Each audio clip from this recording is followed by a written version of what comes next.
feel fine. Houston, Tranquility Base here. The Eagle has landed. Roger, Tranquility. We copy you on the ground. New possibilities are opening up for scientific cooperation between countries. 1-0.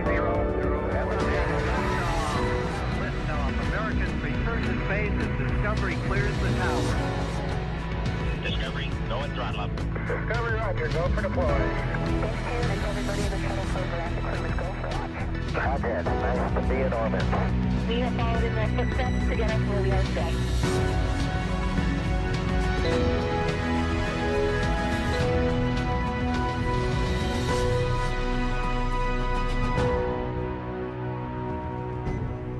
Good afternoon and welcome to America's Spaceport here in Florida.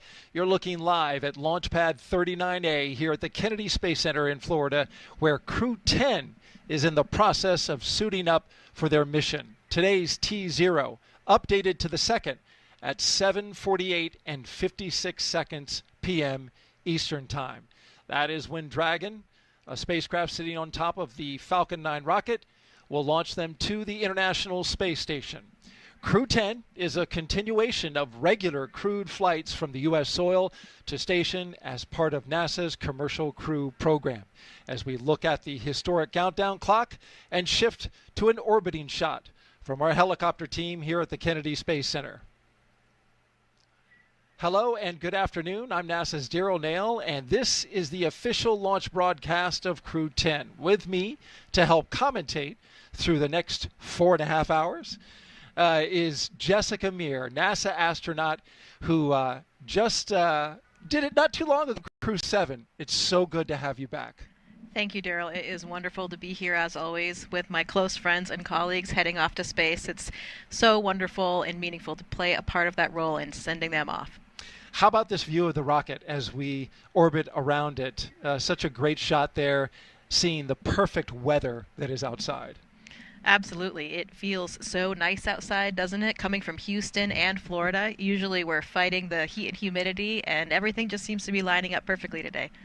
We're looking good so far. The mission today, we are flying NASA astronaut Commander Ann McClain, NASA astronaut pilot Nicole Ayers, JAXA astronaut mission specialist Takuya Onishi, and Roscosmos cosmonaut mission specialist Kirill Peskov. Today, the crew's ride to space is the Dragon Endurance spacecraft. Its fourth flight to space, and all four carried crews for NASA. It's back in the rotation. It wasn't initially. It was swapped out because a new capsule that SpaceX had built wasn't quite ready yet, so they swapped it out with the capsule that was going to go on Axiom 4. Yeah, that's right. So we had a few late-breaking changes, but as astronauts, we are always ready for that. Flexibility is really the name of the game. So we take it as it goes, knowing things can always change. But this is the fleet leader, right? So this is the first time we've used a capsule 4 times for a crewed mission. So exciting event today for my colleagues. It's reliable, and the Commercial Crew program and NASA knows this spacecraft well, as you mentioned. This is LD on Countdown Net with a T-minus 4-hour situational awareness briefing.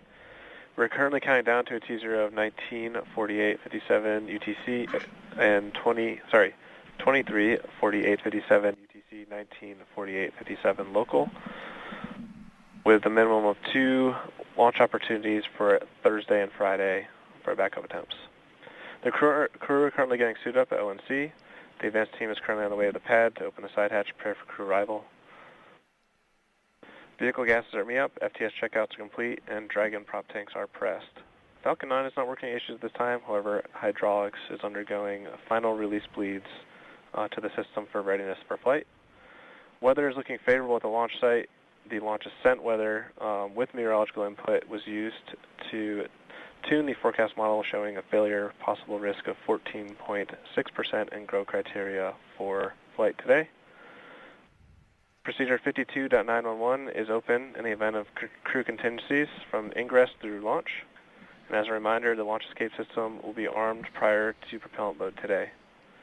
Hangar X will go into lockdown in T-minus 45 minutes until after spacecraft separation or the launch escape system is disarmed.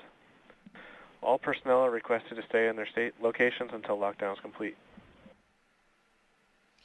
All right, that was an update. FC, do you have a report on Falcon 9 health? Falcon is healthy and not tracking any issues. And MD, do you have a report on Dragon health? Dragon is healthy and not tracking any issues. This will conclude the T-minus 4-hour situational awareness briefing unless there are any other questions.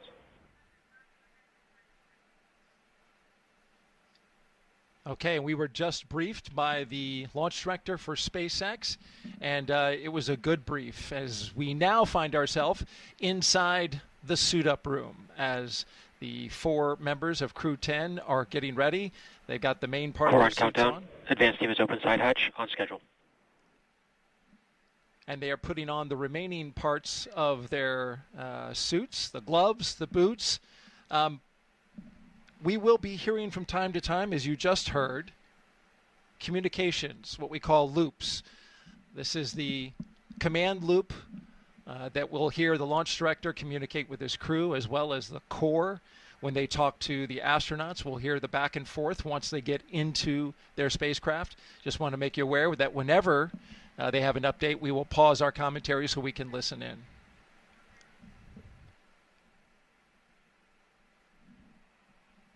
Over the next 4.5 hours, we will walk you through this detailed pre-launch operation and show you all the action live as it's happening from the suit-up room to liftoff.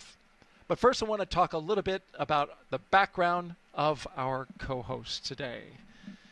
In 2019, Jessica Meir went out into space for a historic spacewalk.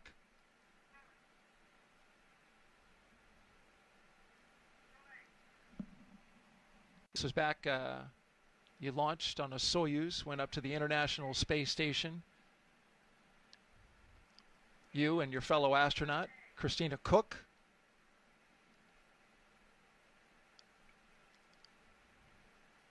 We'll have that video for you in a second. In the meantime, we are looking at the commander and the pilot for Crew-10 on the left and McLean on the right, pilot Nicole Ayers. And there's Jessica, working hard on the International Space Station. Jessica Meir was doing this spacewalk conducted entirely by women. She partnered with fellow astronaut Christina Cook to replace a battery charge discharge unit. 2 years later, here she is in the role of astronaut support person. This is a taped replay. There she is snapping photos in jumpsuit number 38. Went all the way out to the launch tower. There she is again, saying goodbye to the Crew-2 at the time, helping them with everything they needed. And then Meir served as the assistant to the chief astronaut for Commercial Crew, and then helped out with the Artemis II astronauts. This was most recently. And there you are, right in the left part of the screen, helping out the Artemis II crew as they got ready for a dress rehearsal for the Artemis II mission, which is planned in February of next year. You also, at the time, were serving as the chief astronaut for the Human Landing System.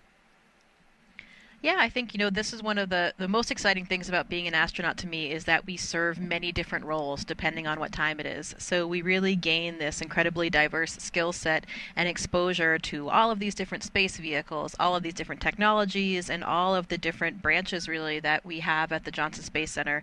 We have ground support astronauts that serve in all of those capacities to help all the different programs and pieces of hardware, technical programs, all the way through, give that crew perspective and be able to provide some information for that. Here you can see in the suit-up room, there's Takuya Onishi and there's Christina Birch. She is the astronaut support person today for Crew-10. She's one of Nicole Ayers' Vapors classmates, so they're the newest class of astronauts that flies, and she's helping out with everything for getting the crew ready for launch. That must be comforting for Nicole, who sees a fellow classmate who, becomes quite close with your astronaut classmates.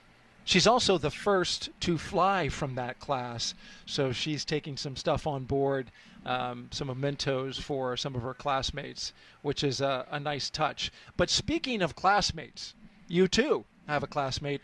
And it's the woman who is serving as commander for this mission, Anne McLean. Yeah, there she is in the screen right now. Looks like she is conducting the pressure check of her spacesuit right now.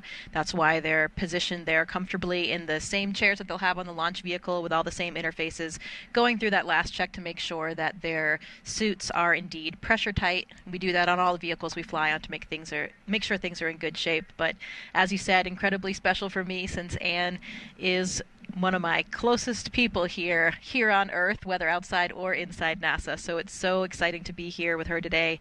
Over the last 11 and a half years that we've been here now, we've really become like family. So I know all of my classmates are so excited and paying attention, watching along to send back up to space again.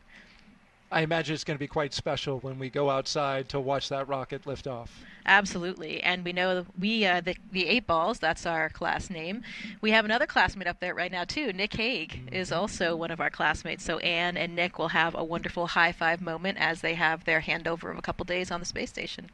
And then Nick Hague and his crew, and the fellow crew members of Crew-9, will be coming home. Talk a little bit about the suit-up room. It's one of many rooms on the 3rd floor of the Neil A. Armstrong Operations and Checkout Building that make up crew quarters. The crew has been living and working in the crew quarters for more than a week now. There's a lot of history in that building. It's always nice when you come here for a visit to KSC for whatever task you're here for. We usually stay in that facility, and there's a lot of history going, way back to the shuttle days, and all the rooms are, I think, pretty much decorated in the same way. So you're part of that spaceflight history. It has a dorm room kind of feel, does it not? It does, absolutely. Let's talk about the weather and give you an update that was given to the crew just about 20 minutes ago. The temperature here is a lovely 67 degrees. We're expecting it to get into the 70s later today. Winds 12 to 17 miles per hour out of the southeast. The concerns, there are none. This is 95% go. It's a high-pressure system that's come into the area and just literally been a big bubble of no trouble, as I hear weathermen call it. It just clears everything out. We've got 20 miles visibility today, so it's going to be really nice for anybody who's here in the area to watch this launch and further out from the area as well. Yeah, that is the nice thing about launching here on the Space Coast, is that even if you don't have an invitation to come be with the family and friends of the crew, you can watch it pretty much from anywhere. All the local beaches, bridges. It is a fantastic way for everybody to be able to play a part in what we're doing here. When I launched from the Baikonur Cosmodrome on a Soyuz, a little bit more difficult to get access to that. So yeah. This is really, really amazing that we can have so many people really involved in the mission and watching this incredible rocket light off.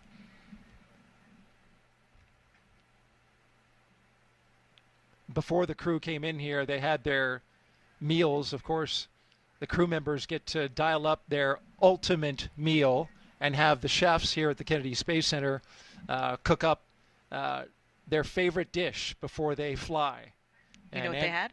What's that? Do you know what they had this time? So Anne McLean, I sent the questions earlier, and she hadn't exactly decided, but she did want to give a big shout out to the staff at the Astronaut Quarantine Facility, who she says has been providing them with some amazing meals in the days leading up to launch. She says the food is as close to home cooked as we can get. Takoya said he's going to have a Japanese dish. He hadn't decided exactly which one. I think that they actually had fajitas. Anne told me last night that it ended up being fajitas. Nice. They were excited about it. And I know that one of the things that Tak has planned for them on station is that he has a whole bunch of Japanese food that he's going to share with the crew. Core on countdown. Lyos seals removed and installation complete. On schedule.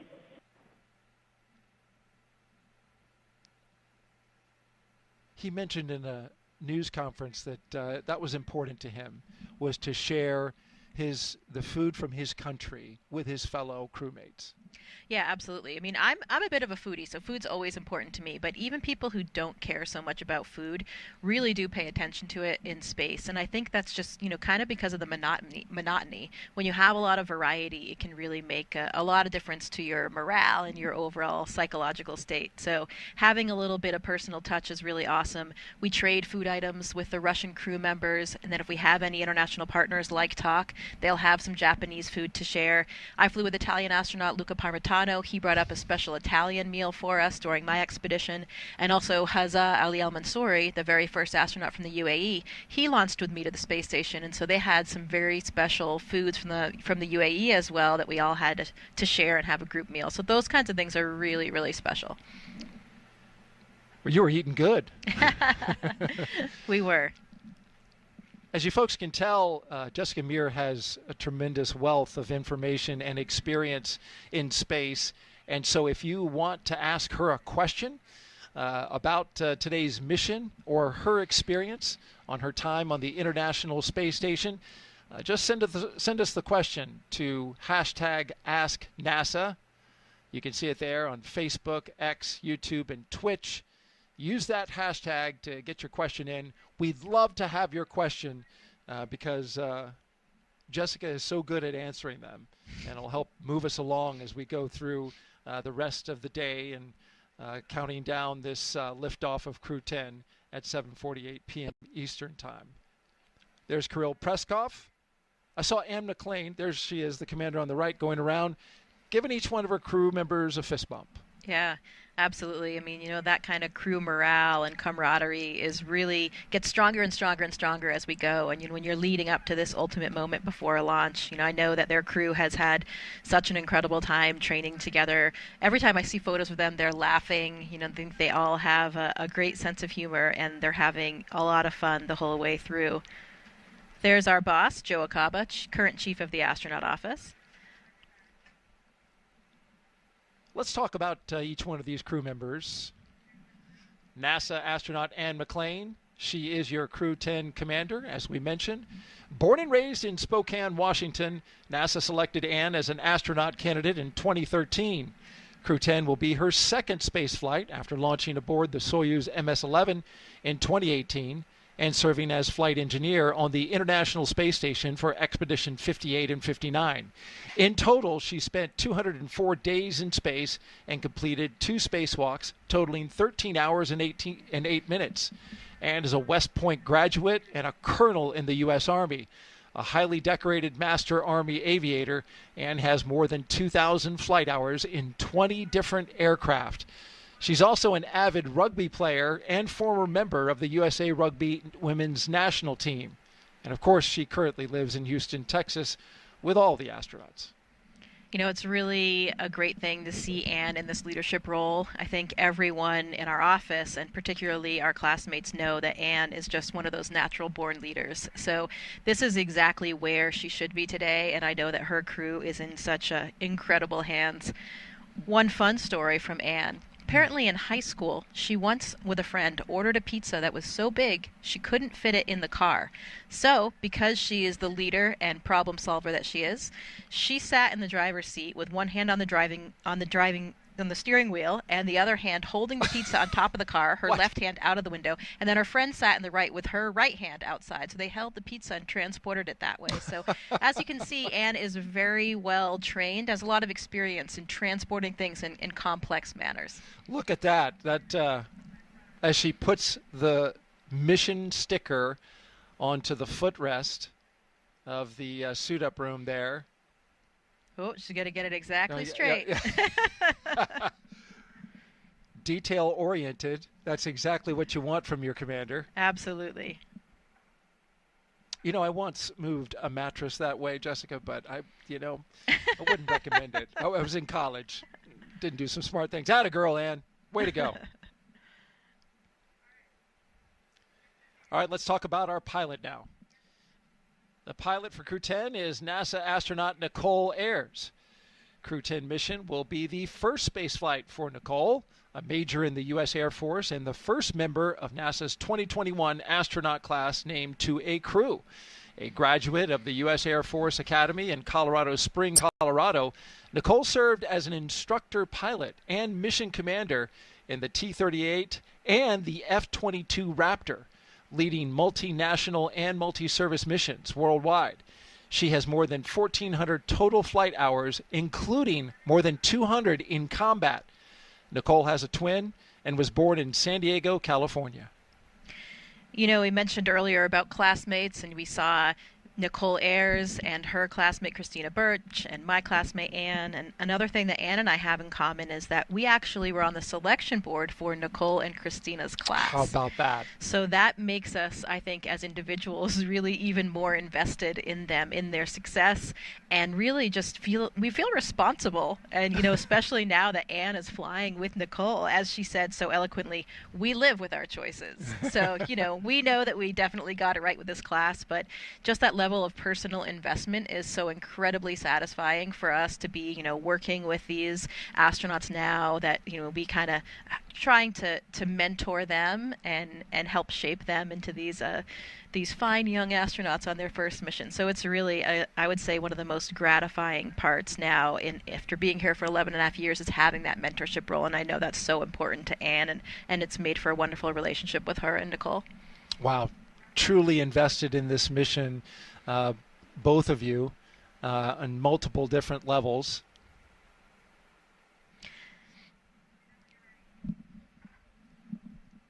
Let's talk now about Takuya Onishi. This will be the second mission for Takuya, going to the space station. He's a JAXA astronaut. He launched aboard the Soyuz MS-01 mission in 2016 and spent 113 days in space as a flight engineer for expeditions 48 and 49. Onishi received a Bachelor of Engineering degree in Aeronautical and Space Engineering from the University of Tokyo and soon embarked on a career in aviation with All Nippon Airways in Tokyo. He was selected as an astronaut candidate by JAXA in 2009, and during his stay on the space station, he became the first Japanese astronaut to capture the Cygnus spacecraft in space. When he's not training, Onishi enjoys flying, playing the saxophone, movies, and hiking. Well, another fun fact for you, Daryl. Did you know that Tak actually has an asteroid named after him as well? I did not know that. Are you serious? Absolutely, yeah. So another thing to add How did to that his come incredibly, about? I'm actually not sure of the whole story, so we'll have to dig into that one a little bit more. And also, I think there are a lot of things that show what a dedicated person he is. Before he started his flight training, I think there were some nuances with the schedule, and so he was hired for his role, and he was about to start flight training. So instead, he was actually working as a check-in attendant at the airport while he was waiting for that. So he has seen all different phases and levels of the aviation industry, and that's another thing that's so important to this crew. As you've noticed, there's a trend so far, right? They actually have all four of them are professional aviators, whether military aviators or in the commercial sector. So really cool part, which I think allows them, and I know the crew has told me, allows them to really have this synchronization of communication. They really do all speak the same language, and I think that's helped them a lot without their training, and I'm sure it will continue throughout the mission. The first time Core we've had... countdown to dawning and checkouts complete, on schedule. Good to hear that we're on time. First time that we've had 4 pilots on a crewed mission, all 4 of them able to fly, which is impressive. Lastly, this is mission specialist and Roscosmos cosmonaut Kirill Peskov. His first flight, the Crew-10 mission, will also take him to the International Space Station for the first time. Before his selection as a cosmonaut in 2018, he was a co-pilot on the Boeing 757 and 767 aircraft for airlines Nordwind and ICAR. Assigned as a test cosmonaut in 2020, he has additional experience in skydiving, zero-gravity training, scuba diving, and wilderness survival. I haven't had the opportunity to work with Kirill since he's one of the newer cosmonauts, but I've heard such wonderful things. Everybody really comments on his sense of humor and adventure. Apparently, he is always setting off in his SUV and driving all around various parts of Russia, and continued that tradition here in the U.S. when he was here for training as well. And he actually his father was a pilot, and his mother was a meteorologist on the airfield. So it seems like his fate really was lying there in aviation. But a funny story, apparently when he was young, he was asked if he wanted to be a pilot like his father.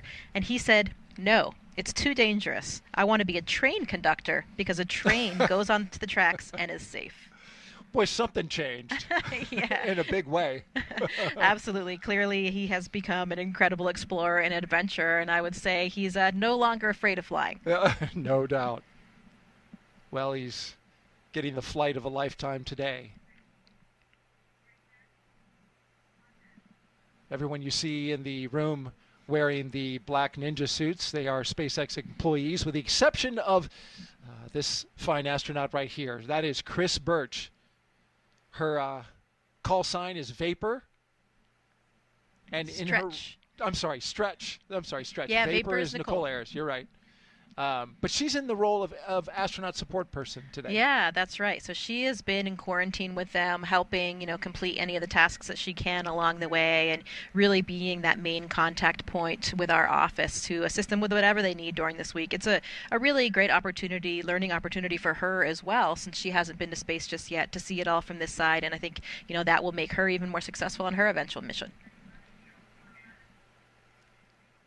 There we see the crew getting some photo opportunities inside the suit-up room.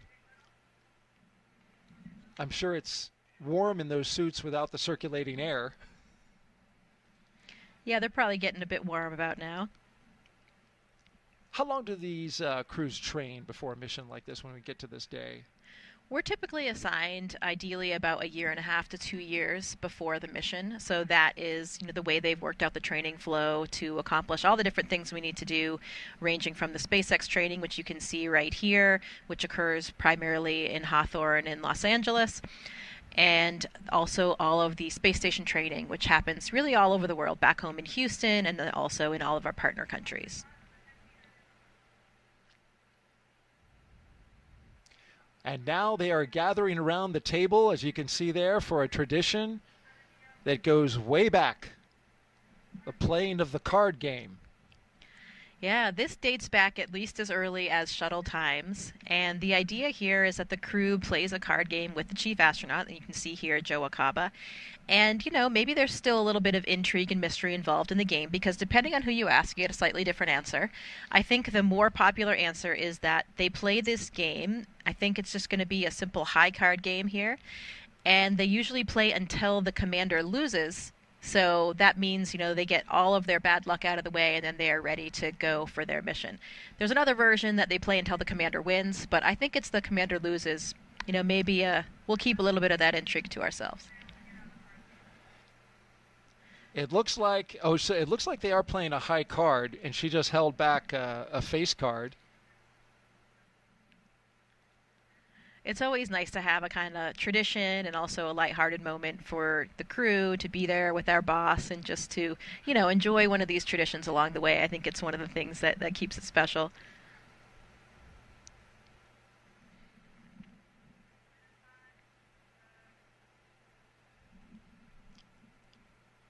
Did you play a game when you went up? We did not have this tradition of the card game while in Baikonur, but we have a lot of other traditions that date as far back to Yuri Gagarin. As far as games, there are usually it's before the launch day, but we play ping pong and we play chess. A big game for the Russians, and a few other games like that. Lots of traditions there. As we look back out at Launchpad 39A and SpaceX's Falcon 9 rocket, with the Dragon spacecraft on top. This is where the astronauts will be heading once they leave astronaut crew quarters. Give you an update. You heard this mentioned on the LD brief. The crew was also updated during their weather brief that SpaceX is looking at a hydraulic issue out at the pad with some ground equipment related to the clamp arm. So they got a crew out there that's working that. They made the crew aware. And so we'll wait an update on the progress of that work. Otherwise, everything else is good. The spacecraft is good. The launch vehicle is good.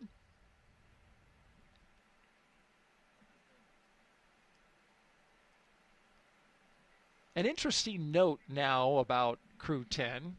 After the long-duration mission is complete, fast-forwarding to the end of their mission, Crew-10 will be the first NASA commercial crew mission to target a return splashdown in the Pacific Ocean. NASA and SpaceX have been working together towards the certification and readiness for Dragon recoveries on the west coast of the United States. Since 2019, Dragon recoveries have been like this, primarily occurring off the Florida coast. SpaceX is moving Dragon recovery operations to off the coast of California to allow Dragon to complete its deorbit before safely jettisoning the trunk over the Pacific Ocean now, which is comparable to the first 21 Dragon missions. Crew splashdown locations are on your screen now. You see the map. They will be near Los Angeles, Oceanside, and San Diego, California. The crew recovery vessel, Shannon, will be stationed in Long Beach, California to support the new operations. This will establish this capability that improves public safety. NASA and SpaceX worked for months establishing a number of things. So they had to get new sites, obtain regulatory approvals. They performed engine assessments, software changes, tabletop exercises, and flight rule updates. So a lot went into this to move this operation out to California. Crew-9 is still targeted to come home the way that we traditionally do, near Florida, off the coast. But this is a change for Crew-10. Yeah, and that vessel named Shannon, that's after NASA astronaut Shannon Walker. These ships have actually been named after astronauts that have flown on the Dragon vehicles. So another nice touch that we like and that's steeped with tradition.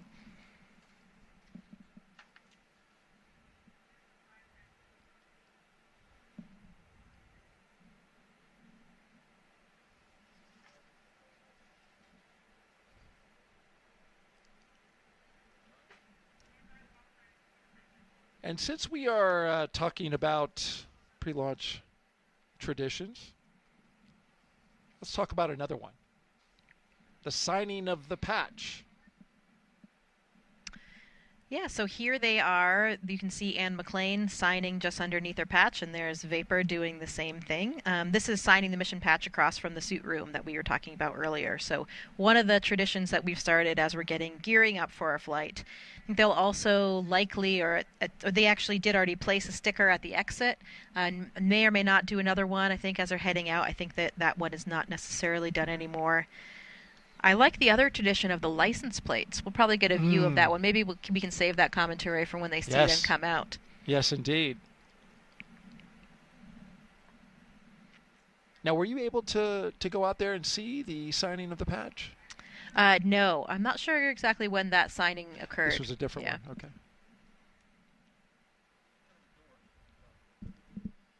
You mentioned the license plate. That we will see once they walk out of these doors. We'll see all four of them, of course, do a photo op, and then they'll get into the vehicles. Yeah, and here in this shot, you can see, if you look on the very bottom left, that's the Crew-10 patch that we can see there just in the bottom. And that was placed there just last night. May or may not have actually seen that happen.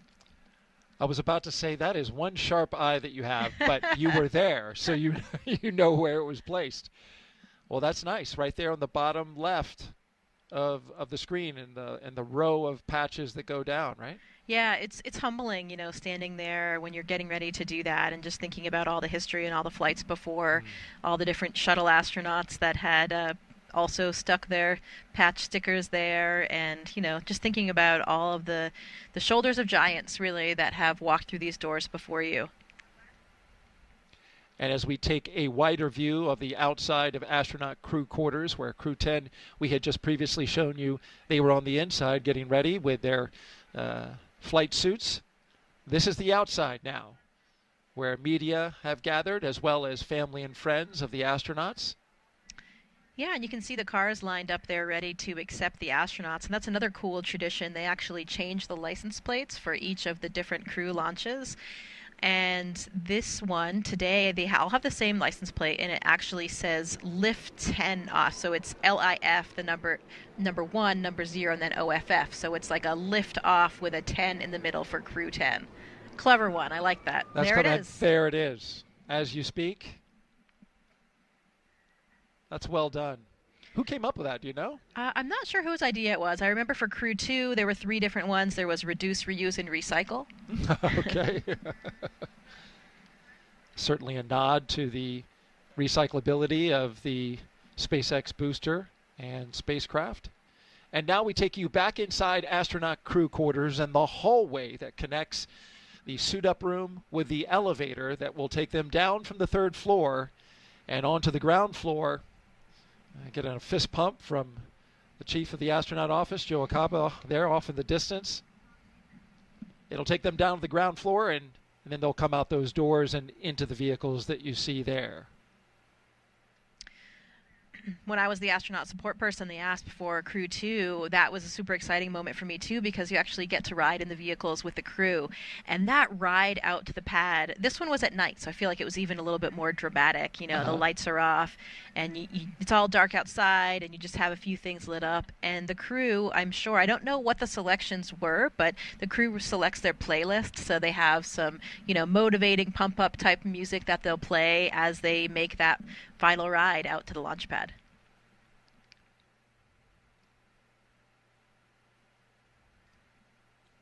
They get that playlist put together.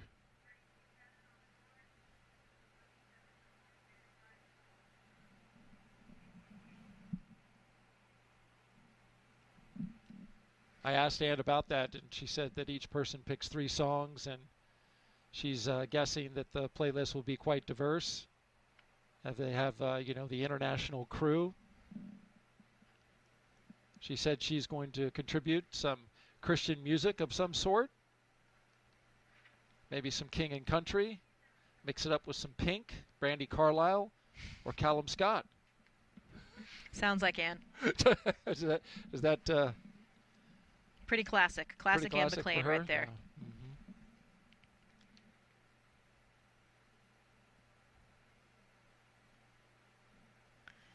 So outside, some of their closest family members are gathered, and a few of our, you know, important personnel, management side for NASA and SpaceX. So it's another cool last moment to have that final interaction, and, you know, real exchange some words, see your loved ones before you head off to the launch pad.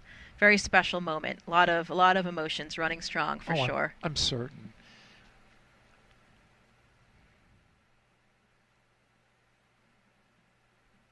It used to be that they could make a final phone call from the launch tower. I'm not sure if they're still doing that. Yeah, we're not doing those phone calls anymore. That was what, in that previous ASP footage, that was one of the things that I was doing as a support person, is there's that old school phone there up in the tower, and you dial the numbers for the crew members, and they make that kind of final call. But it wasn't really something that was as pertinent as it was back in the day, now that, you know, you're kind of in comms with your cell phone up until the very last minute. So, yeah, something that we're not doing any longer. And there's a grand view from up high here at the Kennedy Space Center, the operations and checkout building, where we will document the journey from the ONC to Launch Pad 39A. It's about a 20-minute drive, give or take, depending on how fast they go. But the good news is they get a security escort, so there's no need to stop at any stoplights. Right, you got to make it a little bit more dramatic, you know, with the sirens blaring and the different colors. It adds to the whole atmosphere.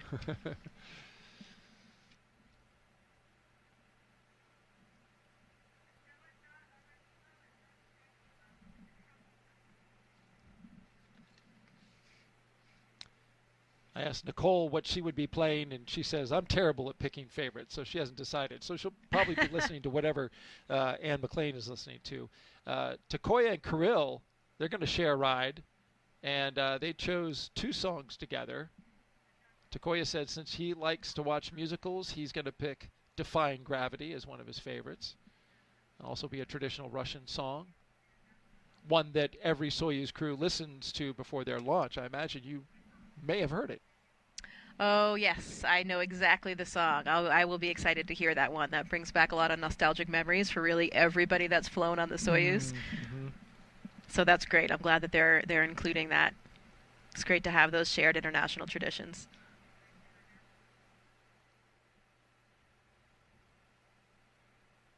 If you're just joining us, we are T-minus 3 hours and 24 minutes until liftoff of Crew-10 from Launch Pad 39A here at the Kennedy Space Center in Florida.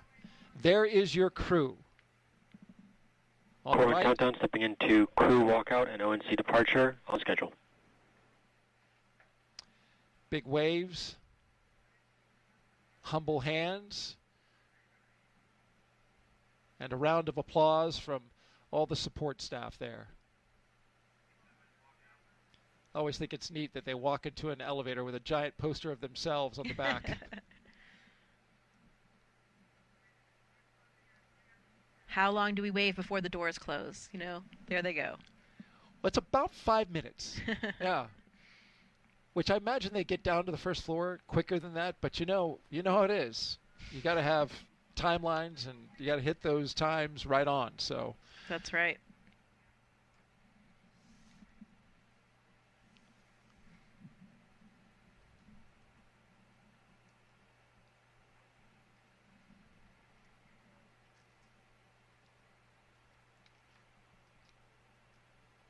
So we await as one astronaut and one cosmonaut will soon walk out of the Neil A. Armstrong Operations and Checkout building. So you see us now focusing on the doors.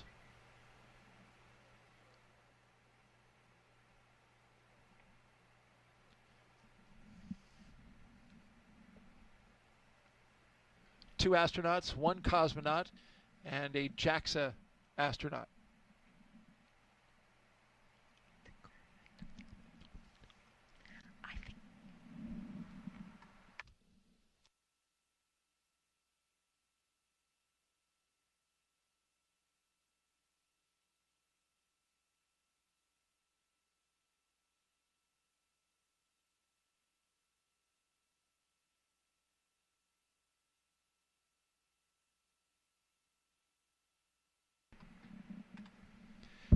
One thing I thought was interesting, talking about Takuya Onishi,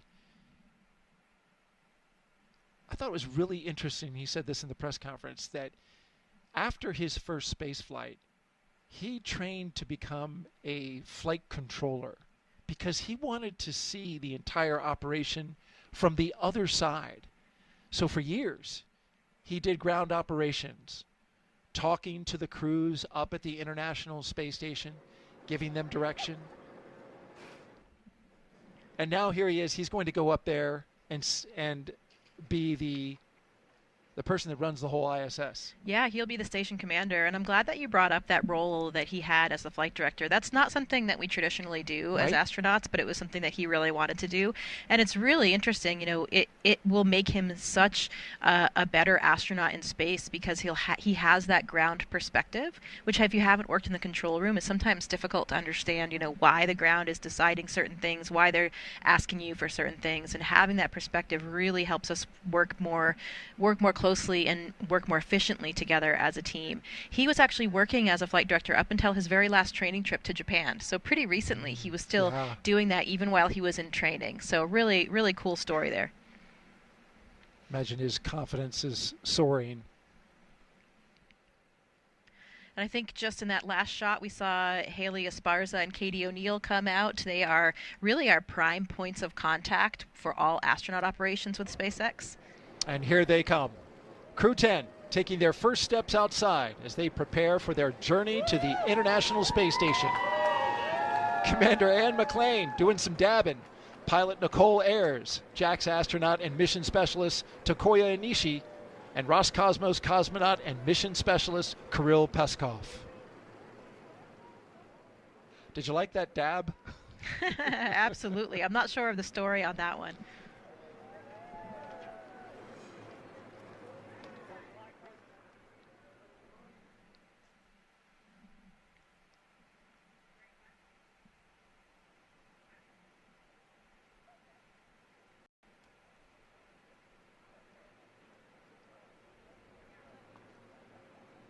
See the astronauts throwing up some heart signs.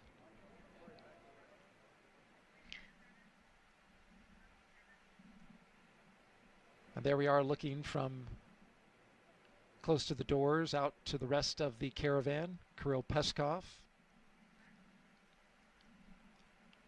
Looks like he's having some lighthearted conversation. Ann McLean with a pink hat that I know says Crew-10 on it only because you have one as well. Yeah, the crew have made a lot of gear for their loved ones and their guests, and also, you know, just to be for everyone to be sporting before and during the mission. And those are some pretty cool Crew-10 hats that Anne and her crew designed. It says Crew-10 on the front, and on the side there is the Crew-10 patch.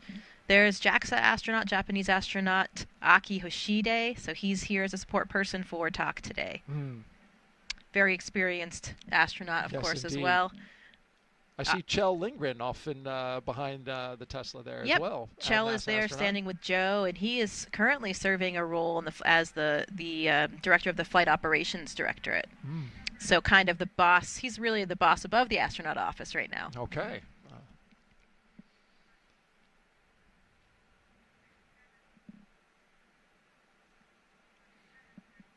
I see some Crew-10 shirts out there as well being worn.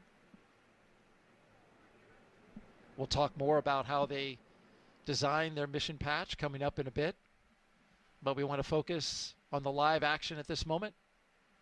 Gull wing doors are up. But in a few moments, they'll come down along with the windows. And that'll give an opportunity for the crew to say a few words before they drive off.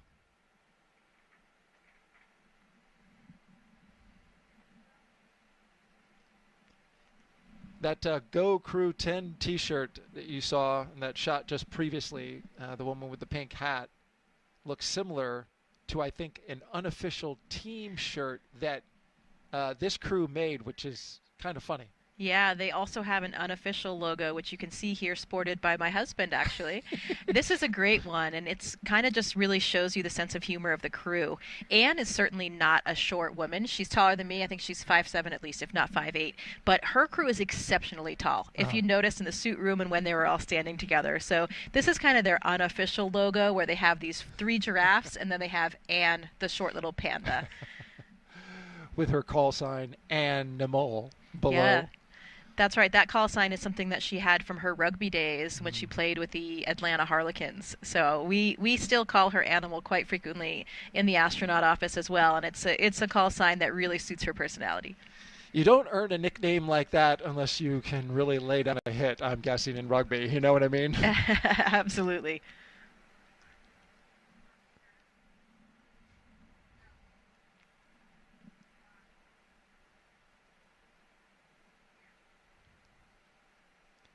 We have the commander, Anne McLean, and the pilot, Nicole Ayers, in the second Tesla. And then in the third Tesla are the 2 mission specialists, Kirill Peskov and Takoya Nishi.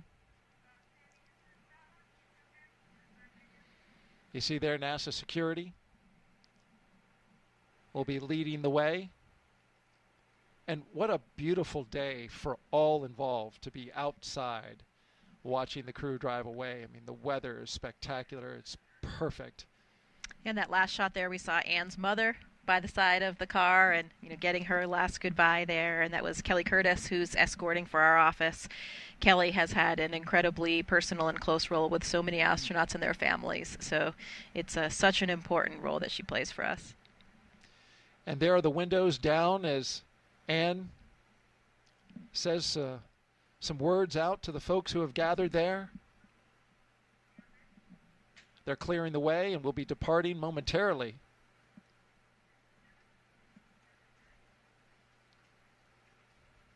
And there's the wave goodbye, and they are off. On their way to Space Launch Pad 39A.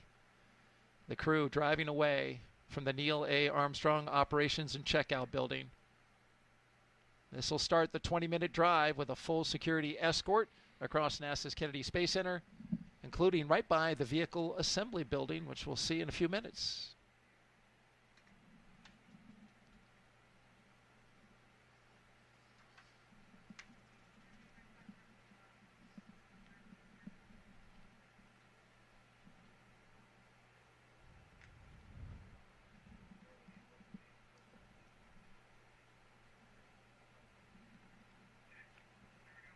As we watch the crew make their way to their launch pad and waiting rocket and spacecraft, let's hear from the crew. And we begin with Commander Anne McLean. When I get asked why we explore, oftentimes I think, what would our society look like if we didn't explore? What would our society look like if we didn't ask what was over the next hill, what was across that ocean, and for us now, what's beyond our planet?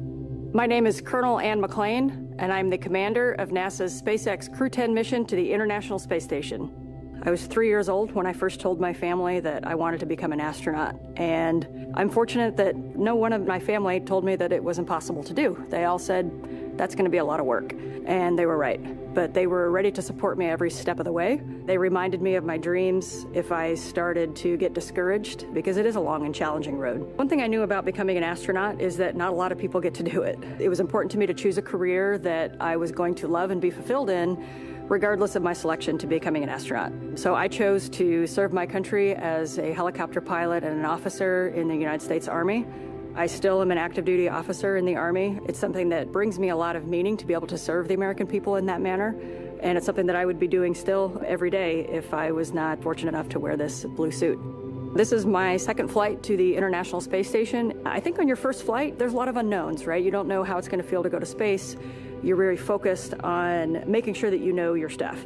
On this flight, as the commander, I'm really focused on building a cohesive crew. So over the last year and a half, I've had the pleasure of working with my crewmates on Crew-10, Tak, Nicole, and Kirill. We've shared a lot of meals together, we've traveled together, we've done some tough sims together, and they are three very special people to me. And now we get to go launch to space and do this incredible mission with our good friends.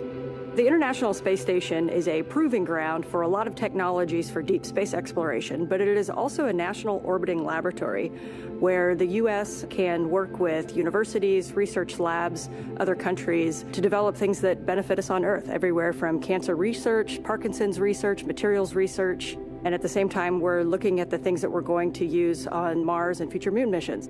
In my career at NASA, and especially on my first space flight, there were certain moments that I had, like when I came out of the hatch on my first spacewalk, where I realized we are operating at the edge of what humans are capable of. And that is such a special moment. I think it's that intersection of the magical and the technical, where I can look across the amazing beauty of the Earth, but I can see also this amazing creation, the International Space Station. And it doesn't belong to me or to NASA anymore, that it belongs to every single human on Earth. It's our platform to figure out how we got here, where we're going in the future, and the context in which we live.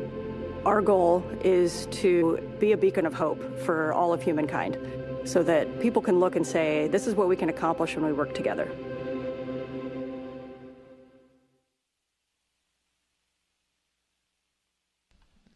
The next member of Crew-10 we'd like to hear from is pilot Nicole Ayers. Space exploration is so important for humanity. You know, we learn so much as we get further away from Earth. Every time that we make a further step, we learn something and we learn how to adapt, and that is so important to humanity. We are explorers, each and every single one of us. My name is Major Nicole Vapor Ayers, and I am the pilot on NASA's SpaceX Crew-10 mission to the International Space Station. As a little kid, I always wanted to be an astronaut from the time that I was about knee-high.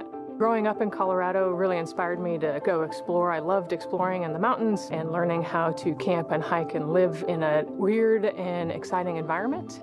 Growing up as a twin is probably my favorite part of growing up. You have this built-in best friend to get in trouble with, to go exploring with. We grew up right there in Colorado Springs. We got to see the Thunderbirds fly over the Air Force Academy every year, which really inspired me to become a pilot in the Air Force. I always had an affinity for the sky and for space. Being next to the Air Force Academy kind of was the natural path for me. So I was a very serious little kid who set my goals really high and worked really hard and never got bumped off that path.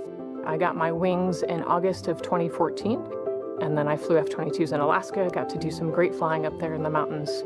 I had a no-notice 6.5-month deployment. From there is when I moved down to Houston to start my job as an NASA astronaut. Crew-10 is a group of pilots who are going to space together to execute science and maintenance. We are about to launch to the International Space Station for a 6-month rotation aboard the orbiting laboratory. We've got a great group of humans who are funny and caring and kind and also wicked smart and capable and efficient. Our major goal is to get to the space station, execute the mission as well as we possibly can, and then come home still funny, kind, and caring about each other. Doing science in space is so important because here on Earth, there's gravity and it's a force that holds things down, and in space we can remove that force. And so we get a glimpse into processes and forces and structures that are too small or too weak and they can't actually flourish here on Earth. long duration. Spaceflight is so important for human research to figure out how humans adapt and what happens to your body in microgravity. We get to learn how hardware and plants react in space, and we get to put them in this environment that's pretty harsh. You know, we're outside of the atmosphere, and now we don't have the protection of the atmosphere. What happens to those things, and how do we fix them, and how do we better prepare our people, our hardware, our food, our water systems for that deep space exploration? Throughout all of our training, it's been apparent to me that there is a massive humanity that gets us to space. It takes a village to get us there. The International Space Station wouldn't be where it is today without the international cooperation, and it's just blown me away with how many people it takes to get to space. From Crew-10, we just want to say thank you. And we are enjoying learning about this crew that is passing the Vehicle Assembly Building, an iconic building here at the Kennedy Space Center in Florida. There they go, right by it.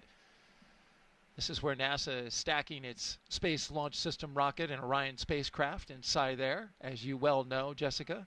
And doing that for Artemis 2, which will send 4 astronauts around the moon.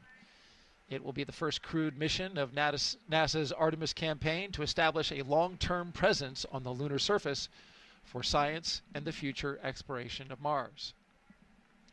Not much more iconic in the way of buildings around here than the VAB. It really is true. And very recently reached a major milestone in that. As you see the VAB in the left-hand part of the screen go out of screen, you see they're building the Mobile Launch Tower number 2 in the upper left. This is inside the VAB, where we're taking care of the twin boosters. Just finished stacking them, both 177 feet tall. They will provide most of the 8.8 million pounds of thrust needed to launch 4 astronauts on a 10-day lunar journey.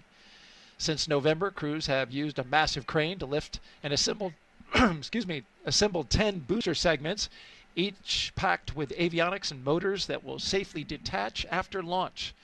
Now, with the boosters complete, the focus shifts to integrating the SLS core stage, which you just saw, and we'll do that in the coming weeks. And while we're on the topic, Artemis 2 will carry NASA astronauts Reed Wiseman, Victor Glover, and Christina Cook, along with Canadian astronaut Jeremy Hansen, on a mission around the moon. Here's Jeremy now with an update about a recent training mission for him and his fellow Artemis 2 crewmates.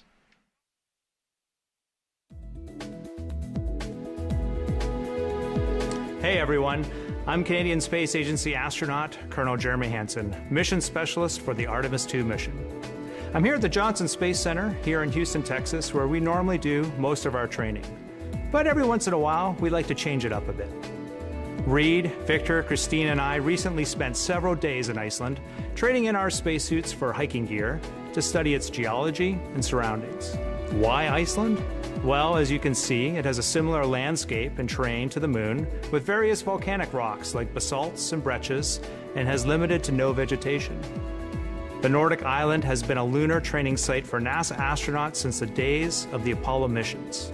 My crewmates and I teamed up with scientists and geology experts to explore the huge boulders, formations, and volcanic craters across the lava fields. During our journey, we stopped at various spots to discuss what we observed. Some of the really fine material is compacting into what's like the glue holding this together. And even tested different types of tools to collect rock samples.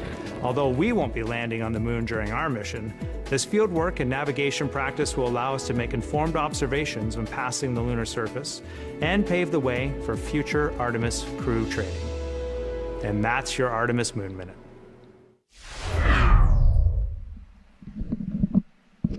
For more Artemis updates, scan the QR code on your screen or visit nasa.gov/Artemis-Roman numeral 2 or 2 capital I's. There you are looking out one of the windows of a vehicle in the Caravan with the helicopter there following them. What a great shot as they take the NASA Causeway out to Launch Pad 39A. We're doing a little work, a little construction there on the side of the road, but not to worry. I have to stop when I get to that part of the pad and wait for the oncoming traffic, and then we get to go. But when you got a security escort, you just cruise right on through. And many thanks to our flight team up in the helicopter today, getting some beautiful images overhead on what is a stellar day here in Florida. As you can see there, flying right alongside the Caravan as Crew-10 makes their way to the gate that enters Launch Complex 39A. The security, as you can see, pulls off to the side, and the crew continues on.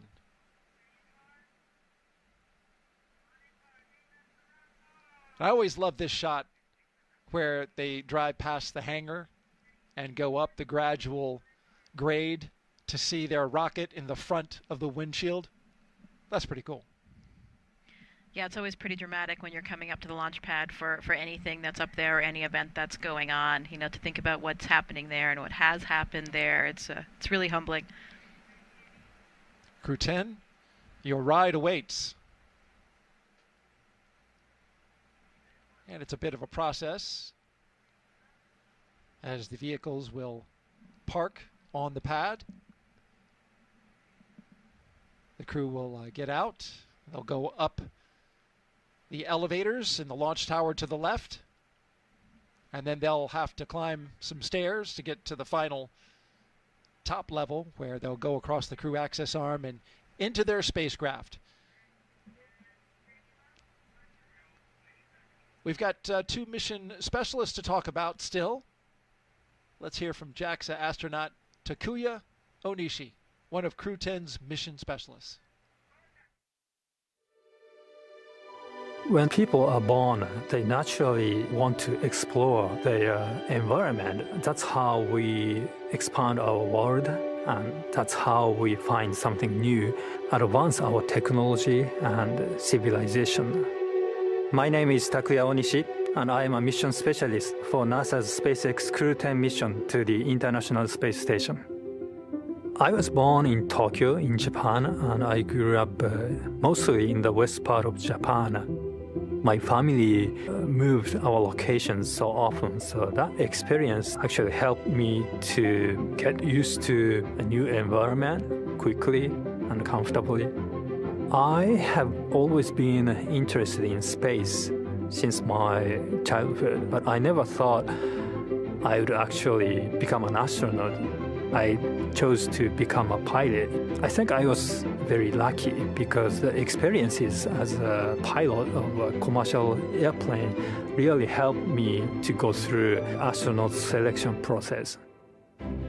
Space is hard, very challenging, sometimes unpredictable, and there is no 100% guarantee of success. And that's why I think cooperation is the key to success.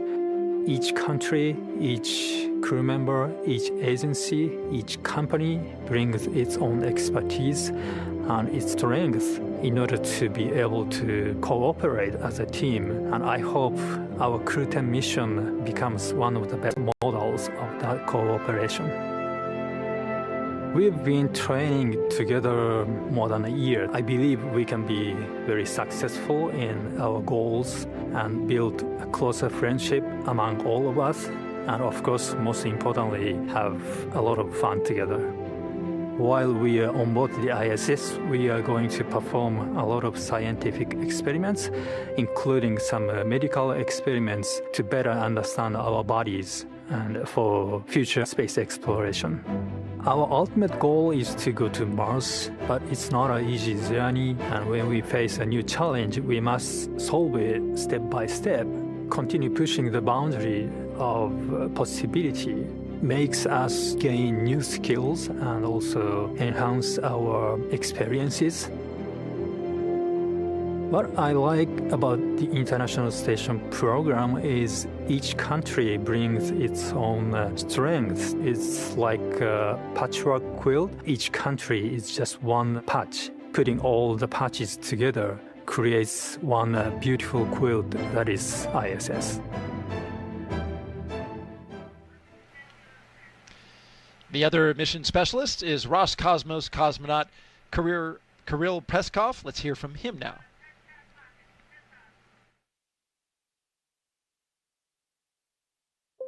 I think that we explore because it's a really deep part of our nature. This is one of main things that makes us humans.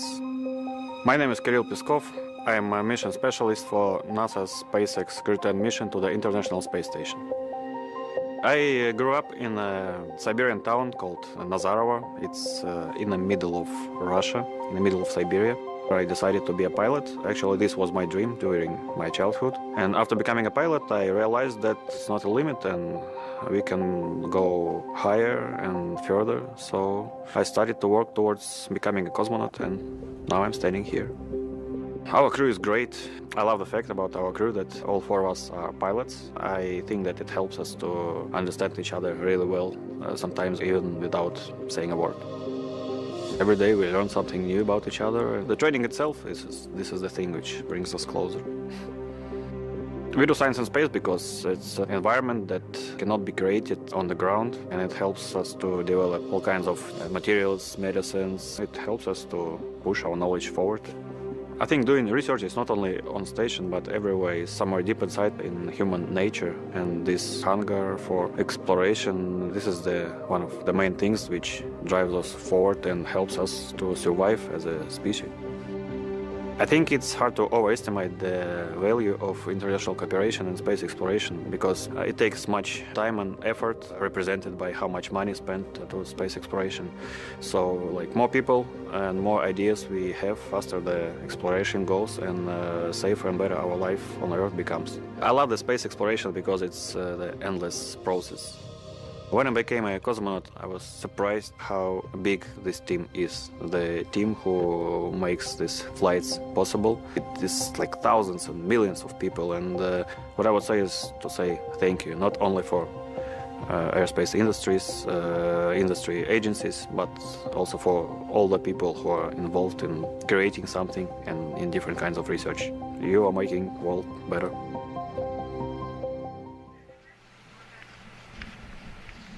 And there you see our commander and pilot making their way out to their ride, pumping fists.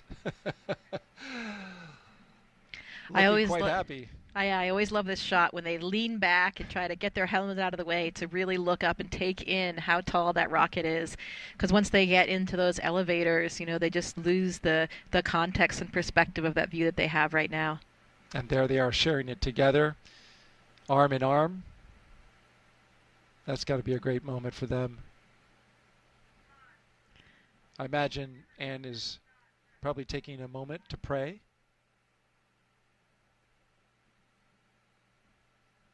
Yeah, there is a lot going on right now in terms of, thinking about all of the preparation that's gone into this and these final moments as you're looking up at the rocket and getting ready to board that elevator. And I can no doubt be sure that Anne is providing some inspirational leadership words as well, because those are the things that she is just natural at.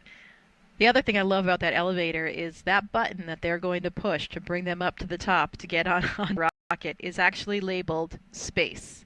There's no floor number, it just says space. So hit that space button and you're ready to go. It's a nice touch once you get in the elevator. But I think it's also kind of funny that when you get out of the elevator, because of the way that Pad 39A was designed initially for not only Apollo missions, but also space shuttle missions, they have to climb one more set of stairs to get up to the level that takes them to space. Space almost. There you go. They'll pop out right there when those doors open up.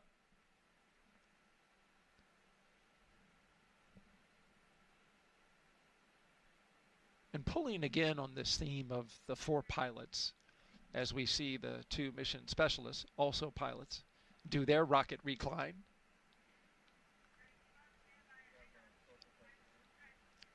I was struck by what Anne McLean said in a press conference when she said, as pilots, as she ascends the stairs along with Nicole Ayers that we were just talking about, they like to do the pre-flight check, right? Check out the aircraft, look at all the compartments, check the logbooks, maintenance books. But they rely on a very large team to do that when you go to space, because as pilots, they can't do that in this situation. They have to rely on the men and women of NASA and SpaceX to get this equipment ready to go.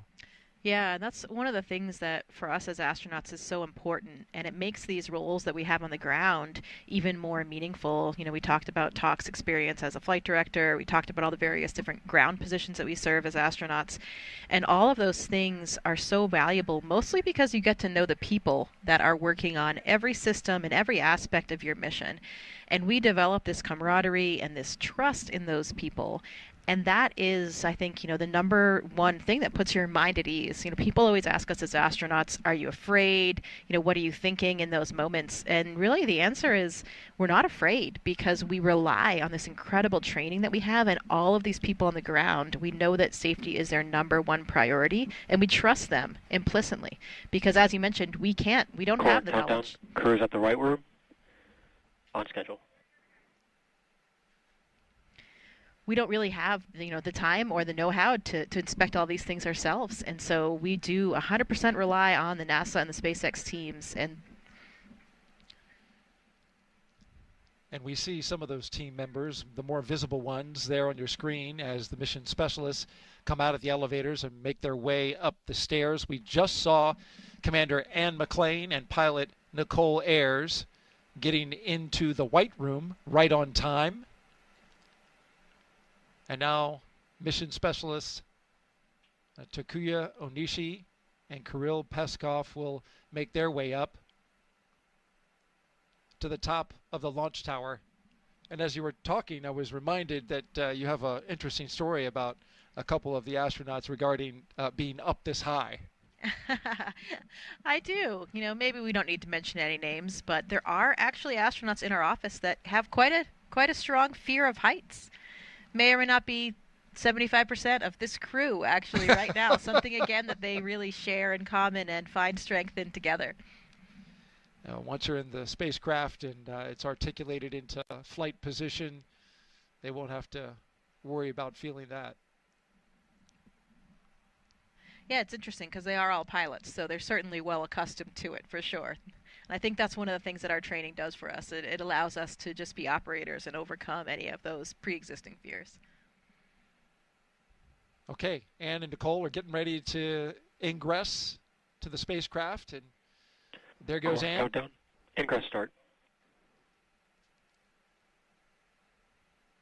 Making sure not to bump the door, which has a very important seal around it that keeps their environment on the inside and space on the outside. Yeah, absolutely. Even just one small hair, can see that's why everybody is so carefully, everything's contained with their hair and their face and everything, not just for the quarantine, but also just that white room environment to make sure that nothing gets in the way that could break that seal. Here come Kirill and Takuya. Big waves, pumping fists. They're ready to go. Into the White Room they go, where they will sign that NASA meatball that you see on the side. Yeah, there it is, another one of the traditions. While we're in this moment, we want to take a social question now. If you have a question, please jump on to our social platforms. Use the hashtag AskNASA. Send us a question. Jessica will be doing the answering. She's the expert. And we have our first question now. JVO 9000 asks, how do astronauts deal with stress or anxiety prior, during, and possibly post-launch? Well, that's a pertinent question. I think it really goes to what we were just talking about. Because we have this incredible training and this network of personnel that we rely on, we don't really feel that kind of fear or stress so much because we have so much of this real muscle memory just kind of baked in there. And I think that helps you operate above any latent stress or anxiety. I mean, of course we're humans. Of course we have all the same emotions as everybody else. But when you have that really extensive training and this trust in the hardware and trust in the ground teams, it allows you to be an effective operator and operate beyond that. I was actually talking about this with Anne's mother just today. For us, the launch process is really not that stressful. It's really much harder, much more difficult for the loved ones and the families on the ground because they don't have that same level of training. They don't know exactly what to expect the whole way. They don't necessarily have that trust in the hardware like we do. So they're the ones that I think this day is so stressful for, not necessarily us as astronauts. How about that? I've heard other astronauts say that all of that training, just like you mentioned, it is muscle memory. They have done it so many times that it feels like on launch day, just part of the training. Yeah, that was certainly like that for me on my launch. People always ask like what you felt like, and we had been through that entire sequence so many times in the really high fidelity simulators that we trained in Russia that I almost had to remind myself that the end of the day was going to be different. Mm-hmm. I was actually not going to go home to the cottage for dinner. I would be in space at the end, only after about 8 minutes. And then you hear things, you feel the rocket move a little bit. You hear a groan from the fuel system, and those are the things that are like, Aha. wait a minute, this is a little bit different.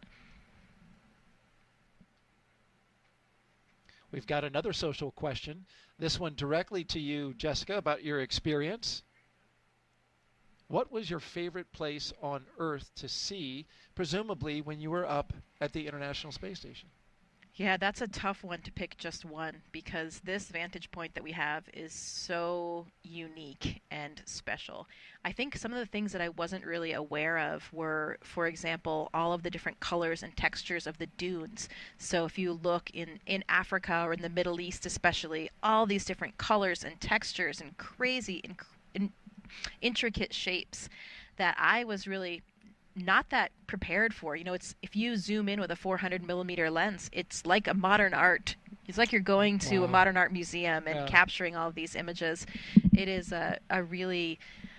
it's really just jaw-dropping. I really also liked seeing all the currents, the way the water swirls, especially in the coastal regions, the different color swaths that you see, the glaciers, coral reefs, around. I had been diving in the Great Barrier Reef a few years before my mission, so it was really cool to see the reefs off of Australia. The Patagonia ice fields, another favorite spot of mine, where these like glacial tongues kind of come down and you see these high altitude turquoise lakes, and it reminds you how beautiful the planet is. And there are so many places that I know now that I need to explore that I weren't even necessarily on my list before my mission. And you saw Antarctica, a place where you did a lot of research. Yeah, given the latitude, given the inclination of the space station, we don't get an incredible view of the Antarctic, unfortunately. I wish that we did, but you can see the Southern Ocean and a little bit in the distance.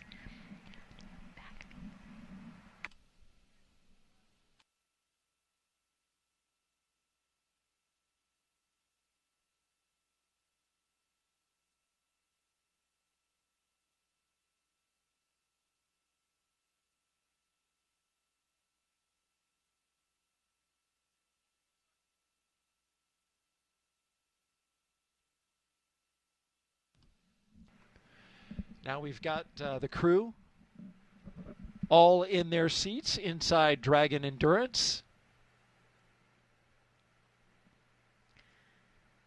Yeah, they're clipping into those 5-point harnesses, making sure that everything is secure, and you can see they're getting some help from the SpaceX team just to make sure that everything is lined up correctly.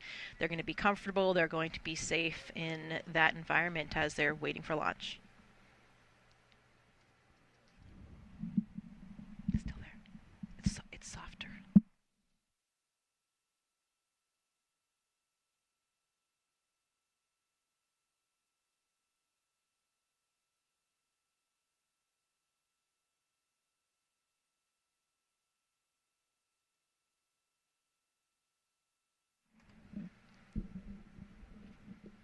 All right, once the crew gets settled into Dragon, we will start hearing a lot more chatter on the mission loops.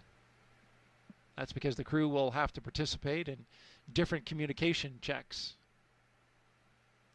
We'll also see a test of their suits again, a second test. We saw this in the suit-up room, but they will repressurize the suits.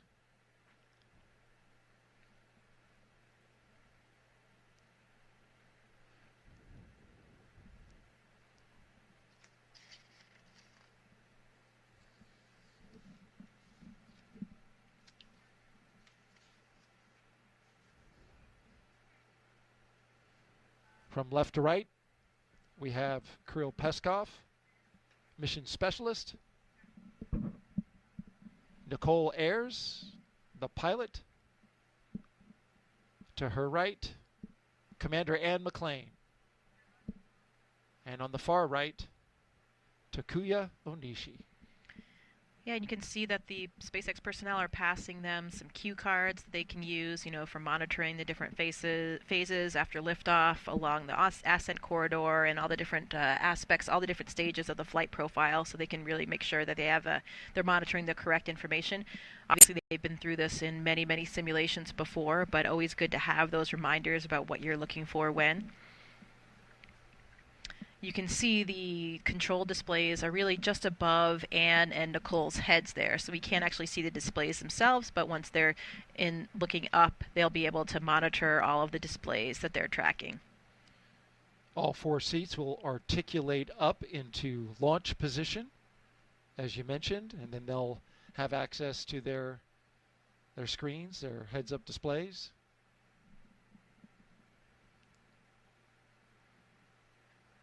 But it's time to suit up right now. They held off putting those gloves on until this moment.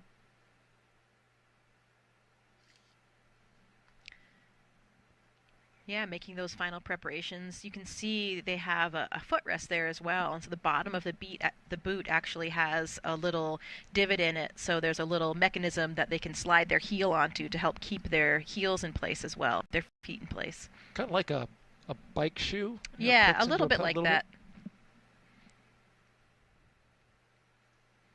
Lots of zippers. You need to make sure that you have good integrity in all of those closures to make sure that you can maintain your pressure in any possible emergency when we need to pressurize those suits. Of course, that's the reason why we wear these pressure suits. If for any reason you had a depressurization of the vehicle, then that suit would be able to maintain pressure to keep you alive, delivering all of the necessary life function. So they're getting oxygen through that suit. They have their communication lines into that suit.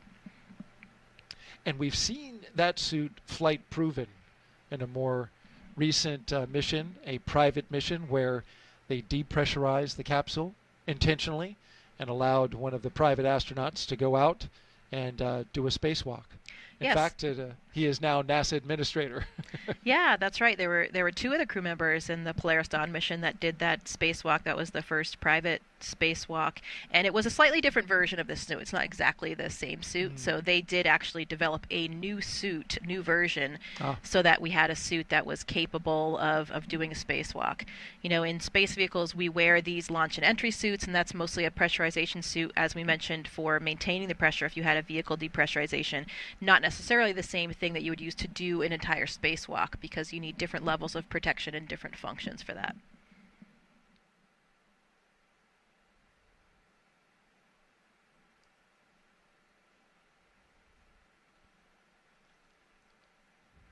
We've got 2 views here. On the right, Crew-10 seated in their capsule Endurance. And on the left, the small box, you can see our flight team here at the Kennedy Space Center orbiting the pad with what has been a spectacular day so far and will continue to be. Just beautiful outside. Temperature in the 70s. Winds are calm. You see a few waves breaking off in the distance. I was out there on the beach this morning. It was beautiful, wonderful sunrise. You can see one of the windows there just by Talk's head as well, and that's one of the cool differences between Dragon and from the Soyuz ride that I experienced. The Soyuz actually has a fairing that covers it until you've lifted off, so you can't see, you don't actually see out the window when you're lifting off. But with the Dragon, you actually have a view as you're clearing the launch pad, so something that's pretty unique, and then starting to see the coast of Florida as you disappear and get kind of further and further up there. Those windows are actually great viewpoints for viewing all things really from space, especially the aurora. You've probably seen some of the amazing photographs that astronauts have taken, particularly Don Pettit, who's up there right now, an incredibly skilled photographer. Oh, he's done a great job, hasn't he? Yeah, his time lapses of the aurora and star trails are really exceptional, and several of them now are taken from these Dragon windows. How about that? He goes into the Dragon to get that shot. Yeah, there are lots of different windows for pictures. You know, we have our cupola. There are some windows in the Russian segment. There's a window called Wharf in the lab that has really good optical quality, and then we have these Dragon windows as well. And folks, if you have any questions for astronaut Jessica Meir, who's been to space, done work on the International Space Station, was part of a historic spacewalk with fellow astronaut Christina Cook back in 2019. Just send your question with the hashtag AskNASA to our social media accounts on Facebook, Twitch, X.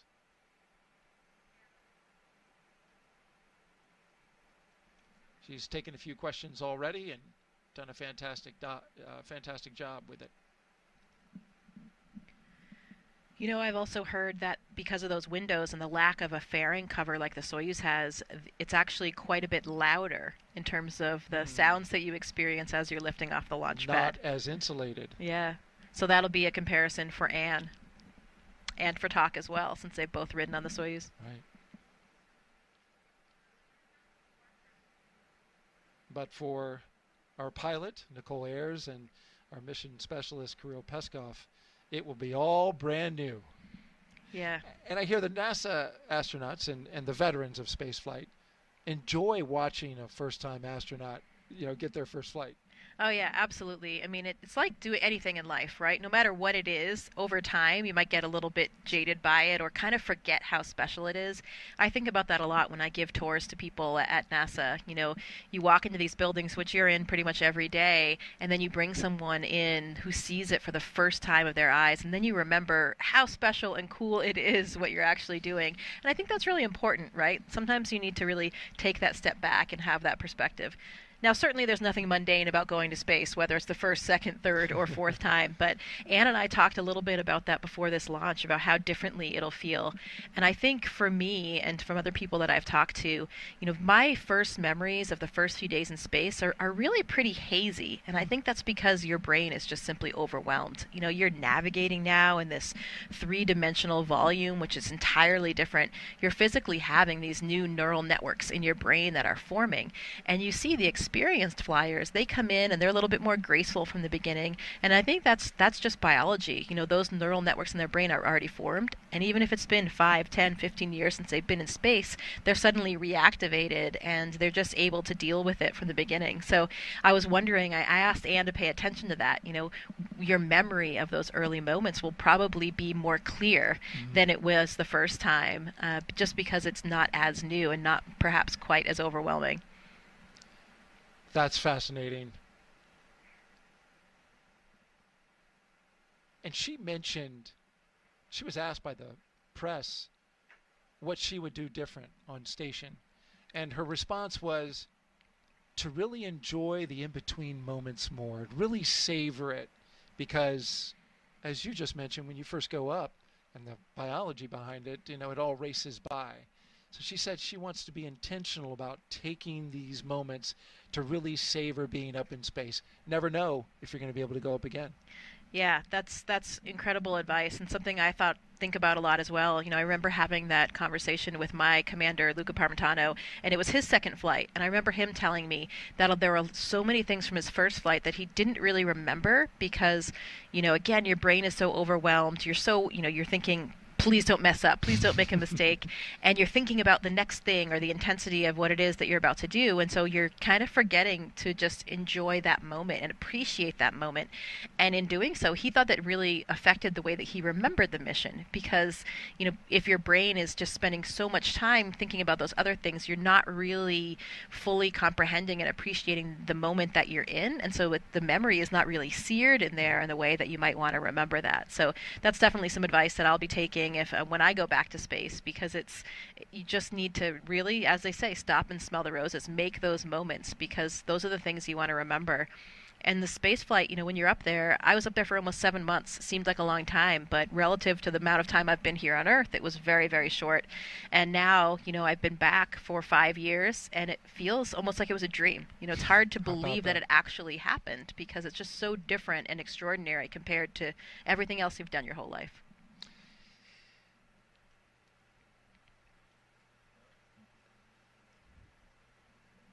I really enjoy you talking about this, Jessica. It's fascinating to me, and I'm sure to the audience. If you are just joining us, you are watching live launch coverage of Crew-10, NASA and SpaceX's 10th operational mission to the International Space Station. We are T-minus 2 hours and 34 minutes until liftoff. The crew woke up, had their medical checks, got their breakfast in, their favorite meal. They were transported out to the launch pad after suiting up at astronaut crew quarters. They ascended the launch tower and into their spacecraft, and now you see them there live. The view on the right, the Crew-10 astronauts, cosmonaut, and the JAXA astronaut. And on the left, you see the closeout crew doing their work, getting ready to close the hatch on the Endurance spacecraft. This is a very careful process because any small amount of debris, even as small as a human hair, if it gets in that hatch, the seal, it could cause a leak. So the crew is methodical as they go through their steps to make sure that that seal is in pristine condition. Yeah, luckily we will do that pressure check one more time, and we'll do that pressure check of the capsule itself as well, so we'll know, before we lift off, we'll know that we'll make sure that we verify we have that integrity. And that has actually delayed launches a little bit in the past, where, we've found something in the seal, and they've had to find it and still been able to move on and lift off as planned. We talk about what the crew's been doing. We, as astronauts, actually sleep shift before these missions, depending on what time our launch is, depending on how long the phasing will be to get to the space station, because, of course, we want to make sure that we can arrive and be pretty well rested. It makes for a really long day. The crew actually, their official wake-up time was at noon today, so they've been kind of adjusted to this sleeping in, staying up late schedule, which is perfect for people like Ann and myself. We were made for that, so banker's hours here for them. I love it. I get up early. I enjoy getting up early, but this is a perfect mission timeline for folks like yourself and Ann. I mean, it is fantastic. And we're going to have a beautiful view tonight. I am really looking forward to this because we will be launching at 7:48 and 57 seconds p.m. Eastern Time, and that is right after sunset. It will be twilight out. And when the spacecraft and the rocket get up a certain distance and altitude, the light really plays with the exhaust from the rocket. Some people call it the jellyfish effect, but you get this tremendous visual of the rocket going into space, and it sometimes creates light patterns that are unforgettable. Yeah, it was about the same time of day when I took off on my mission, and everybody described it as being such an incredibly gorgeous time. Spectacular, really, to be there viewing it, given that changing light, as you were mentioning, for twilight. So this should be quite a show here for everybody that's gathered in Florida today to see it. And as we look at the crew inside their spacecraft Endurance, another question coming to us on social. Jack Frost asks, not sure if it's the real Jack Frost, because it's not that cold here. Why are they getting in the rocket so early before launch, 2.5 hours? Yeah, so for all space missions, we really kind of have to backtrack the amount of time it takes to do all the things that we require to launch on time. So we want to make sure that we have enough time in the timeline to get the crew safely into their seats, to get them all strapped in, to do all the pressure checks that we talked about, to make sure that their suits have good pressure integrity, good comm checks, to make sure all the systems are functioning normally, to shut the hatch, and again do that another pressure test to make sure that we have good pressure integrity for the vehicle. So for this particular vehicle, the way that this timeline has worked out for the crew gets them in the vehicle, about 3 hours before launch. It certainly has a little bit of padding in there too, because sometimes you might have something slightly off nominal, not according to plan. Maybe you have to address an issue with a suit or something like that. But this is a pretty finely honed timeline, and now that we've had several of these missions, it has changed a little bit over time, but I would say this is probably the maximized timeline in order to shorten the crew day for the reasons that we were talking about earlier, to make sure that they're rested for the long day that they have ahead, but to make sure that we have enough time to accomplish everything safely and successfully. And on that timeline, this is an area, as you mentioned, where they do have a little extra margin. Oftentimes, if everything goes according to plan, they'll have a little extra time there in the capsule. The upcoming milestones we are looking for as we zoom out from inside the spacecraft and right back in, with a big thumbs up from the crew. Those seats will be articulating upwards, and they are doing so now, putting them in launch position. This will allow the commander and pilot to have access to their displays that you see just above them.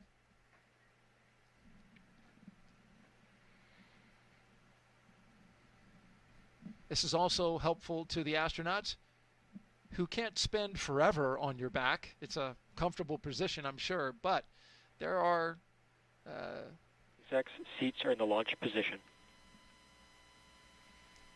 There are concerns that,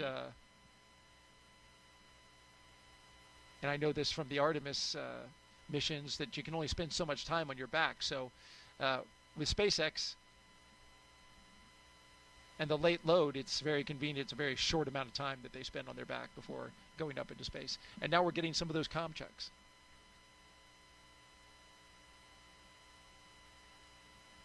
Can see those long giraffe legs with good view right there. There it is. Jessica mentioning something that we saw at the beginning of the launch broadcast. If you want to scroll back and take a look at that, they have unofficial logo on their shirts. I believe they were wearing them in a press conference. They had their flight suits on, so I couldn't see underneath, but it was the same peach color that you showed, but it was basically a graphic of 3 giraffes and 1 panda. And each one of those animals was assigned one of the crew members, and Anne McLean got the panda. The pandas are actually my favorite animal, yes. From the time that I was a very small child, so I kind of like how that worked out.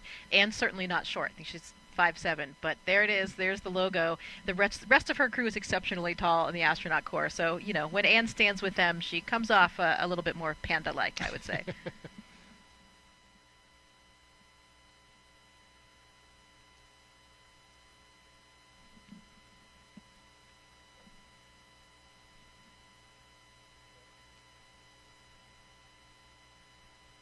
So the next few milestones we should see. Dragon, SpaceX, you are go for Section 2, suit leak check preparation. That's right, is suit leak check. This is the second of the day. Copies, we are go for Section 2, suit leak check prep. So you will, after that brief initial comm check, they will suit leak check. And so you will see the suits inflate. They'll put their visors down. And then when that is complete, they'll do a full complement of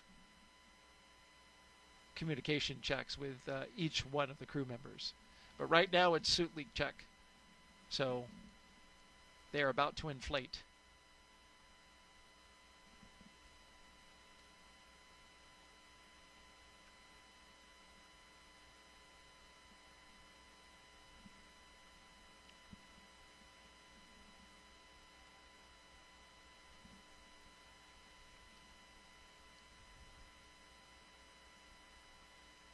As we await this this next milestone, I want to go back to what you were talking about and the memories of being in space, and how clear are the memories of your spacewalk when you were outside the space station, dangling in essence, looking down at the planet. Did you have a moment where you were able to just take it all in, to pause? Yeah, again, as we were talking about earlier, you have to be intentional about stealing a few of those moments for yourselves, especially when it comes to spacewalks. Spacewalks are the riskiest thing that we do. They're the most challenging, both mentally and physically. So it really does demand 100% of your focus and concentration to make sure that you are doing the right thing for the piece of hardware that you're trying to repair or replace, or whatever the task is that you're doing, and most importantly, to keep you and your partner safe. So that really demands a very, very high level of concentration. And, the astronaut mantra is always kind of echoing in your head of like, don't make a mistake, don't make a mistake. So you have to remember, you get very caught up in the task and the minutia of what you're doing. SpaceX Dragon, Section 2, 2.9, tier complete, ready for leak checks.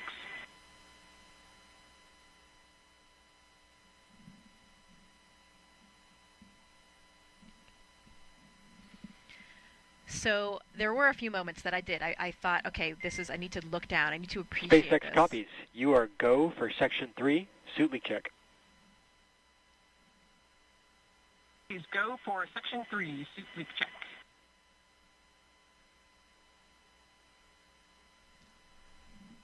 And one of those moments was when I was actually in the foot restraint that we have that you really secures you in one position, and I was working with one of the batteries that we had, and Christina was below me, and as I looked down, I saw the view. We were actually coming over those Patagonia ice fields that I was describing earlier, which is one of my favorite spots, and I remember seeing that and just waiting for a second and thinking, okay, wow, this is pretty extraordinary, you know.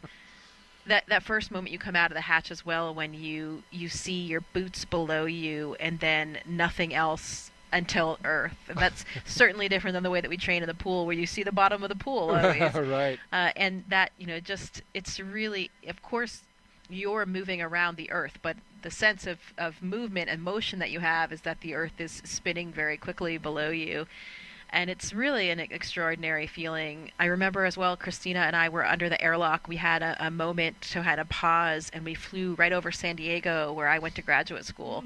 And so we took a moment there to make a shout out to all of my friends and colleagues that live there. But, really easy to pick out those coastal cities because you have those landmarks. When you're looking down at the Earth and you don't have the benefit of the borders drawn on a map, a lot of times geography can be pretty challenging. So those coastal areas are the easy ones to pick out.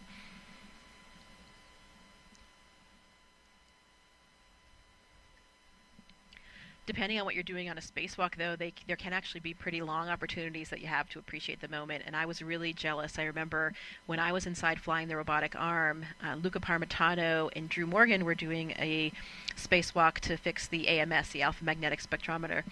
And there was this one period of time where Luca was just riding the end of the Canadarm, the robotic arm on the space station built by the Canadian Space Agency, and he was just riding it for a very long time. He wasn't holding anything, he was just riding it and really looking off into the solar system and the universe. And if you know Luca, he's a talker, and he started getting quite philosophical as well and talking about what he saw and how he felt. And I was always very envious of that opportunity because I didn't have one of those natural lengths of downtime where you had really the opportunity to do that. But you never know. On my next flight, hopefully I'll have one of those as well. Well, I hope so for you as well, because it just sounds spectacular. What an honor and a privilege to be able to do that.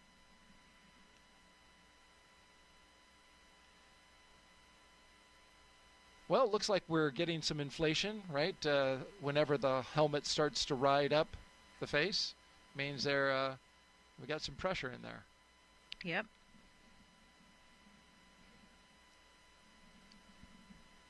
Another social question for you, Jessica. Zryan Dox asks, what happens if the astronauts felt the need to scratch? Oh my goodness. Yeah, that is Hope a they're not good listening. question. Good question, and unfortunately, often there isn't a lot that you can do. You can see right now they're already finished up with those pressure checks, so it wasn't a very long time. You saw Kirill actually reached right in and scratched his nose, so he looked like he did have something like that. Next Dragon, suit leak check complete for nominal suits. SpaceX copies and concurs for good suits. Additionally, at this time, I have an update on the hydraulics issue that LD briefed during the weather briefing, if you're ready to copy.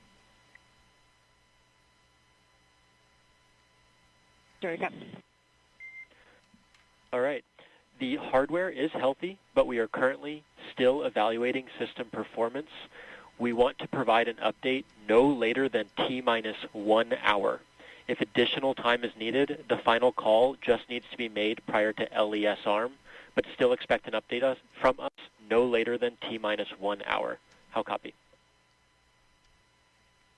Did we copy the update? We'll expect an update prior to 1 hour and understand the constraint with the LAS Army. Thank you.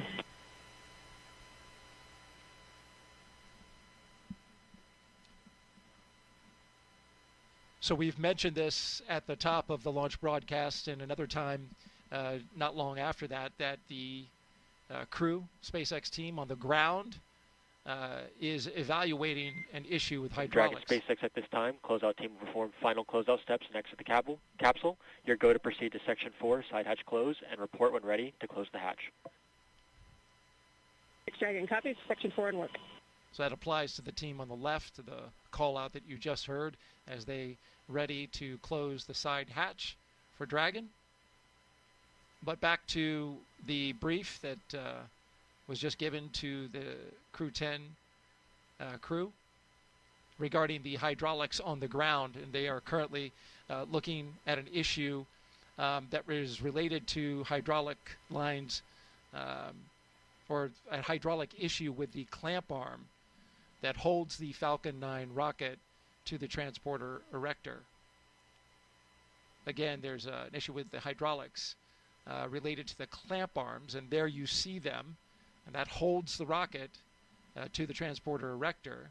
They're evaluating an issue with the hydraulics in one of those clamp arms. So they're working through the data, evaluating the situation.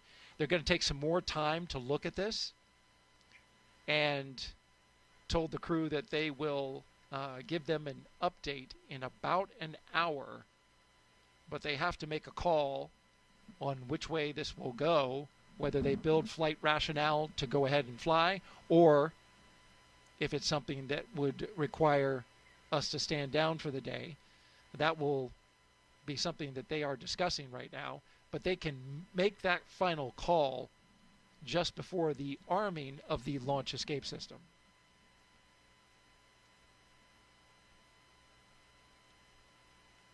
We just completed suit leak checks. Crew-10 is in their seats. Moving forward. Yeah, and to finish off that last question about what happens if you get an itch when you've got your visor closed. Yes. So different spacesuits have, different interiors. If you think about the EMU, the extravehicular mobility unit, that's the spacesuit that we use for our spacewalks on the International Space Station. There are a couple things that you can maybe use to itch a little bit if you have something on your nose or somewhere on your face. There's a Valsalva device that's actually mounted on the visor, and that helps you clear your ears when you're changing pressure. So sometimes if you have an itch, especially on your chin or nose, you can kind of wiggle your face down to clear it that way, to scratch it a little bit with that Valsalva device. You also have a little, the nipple for a Camelback water reservoir. It's kind of like that, but it's mounted on the inside of our spacesuit, and you can use that to try to get at us, to scratch that itch if you have one.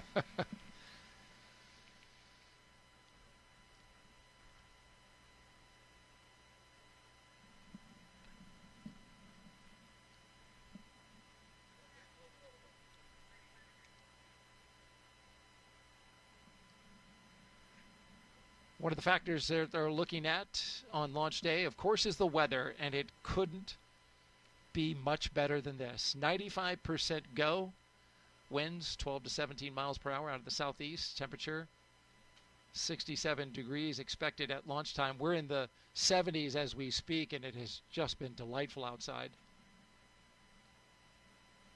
SpaceX and NASA not only look at weather at the launch site, though, but also around the world, making sure conditions are acceptable if Dragon has to splash down in the Atlantic in case of an emergency. So, of course, teams are monitoring contingency splashdown locations if the crew had to come back to Earth before docking with the space station.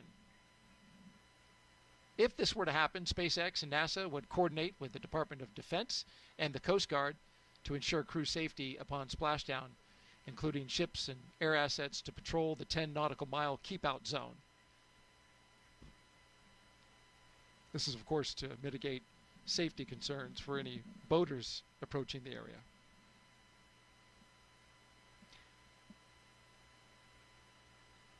The weather brief that they got at the top of the launch broadcast was that conditions along the ascent corridor were good. They did have some winds that were teetering right on the line, but they were expecting them to go down. And how about that? What a beautiful view. A nice sailboat off in the distance, though I'm wondering if that is okay. now that I think about it. Looks like it might be a violation, and I know that that actually prevented a few or delayed a few shuttle launches in the past, didn't it? Right, boats that were in the area that weren't supposed to be there. It did indeed. I can tell you with a fair amount of certainty that as lovely as a day as it is to be out sailing, they are not supposed to be in that location. Now, the area is cleared by the range, so we'll wait for an update from the range to find out what the situation is there.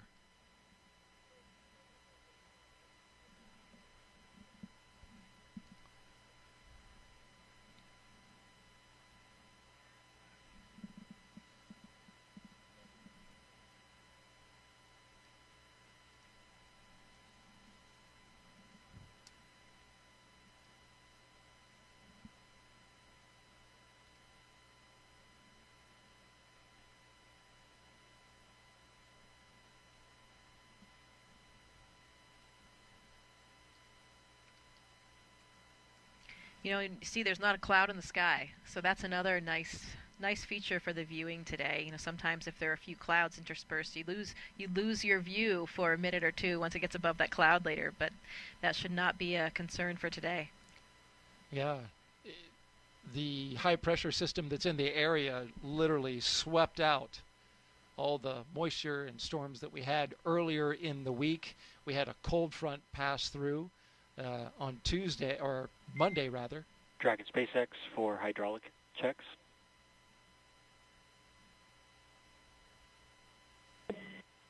Just giving an update that they're about to start an additional set of kinematics tests on the hydraulic system, so you may feel or hear some valves clicking, but this is expected. Thanks for the heads up.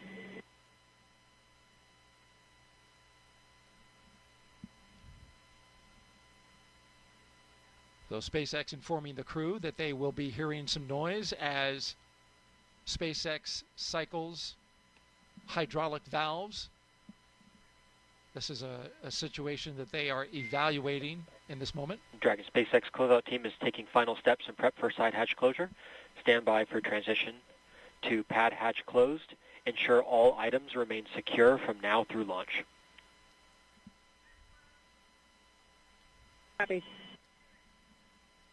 And there you see the crew closing the hatch. But again, back to the hydraulic issue, SpaceX cycling those valves as they work an issue with some ground equipment, the hydraulic lines, and the system that feeds the clamp arms, which holds the rocket to the pad. A note about that boat that we saw earlier, there is still plenty of time to clear the range. And so I don't know this for sure, but it's possible that the boat may be getting a visit, but certainly could get out of there. There are notices that are put out called NOTAMs. They are notices to mariners and aviators in the area that lets them know that a launch will be going off this evening. And the Cape Canaveral Space Force Station, the 45th Space Wing, has the responsibility for the range. And of course, again, plenty of time to clear the range before liftoff. Currently sitting at T-minus 2 hours and 10 minutes and counting. You're watching live launch coverage of NASA and SpaceX's Crew-10 mission to the International Space Station. 2 hours ago, the crew made their way out of astronaut crew quarters. After they suited up, they got into their rides, drove out to the launch pad, ascended the launch tower, walked across the crew access arm and into the Dragon Endurance capsule that you see there. The Endurance spacecraft currently on its 4th flight. The flight leader in the fleet currently. The crew is now inside the capsule, and the team there at SpaceX performing some leak checks to make sure the capsule is airtight.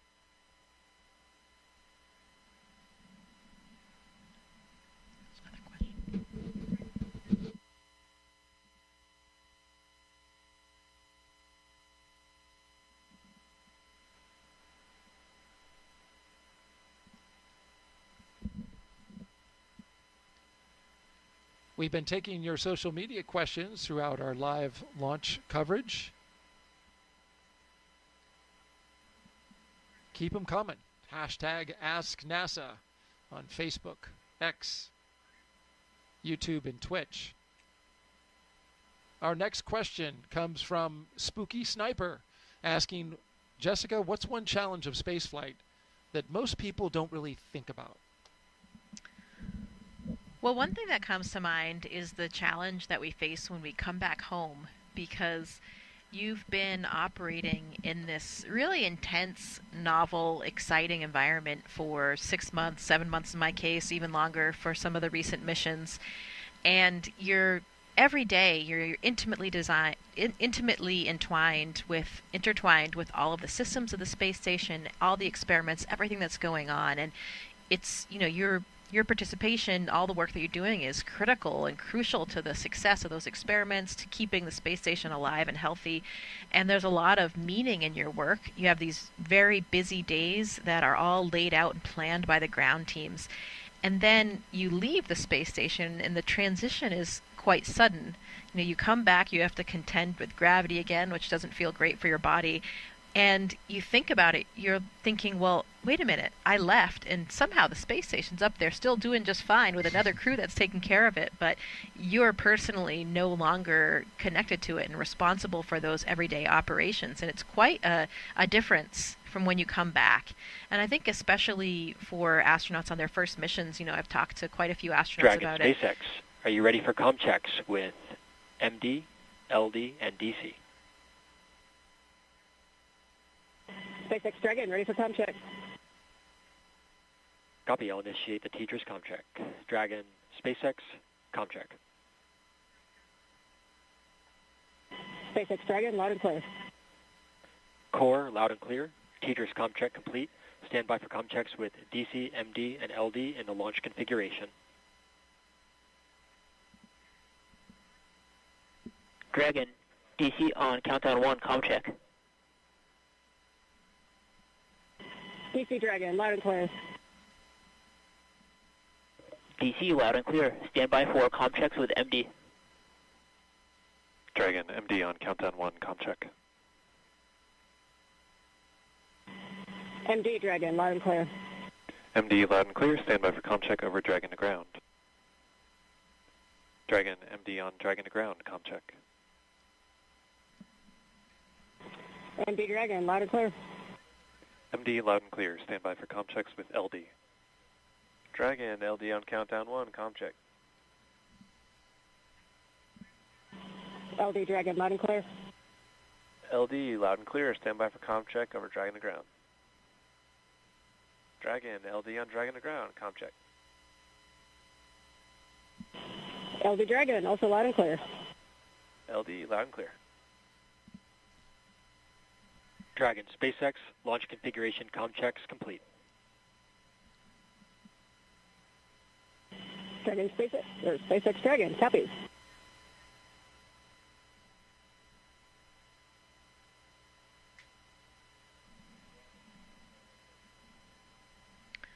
Yeah, so to wrap up that last question, when you returned from spaceflight, some astronauts, including myself, have kind of had this feeling of aimlessness almost. You've just accomplished this number one goal that you've had, this dream you've had your entire life from the time that I was 5 years old, from my perspective. And I actually returned at the time of COVID, so it was coming back to a completely different planet. But, finding, again, your purpose and your mission it's probably something that most people don't think about when they think about the challenges of spaceflight.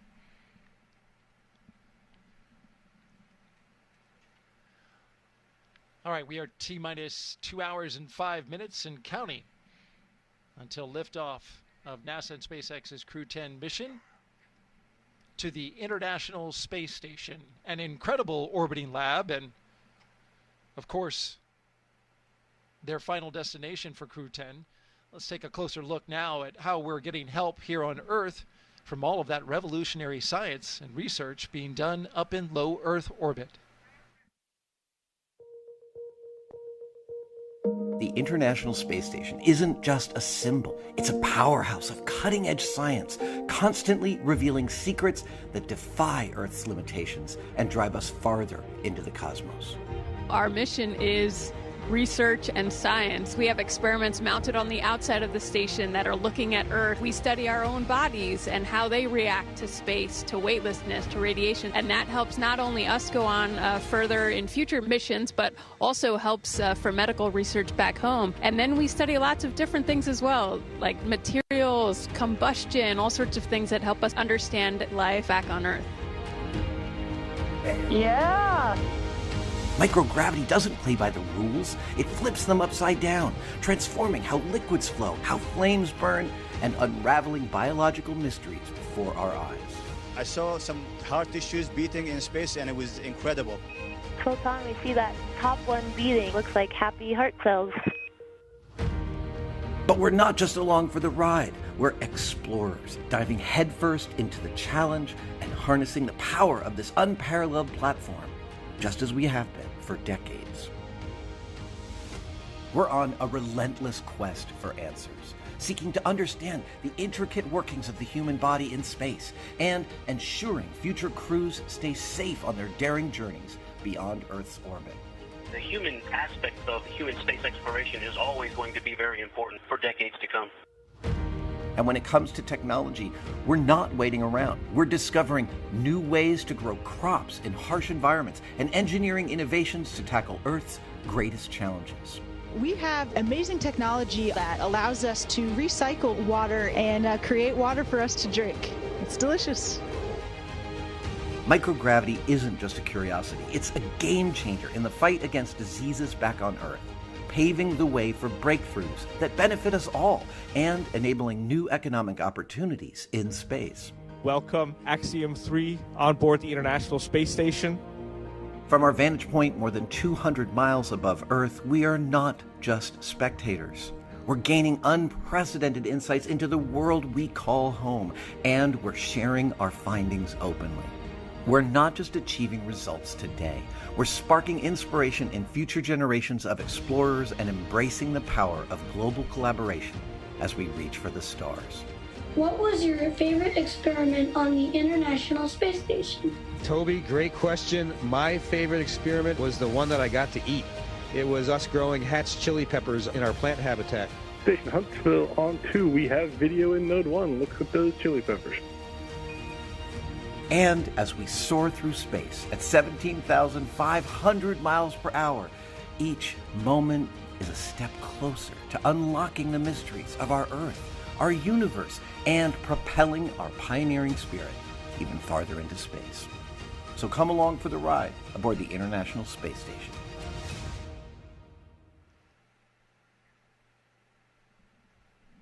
Seeing all that footage from up at the ISS, I'm sure brings back a lot of fond memories.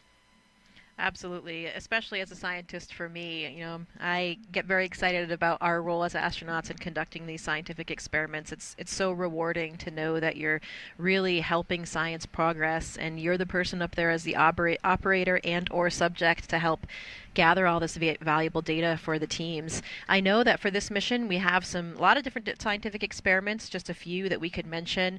There are a few that will be actually performed in Dragon, so in that phase of flight before getting to space station, and a few others on the space station.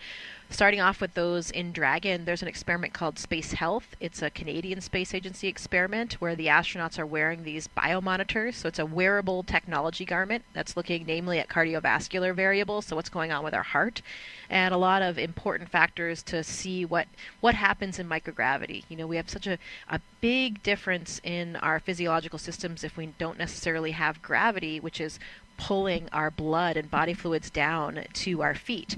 That leads us to the second one, an experiment called Thigh Cuff. This is a relatively new experiment where the astronauts that are participating will be wearing this kind of restrictive band around their thighs, and that it will help reduce the blood flow, so help it'll change the way that fluid shift is happening, where once you get in microgravity, you have this upward fluid shift, less blood in your legs, more in your upper torso and in your face. You can kind of see that in some of the astronauts, especially in the beginning when they're up there before you have a kind of compensation for that.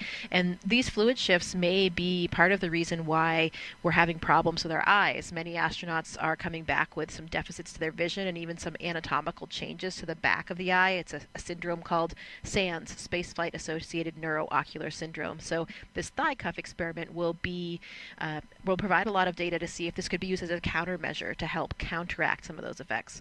There's also an experiment called immunity assay, which is a new way to monitor health and immune function with a blood sample in space. So this is looking at a new assay that can be conducted in flight instead of what we usually do is obtain a blood sample and then we have to wait until that blood sample makes its way back to the ground before we can really get a good look to understand what's going on there.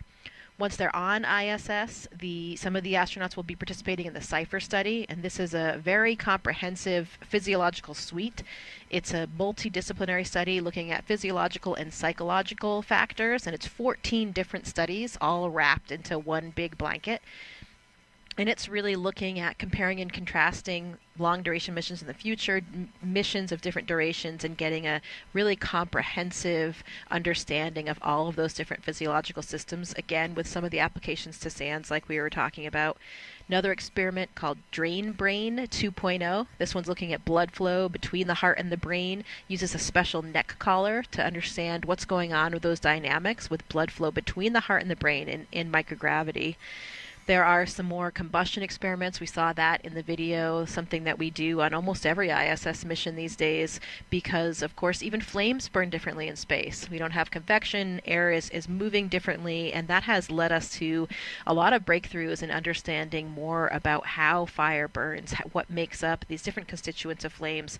This mission, they'll be doing experiments called SOFI, and that will be looking at the different models for flammability with applications toward future space missions and also some terrestrial applications for combustion models. So as you can see, you heard the astronauts talk about it in the video.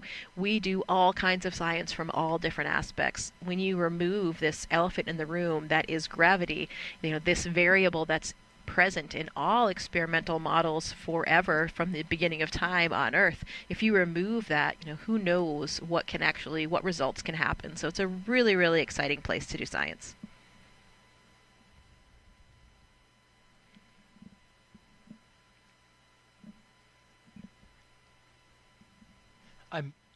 I'm most fascinated by the human aspect, especially what you talked about with how fluid flows inside of the body. Did you notice anything with your vision when you came back? Well, good question. Yeah, I actually did have a pretty extreme case of SANS, and so it was something that when I was on orbit, I did a lot of extra exams and images. So we actually have an OCT machine on board the International Space Station. So this is a machine that we can use to look at the back of our eye, to look at the retina, the choroid, and understand really the anatomy of the eyeball and the surrounding structures. So I actually did have a pretty extreme shift. My only real symptom, and the only thing that has lasted until now, is that I have perfect vision. I actually wore contacts or glasses before I went to space, and for me, so one of the hallmarks of SANS is that you can have a flattening of the back of the eyeball, so this changes the refraction, and for me, my prescription was just this magic amount that was completely counteracted by this change that I had in my eyeball. So now I have 20/15 vision. How about that? And that's persisted for 5 years. Yeah, I usually refer to it as the most expensive corrective surgery. Thank you to the taxpayers. But that is all of the other anatomical changes to my eye have returned to normal, so nobody's really concerned about the health of my eyeball, but I still have this perfect vision. How about that? Wow. So if I go up into space, I can potentially lose my glasses? Well, for most people it actually makes their vision a little bit worse, but it depends on where you start. So we'll have to look into your prescription. If it's nearly the same as mine, then you might have the same result. Then I need to go to space to get it fixed. Forget LASIK. That's really interesting, Jessica. Thank you for sharing that with us. We are currently T-minus 1 hour and 55 minutes and counting from liftoff of the Falcon 9 from Launch Pad 39A at the Kennedy Space Center. Crew-10 currently inside Dragon Endurance. So far, they've completed their comm checks to make sure they can communicate with the teams here on the ground. Their seats have rotated upright to their reclined launch position. That allows them to see the access and access their display panels, as you can see there on the right-hand side of your screen. They've also completed their suit leak checks to make sure that their spacesuits are working properly. And now you see the closeout team making sure that that side hatch has a good seal. If you've been watching us since we came on air, I'm NASA's Daryl Nail with NASA, and I mentioned that twice. NASA astronaut Jessica Meir is here as well, providing outstanding audio commentary. We're going to expand our live coverage in a little more than an hour from now, or actually a little less than an hour from now. We'll come on and bring our SpaceX commentators online, as long as our NASA commentator in Hawthorne, California.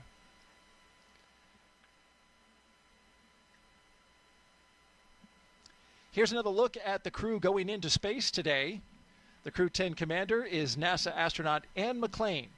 She's a West Point graduate and U.S. Army colonel who has spent 204 days in space and completed 2 spacewalks.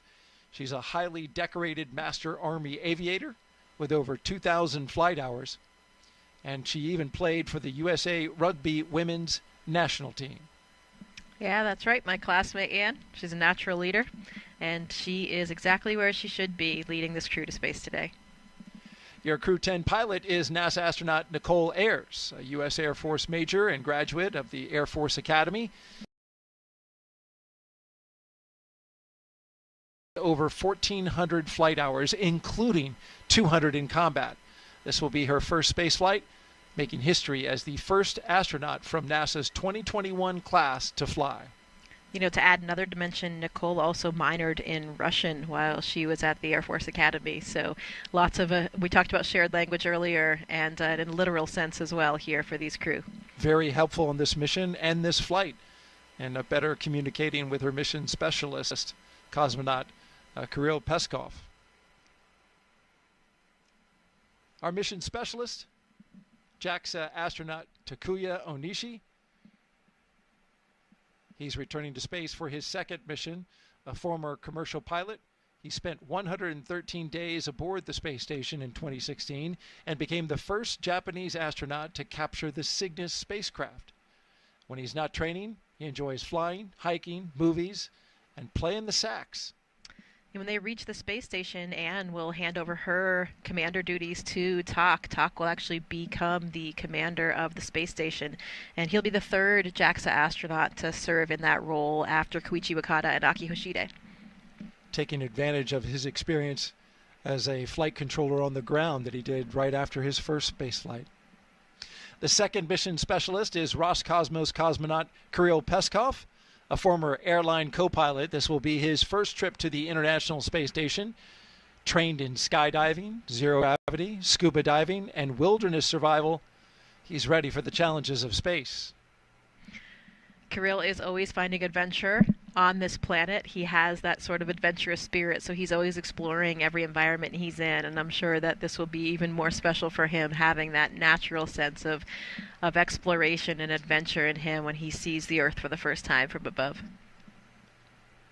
A fine crew, all 4 of them pilots. 2 military pilots, 2 commercial pilots. They all speak the common language of aviation.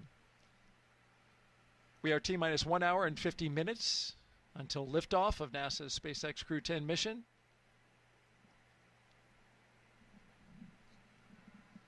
We have 3 astronauts and 1 cosmonaut inside of Dragon Endurance atop a Falcon 9 rocket from Launch Pad 39A at the Kennedy Space Center in Florida, and they are headed to the International Space Station to help maintain the orbiting lab. Once on board the International Space Station, Crew-10 will become members of Expedition 73. As Jessica wonderfully explained, they will conduct research to understand material flammability, contributing to future spacecraft design, and study how spaceflight affects human physiology and psychology, an important aspect as well. The crew will also engage with students worldwide via ham radio. And they will use existing hardware with newly integrated software to test a backup lunar navigation solution helpful for our Moon to Mars program.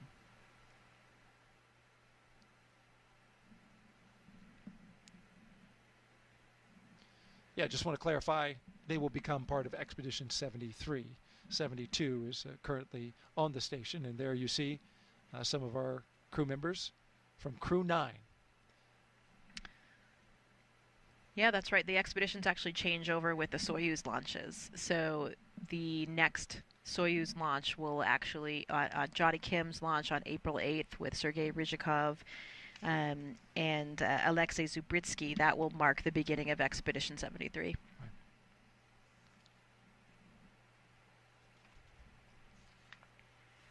So far, we've had a pretty smooth countdown. Everything going well with the astronauts. As you can see, they are inside the spacecraft Endurance. The spacecraft is in good shape. The launch vehicle, the Falcon 9 rocket, also in good shape. The crew, they're ready to go. Flight controllers in Houston are also ready. The only issue that they're currently working is regarding a hydraulic system that feeds one of the clamp arms on the transporter erector. That clamp arm helps hold down the Falcon 9 rocket before liftoff.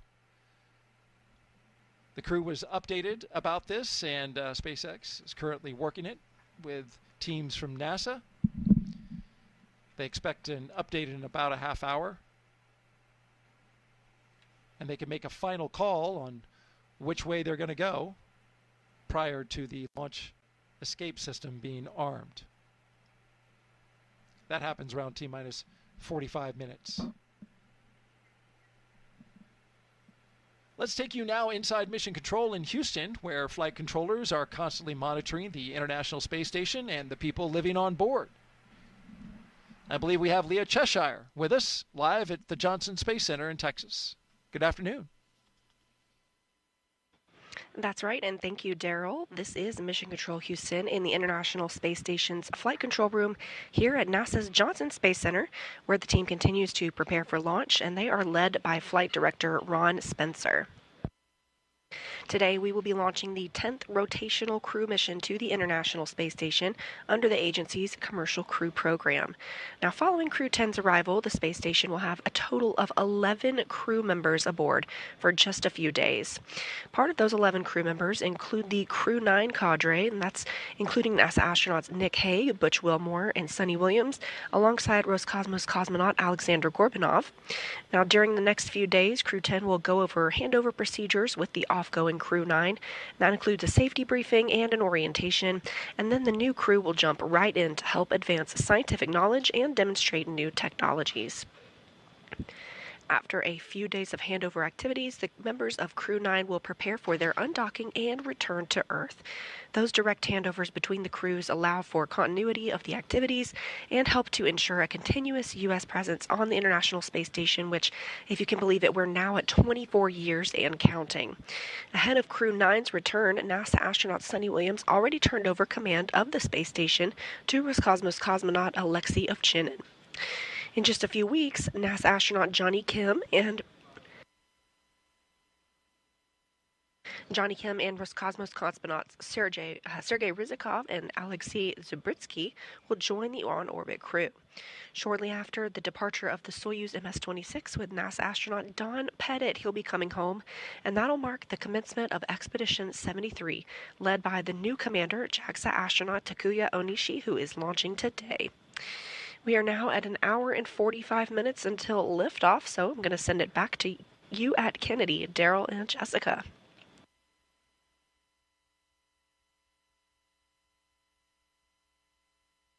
Thank you very much, Leah. Appreciate the update there from Mission Control in Houston, Texas.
T-minus 1 hour and 43 minutes and counting until off of NASA and SpaceX's Crew-10 mission to the International Space Station. You're looking at the members of Crew-10 on your screen. From left to right, Mission Specialist Kirill Peskov. To his right, Pilot Nicole Ayers. To her right, Commander Anne McClain, just a bit out of screen. And all the way on the right side of Commander Anne McClain is Takuya Onishi, a JAXA astronaut returning to space for the second time.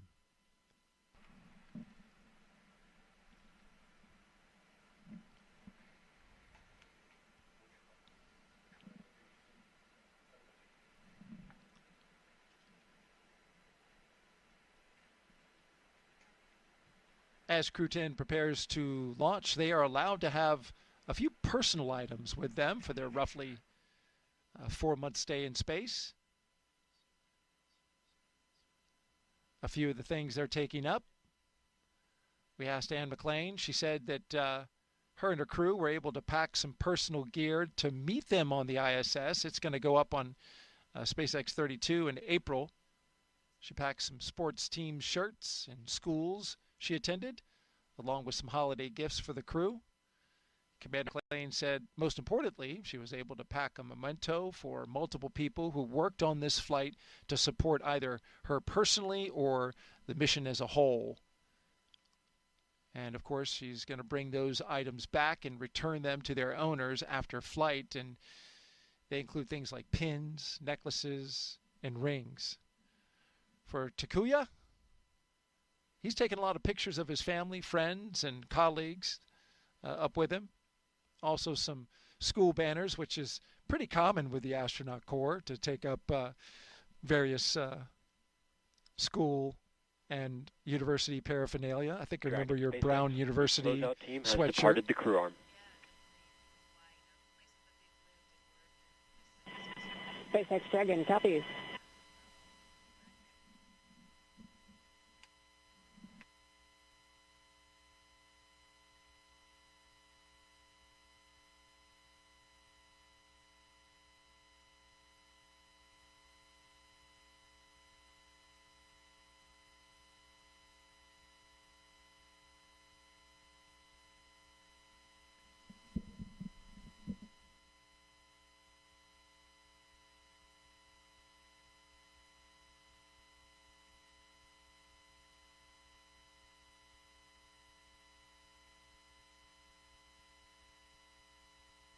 There you see the closeout crew, Jessica, making their way off the launch tower, something you remember well from Crew-2.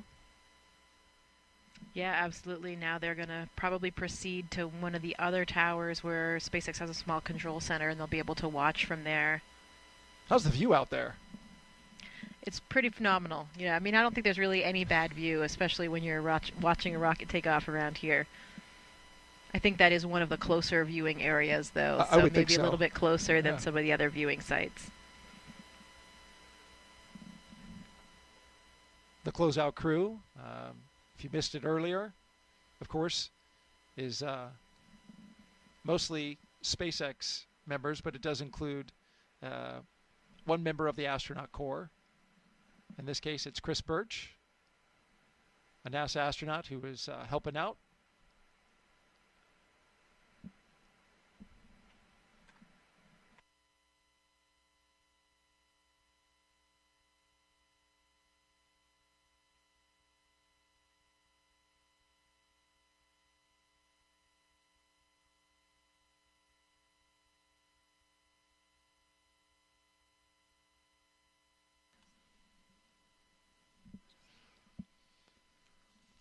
As Crew-10 launches, that means Crew-9 will return home soon. Crew-9 launched from Pad 40 at the Cape Canaveral Space Force Station back on September 28th of 2024.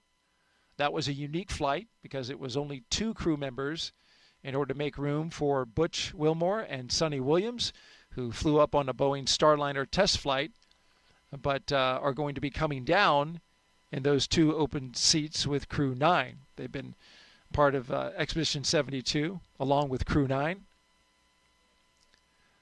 Wilmore and Williams have been living and working on the space station now for over 9 months. The other two for a little over 5 months. Once Crew-10 arrives, there will be what's called a direct handover for 4 days, or what they call 2+2, which is shorter than usual. And then Crew-9 will undock. Talk to us about that handover period and why it's different this time, Jessica. Yeah, so it depends on who is on board for the handover time. When it's a new astronaut, you have a little bit more of what we call kind of adaptation time.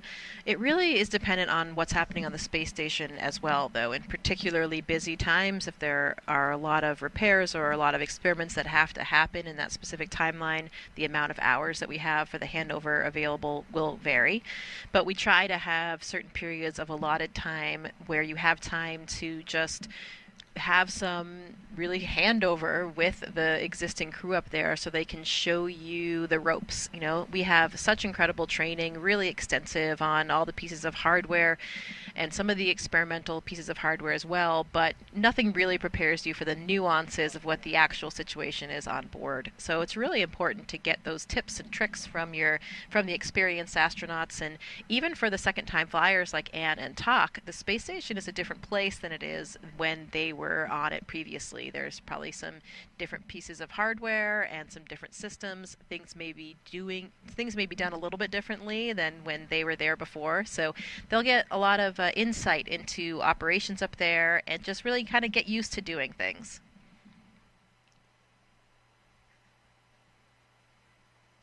And that 2+2 is 2 travel days and 2 days of direct handover? Yeah, it's 2 days of real handover where the two crews are really overlapping and have that dedicated time to hand over activities, and then the other two is 1 arrival day and 1 departure day. So that's what makes up that 2+2. And these handover times can be really variable. We strive to have enough handover so that we, can instill enough confidence in that new crew before the previous experienced crew departs. But we are so tied in with the ground teams now, and we also have been operating up there for so many years.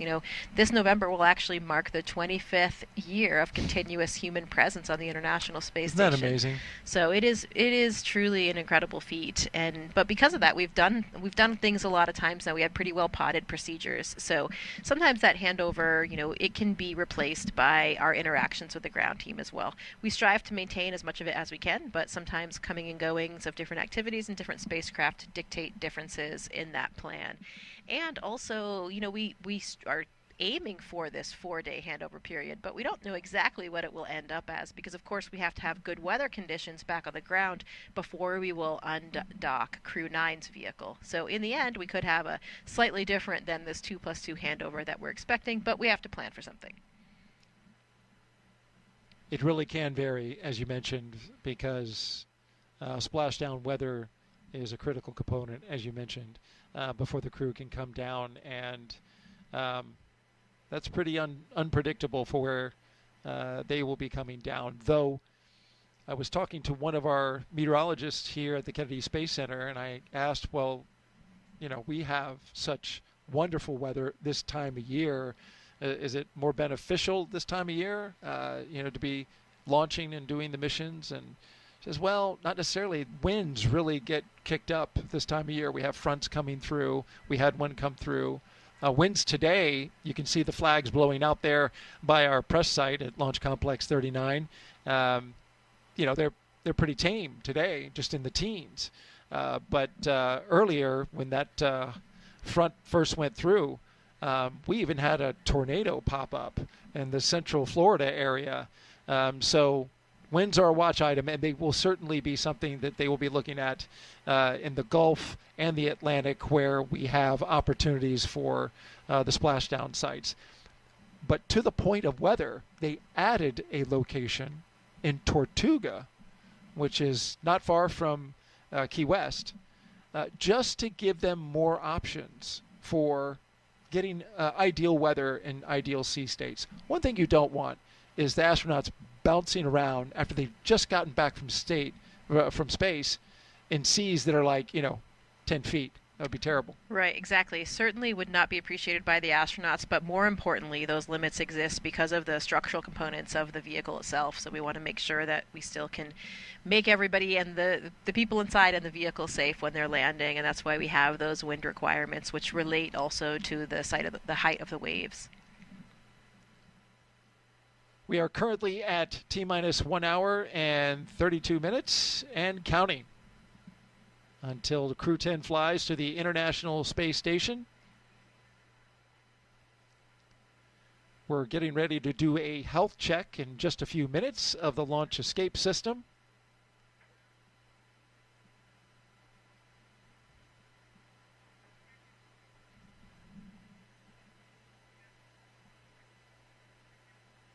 Of course, the launch escape system, a critical component of the Endurance spacecraft. You're looking at the crew right there. On the left, Roscosmos cosmonaut and mission specialist Kirill Peskov. Yeah, that launch escape system will be armed 2 minutes before they start loading the propellant, and of course that's for good reason, because we're sitting now on top of this incredibly combustive material, and that will stay armed. The escape system will stay armed through orbital insertion, and either the ground or the crew can send that command. It has 8 Super Draco thrusters that fire in order to bring the crew to safety, and those thrusters are specific to the abort system, so they're only used for that abort system. The crew can actually hear it arm with like very loud thump, and then they can hear the fueling of the valves, and they can hear the flow of the fuel as well. There's a T-handle on board that the crew can activate if they needed to jettison themselves to safety.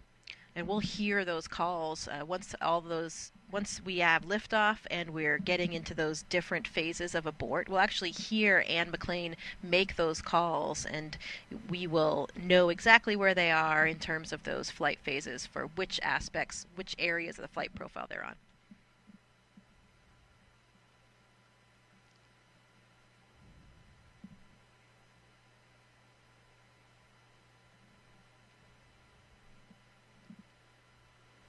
We will hear that health check coming over the loops here in just about a minute, a little less than a minute.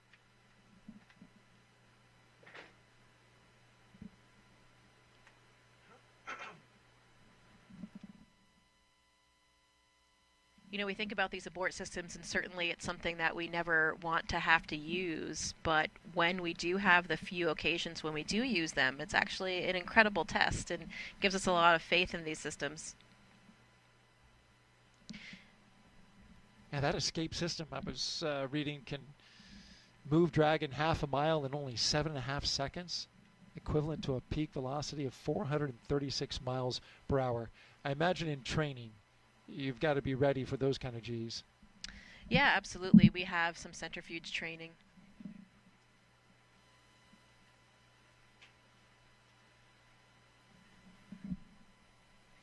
Yeah, we have centrifuge training in order to familiarize ourselves with that G profile. So, for example, for me as a Soyuz flyer, we went up to about 8 Gs, and that is to prepare for any off-nominal entry. Normally an entry, like for my entry, I experienced only about 4.1 Gs during the landing profile. And you're also, in the Soyuz, you're also practicing if you had to control that descent and the trajectory of that descent.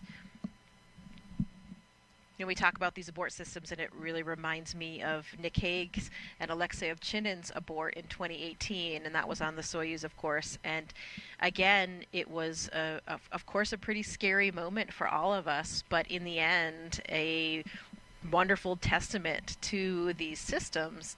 This is why they exist. And in that case, there was a problem with a rocket, and it happened at about 30 miles up. They went up to about 50 miles, and after the escape system had fired, they experienced around 6.5 to 7 Gs, and then they came back safely to the Earth. So pretty interesting test of that. Again, not something we ever want to use, but certainly something that's a very vital component to all of these launch systems. I remember that well. Was some anxious moments there, and your fellow classmate from your astronaut class, Nick Hague, was right. So I'm I'm sure you got the full story on that. Yeah, I remember it very well as well. We were in Russia. I was training for my flight. I was there with Christina Cook as well, and we were viewing it from a small control room that we have at the Gagarin Cosmonaut Training Center. So we were paying attention to that whole launch sequence, and we started getting some indications that things were a little outside of the ordinary. And I'll never forget that moment when Nick was back. I mean, he was back with us at the cottages in which we live in Star City in a very short amount of time. And I remember coming back from class and jumping off my bicycle, and both Christina and I ran over to him and just gave him the biggest hug. And it just seemed so strange to see him back there when we knew that he was supposed to be leaving the planet for quite some time. And that was Right. just, the day prior.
So here's a good shot of the crew members. They have ingressed the vehicle, they have completed the pressure checks of their spacesuits, and the hatch has been closed.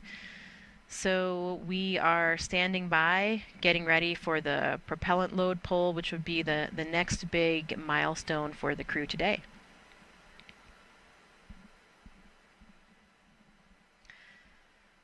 Dragon SpaceX for post-ingress briefing.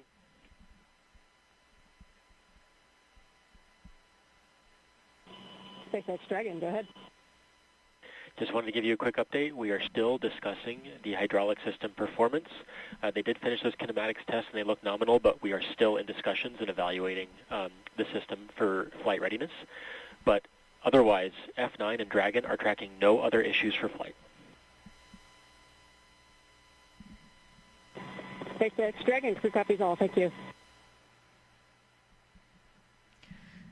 So you've just heard that update from the SpaceX teams. They are still monitoring the hydraulics for the clamp arm system that's holding the Falcon 9 in place. And so still making some evaluations there. The good news is they're not tracking any other technical issues. So hopefully we will get to a good place with this one and can continue on toward a launch today. Speaking of launches, NASA and SpaceX joint launches, there was a very interesting launch just last night from the Vandenberg Air Force Base on a Falcon 9, and that was the Sphere X and Punch missions. The Sphere X is a spectrophotometer that is really looking at the history of the universe, and it is using near-infrared spectrometry as a near-infrared space observatory that's going to be what's providing comprehensive all-sky survey of the near-infrared spectra of 450 million galaxies. So really cool stuff here. That it's basically a telescope that's taking images of our skies in the infrared and providing a map of the universe, and it will allow us to interpret a sort of history of our skies, as one of the scientists described, like time travel, so that we will see what happened even 1 second after the Big Bang and start having a better understanding of the origins of the universe. Another system that was on board the same rocket was the Punch experiment. That's 4 small satellites that are looking at the solar corona. So that's the outer atmosphere of the sun, and will give us a lot more insight into what is happening in that layer of atmosphere on the sun. So some really incredible scientific instruments that NASA and SpaceX launched together just last night.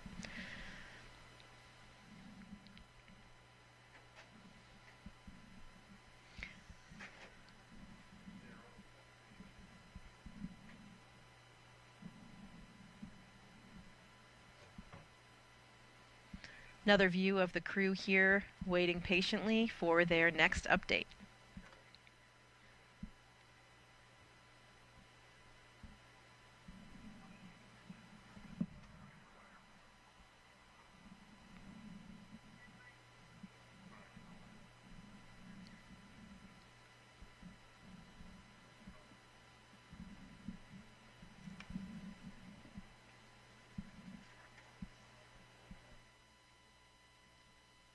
Jessica, the Dragon spacecraft Endurance will take Crew-10 to space today, and as we've been talking about, it's the 4th flight for the capsule.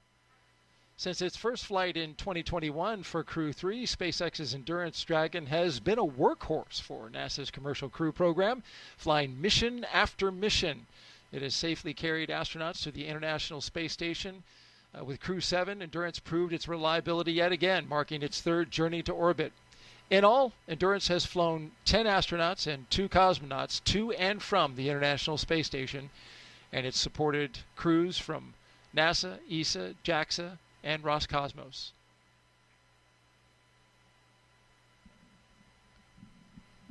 And we are currently at 1 hour and 19 minutes until liftoff of Crew-10 on a Falcon 9 rocket to the International Space Station.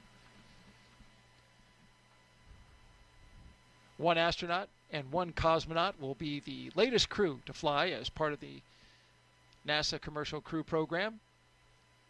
The program uses private companies to transport people to and from the orbiting lab from U.S. soil. We've had a good countdown so far. Weather is almost perfect, 95% go. We do have an issue that SpaceX is looking at on the ground side. It has to do with the hydraulic system for the clamp arms, one of the clamp arms. Clamp arms hold the Falcon 9 rocket to the transporter erector. They have been giving the crew inside Endurance updates as they've been going along. And they're going to give them another update here soon. We know that they also let the crew know that they would be testing that hydraulic system. No danger to the crew at all in order to test that system. So they went ahead and cycled those valves. They're gathering data and continuing to work that.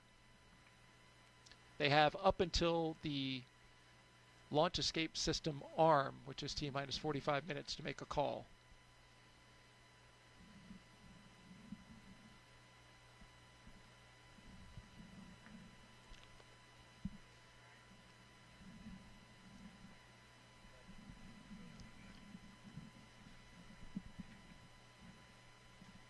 Just inside the spacecraft. It's pretty calm inside there, as we've been seeing, the crew. But what are you feeling in a moment like this? You know, I think it's probably different for everybody. You know, maybe as the commander and the pilot are probably kind of rehearsing the big things that they're going to be monitoring on those displays. I know that for me, in the left seat of the Soyuz, there was, quite a choreography and procedures that we're following every step of the way. And so I was paying very close attention to everything that was happening on my screen. And, just preparing to follow along and do all the things that we had done in all the training and all of the simulations. And we are thinking about everything that's going to happen, thinking about what happened earlier today, saying goodbye to our family members. And most likely, though, I would say really just concentrating on the job at hand and the task at hand. You are really intimately connected with everything that's going on board that vehicle through all of these intense simulations that we've done. And so you are waiting for that next big moment and are ready to do what you've been trained to do.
Good afternoon. You're watching live launch coverage of NASA and SpaceX's 10th rotational flight to the International Space Station.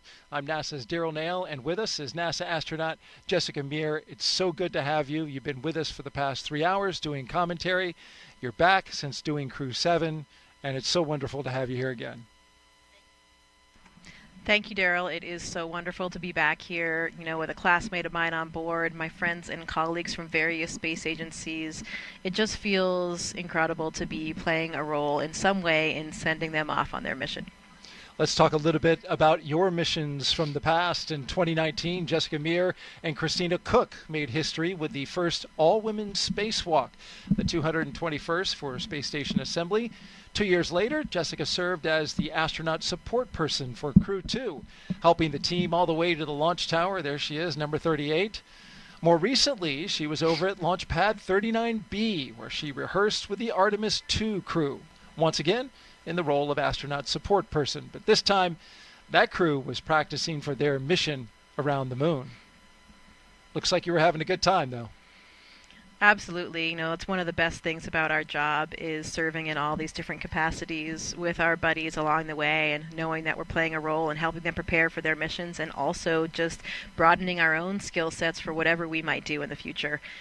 One of the best parts, I think, about being an astronaut, we're just doing different things all the time. A lot of times the roles that we fulfill are very active. We're doing jet training, we're learning how to use and practicing with the spacesuits, we're taking a Russian class, we're learning about onboard systems, we're testing out something for an entirely new vehicle for the Artemis missions. So always fun and exciting.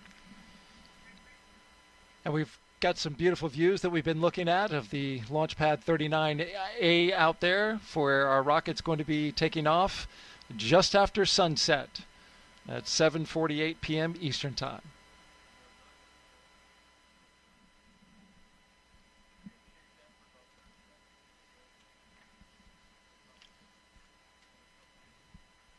We're expecting a beautiful launch tonight, Jessica.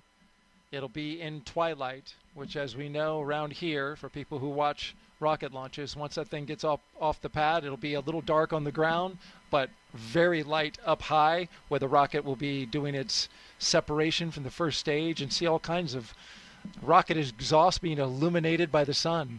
It will definitely be a gorgeous view. Very special lighting in that twilight period. So it will be quite a show for everybody on the ground here in Florida. Looking forward to watching it with you. Jessica, of course, has been gracious enough to spend the last 3 hours providing her insight analysis about the pre-launch operations and milestones as we count down to launch of Crew-10. Liftoff time still holding for 7:48 p.m. Eastern Time and 57 seconds for those who like to know it right down to the dot. Crew-10, ready to go. All right, let's check in with our team at SpaceX, who will be providing us commentary, along with our NASA commentator. How are you guys doing this afternoon?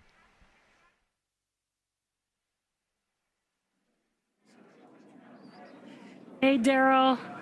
I'm Jesse Anderson, a Senior Production and Engineering Manager here at SpaceX. And I'm Anna Schneider with NASA Communications. We're excited to be joining you from Mission Control here in Hawthorne as we count down to liftoff of Crew-10 just over an hour from now. Of course, Crew-10 is our 10th operational mission with SpaceX, flying astronauts for long-duration missions to the International Space Station. Crew-10 will have 2 first-time flyers on board, as well as a veteran NASA astronaut and veteran Japan Aerospace Exploration Agency, or JAXA, astronaut. And the multinational crew also represents 3 different space agencies, with NASA, JAXA, and Roscosmos all represented on board.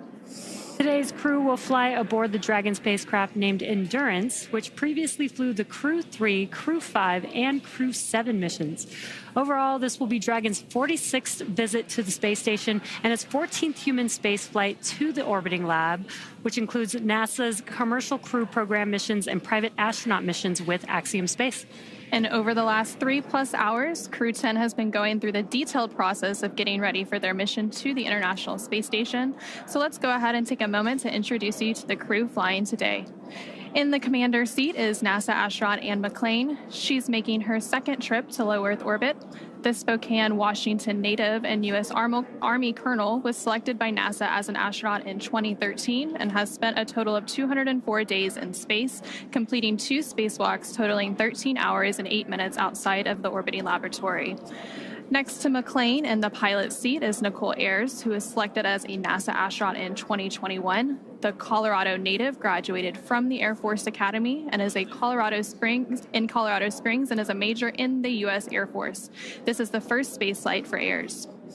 Serving as a mission specialist is JAXA astronaut Takuya Onishi. Today's flight will mark Onishi's second trip to the space station, and he was selected as an astronaut by JAXA in 2009, logging 113 days in space previously. Now, to round it all out is Roscosmos cosmonaut Kirill Peskov, also serving as a mission specialist. Peskov was selected as a cosmonaut in 2018 and will be making his first spaceflight today as well. Once on board the International Space Station, Crew-10 will briefly become members of Expedition 72 and then Expedition 73 in April. During their mission, they will conduct space station maintenance along with scientific research to understand material flammability, contributing to future spacecraft design, and study how spaceflight affects human physiology and psychology.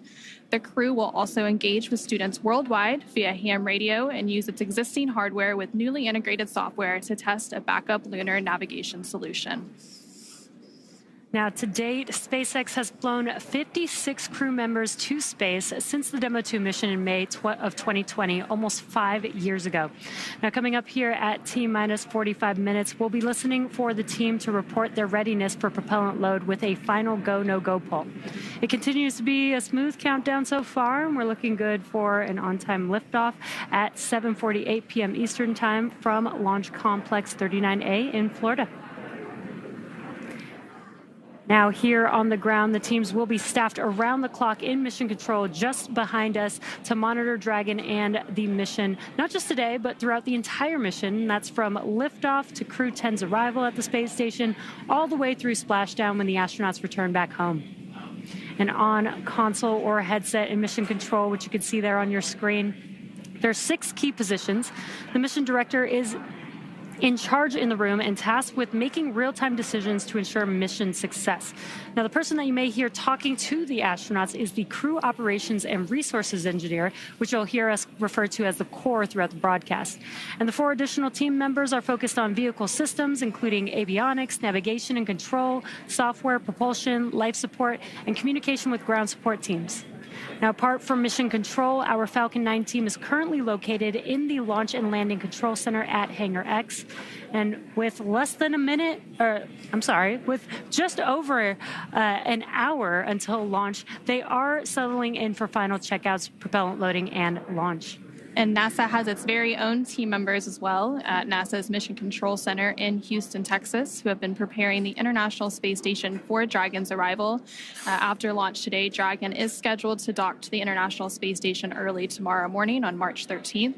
And the teams in Mission Control Houston recently gave their go for launch, confirming the space station is ready to receive Dragon and the new crew. Following liftoff, today's flight to the space station will take around 11 hours, with Dragon flying autonomously the entire way. Now, docking again is targeted for 3 a.m. Pacific, 6 a.m. Eastern tomorrow, March 13th. And just like autopilot on a commercial aircraft, the crew always has the ability to take manual control of the spacecraft if needed. And before all of that happens, as the booster returns to the launch site and slows down from supersonic speeds, people in the immediate area may hear a brief double clap of a thunder-like sound known as a sonic boom. Similar sonic booms like this were heard during the return and landing of the space shuttle, and sonic booms like these are one of the hallmarks of reusable systems like Falcon. Here's what some of these booster returns have looked and sounded like on previous missions. I know a lot of people will be excited when they hear the sonic boom. And these are going to provide quite a show because you're going to hear the sonic booms.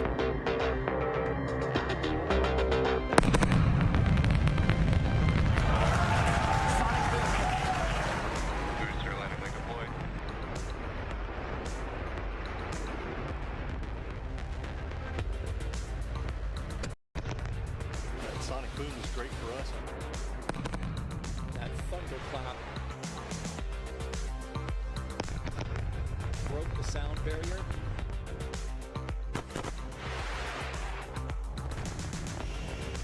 Side booster separation confirmed.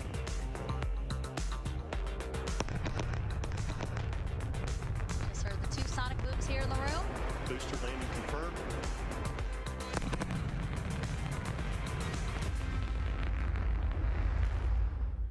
We're now at T-minus 1 hour, 4 minutes, and counting down to today's launch.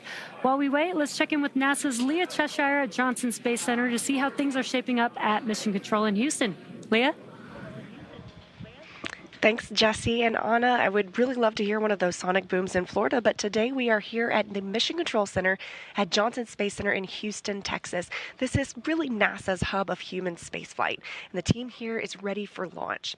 The International Space Station is ready for the crew to lift off as they begin their journey to the orbiting laboratory. Now, in the home stretch of the rendezvous, NASA and SpaceX flight controllers will enter into integrated operations. This means both flight control teams will conduct a series of go, no-go polls for Dragon Endurance's docking to the space station. Rotation missions like Crew-10 help NASA continue to maximize the important research and technology demonstrations made possible only in the International Space Station's unique microgravity environment.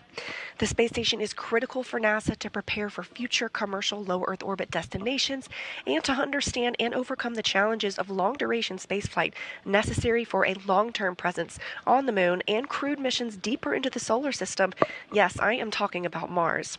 Now, here's a closer look at the mission and what Crew-10 will have to look forward to during their stay aboard the International Space Station. The Crew-10 mission is going to be a rotational mission to the International Space Station. So we will launch aboard the SpaceX Dragon capsule and the Falcon 9 rocket. I'm just enjoying the way towards the launch. Of course, I'm looking forward for the day of launch. And we are going to stay there about a half a year. So the first goal of Crew-10 is to continue learning about the Dragon and the Falcon 9 rocket that we're going to be flying on to enable SpaceX to continue their development of rockets and even private astronaut missions in the future. The other mission is to get us safely to the International Space Station so that we can crew this incredible national orbiting laboratory that we have and continue the science experiments that we have ongoing there. One of the unique characteristics of the International Space Station is microgravity. We get to learn how humans and plants and other types of hardware react in the space environment and the microgravity environment. And it helps us to develop all kinds of new materials, medicines, and it helps us to push our knowledge forward. The discoveries that we make on board the International Space Station then inform what we do on Earth, and it allows us to further both humankind here on Earth and get to further places in the universe. So I've often been asked why we explore, and I think it's different for everybody. When people are born, they naturally want to explore their environment, first as babies, and then as kids, and finally as adults. That's how we expand our world, and that's how we find something new. Every time that we make a further step, we learn something and we learn how to adapt, and that is so important to humanity. This is probably the main things which drives us forward and helps us to survive as a species. There are so many unknowns in space, and as explorers and as humans, we want to find out what's in that unknown. For me, it's the fact that I get to be a small piece of figuring out what the unknown is and taking that next step to get to the Moon and to Mars and the Artemis program. Our ultimate goal is to go to Mars, but it's not an easy journey, and when we face a new challenge, we must solve it step by step. I think that's one of the biggest benefits of the International Space Station. We're outside of the atmosphere, and now we don't have the protection of the atmosphere. What happens, and how do we better prepare our people, our hardware, our food, our water systems for that deep space exploration? It's really important on the space station that we learn those lessons now when we're in low Earth orbit. That way we know what we need to bring with us when we go onto the Moon with the Artemis program.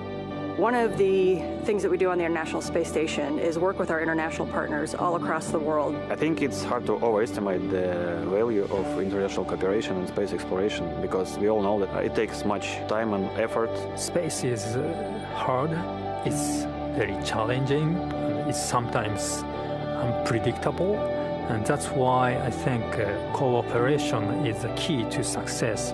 The International Space Station wouldn't be international without all of our partners. And our goal is to be a beacon of hope for all of humankind so that people can look and say, this is what we can accomplish when we work together. I asked Anne what she's most looking forward to, as well as Nicole, and she says it's really satisfying for her to work on hardware with her hands, then get it into the Japanese airlock, and then go see it working outside in space, which I thought was pretty cool. Yeah, that is one of the perks for sure. All the different things that we're doing every day, whether or not you're just being an operator or a subject for an experiment, loading up the Japanese airlock. That was one thing that we did several times during my mission, where we were deploying some small satellites via that airlock. So we did all the work of configuring them and putting them through, and then we watched them shoot out and be in orbit around Earth. So really That's cool. pretty cool.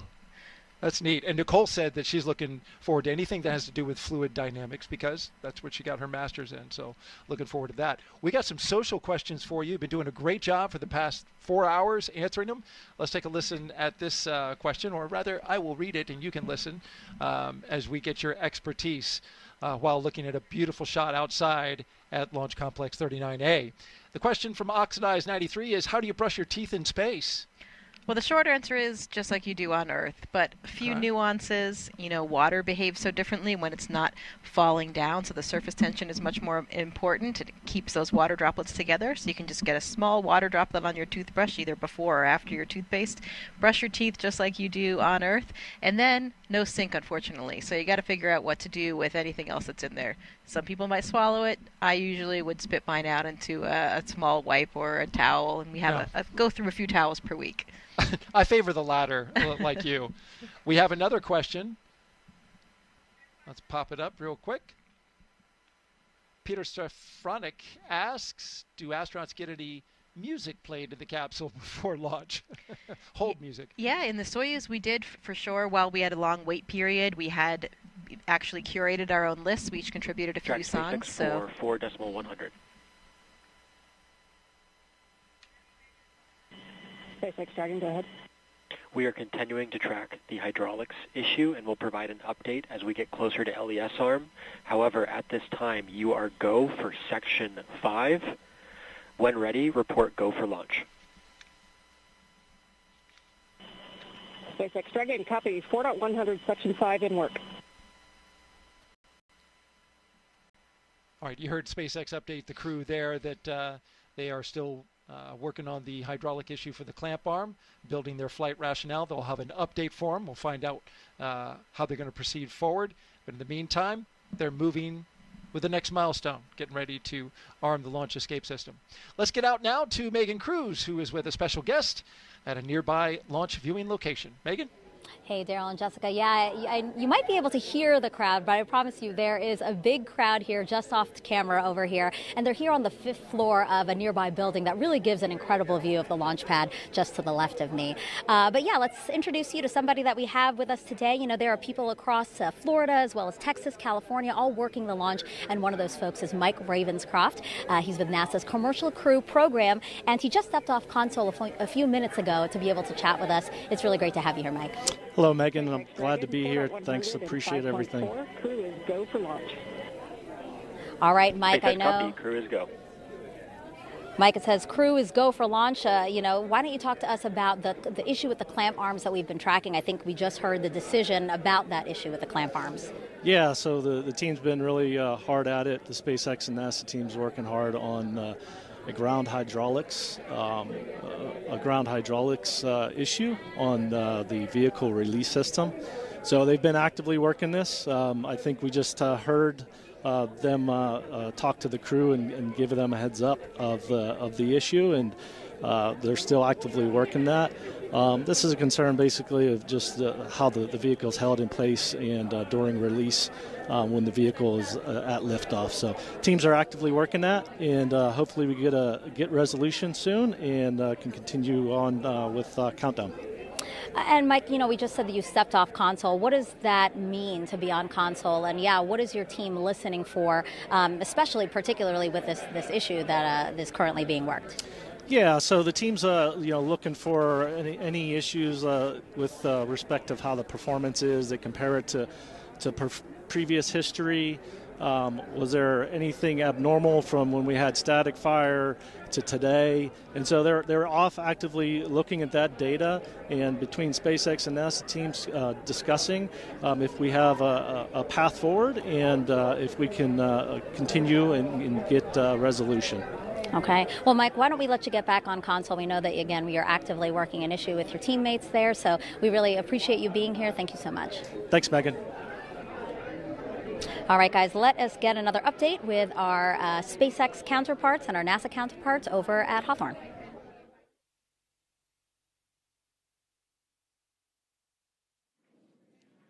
Falcon 9 is the first orbital-class rocket capable of reflight. Together, Falcon 9 and Falcon Heavy have completed more than 450 launches and over 380 reflights. And today, the booster will be attempting to land at Landing Zone 1, which is just down the coast from the Kennedy Space Center in Florida.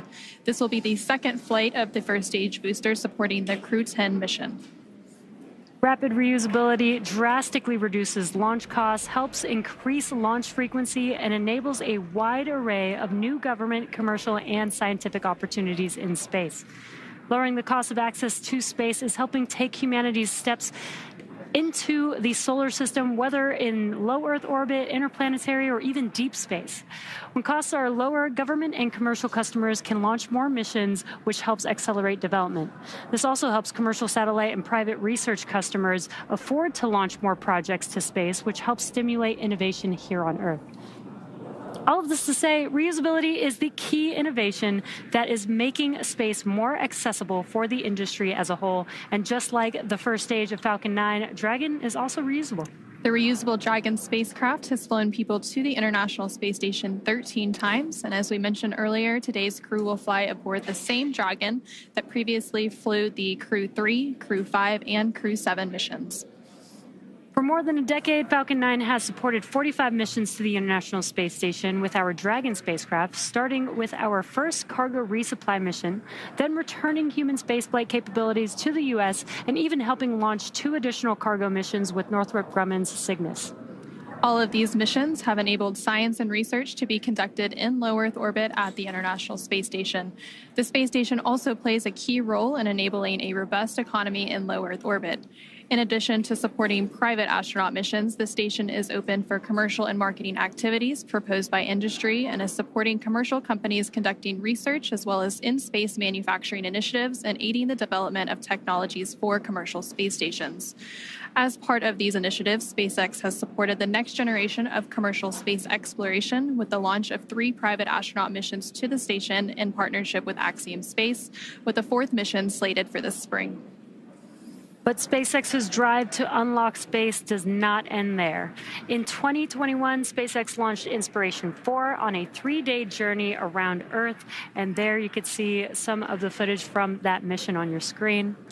It was the first all-civilian mission to space, and missions like Inspiration 4, Polaris Dawn, and the upcoming From 2 allow commercial astronauts to conduct research and other activities in microgravity and demonstrate new technologies while orbiting Earth. As some of you may recall, last year, the Polaris Dawn crew reached the highest Earth orbit ever flown since the Apollo program, participated in the first ever extravehicular activity, or EVA, from Dragon, wearing SpaceX-developed EVA suits, and conducted 36 research studies and experiments designed to advance both human health on Earth and during long-duration spaceflight. All of these missions are helping set the stage for future missions to the Moon, Mars, and beyond. And for nearly 25 years, NASA has supported a continuous presence in low Earth orbit aboard the International Space Station. And just yesterday, the space station surpassed over 150,000 total orbits of the Earth. Now, NASA plans to transition to a new model featuring commercial space stations to ensure a sustained access to low Earth orbit for microgravity research. Our commercial low Earth orbit development program is using a 2-phase approach to first support the design and development of commercial space stations, and second, enable the agency to purchase services as one of many customers. Definitely exciting times ahead in the world of commercial space. Absolutely, very exciting. Now, back to today's mission. We are coming up on T-minus 50 minutes here to launch, and our teams are carefully moving through the pre-flight process. Now, a lot of preparations have brought us to this point, including a dry dress rehearsal and static fire on Sunday. A dry dress rehearsal is a practice run before launch where all of the steps are conducted except for the loading of propellants, which is why we call it dry. The integrated spacecraft and rocket are rolled out to the pad and raised vertically, and the crew and all of the support teams go through their steps exactly how they would on launch day to make sure that they're ready when we do go for launch. However, during a static fire test, which we also did earlier this week, the crew is not present. Now, propellants are loaded and the engines on the boosters are fired for a few seconds while the rocket is held down to the launch mount. The data from the static fire test is then reviewed and incorporated into NASA and SpaceX's decision to proceed with launch. And all of that hard work now brings us to today. And next up in our countdown, SpaceX's launch director will check in with the team for readiness, both for propellant load and for launch. As mentioned earlier, the Dragon launch team, as well as key NASA launch members, are in the Landing Control Center at SpaceX's Hangar X in Florida. The launch director will also check in with the Dragon mission director, referred to as MD, and NASA launch manager to make sure they're ready to move forward. Right now, the crew is on board Dragon, waiting to get the green light to stow the crew arm for launch and arm the launch escape system. Once the launch director gives the go-ahead, we should get a good view of the access arm moving away from the spacecraft. Now we're still tracking that one issue with the hydraulics, so we should hear the final decision on that before we get to that crew access arm stowage. And the range continues to be go for launch, currently monitoring the clearance area surrounding our launch pad, as well as the air and sea space along the flight corridor. And the weather is also looking good so far. Weather is trending in the right direction, and we're currently at a less than 5% chance of violation at our target lift-on time, which is great. Our teams will continue to keep an eye on the weather, and we'll have our final pre-fueling weather briefing at about T-minus 45 minutes, which is just in about 3 minutes from now. And there on your screen, you can see a live view of Falcon 9 and Dragon at the launch pad, Launch Complex 39A in Florida, just under 48 minutes away from launch. We've conducted several weather briefings leading up to this moment, starting with one at T-minus 48 hours a couple of days ago, proceeding into the most recent weather briefing a couple of hours ago. All of the weather continuing to look good, as Jesse mentioned. The one item they're currently tracking for weather, it would be on the abort corridor, but again, that looks pretty good at this moment. Again, our teams will be staffed around the clock in mission control to monitor Dragon, not just today, but through the entire mission from liftoff to Crew-10's arrival at the space station and all the way through splashdown when the astronauts return. Coming up in about 2 minutes, we should hear that launch director briefing around the T-minus 45-minute mark. And then after that, we should hopefully have a decision on the hydraulic system, whether we are go or not, and if that's been resolved. And then after that, we will see that crew access arm stow to begin around the T-minus 43-minute mark.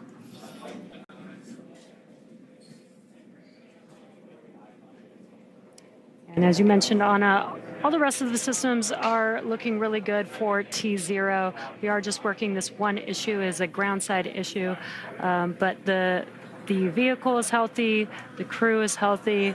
They're currently strapped into their seats inside of Dragon on top of Falcon 9 as we speak right now, patiently waiting for an update. Yep.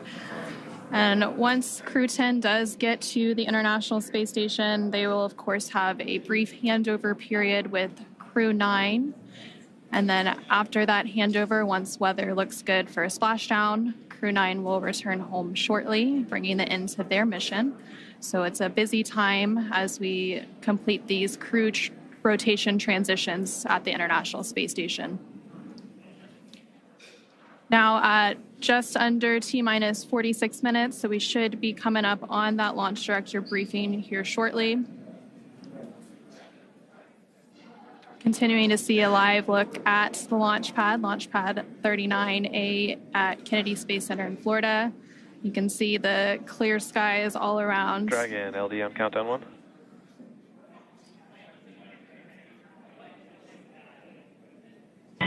LD Dragon, go ahead. Hey, for awareness, team needs a couple more minutes here, wrapping up this hydraulics issue. We'll get back to you in about another 4 minutes or so on the answer.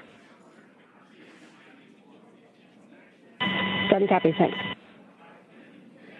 And a quick update there. Sounds like around the T-minus 41-minute mark, we'll get an update on that hydraulic issue that the teams have been working.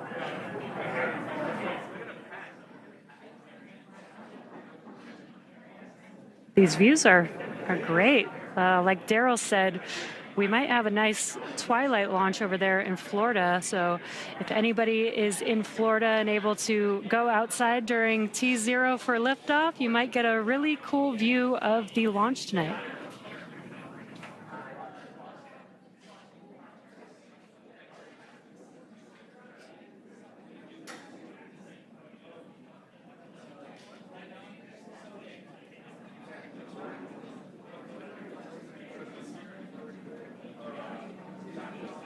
And again, that hydraulics issue that's been mentioned several times here now, the only issue being tracks, it's related to the hydraulics on a clamp arm. And those clamp arms are located on the transporter erector around the second stage of Falcon 9. Dragon SpaceX LD on countdown 1. At this time, we are standing down from today to further address hydraulic release data. And launch control is going to pause the clock.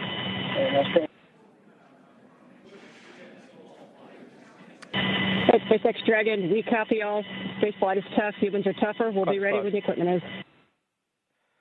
Yeah, sorry about the unfortunate result today, but we'll get you back up here in the air soon.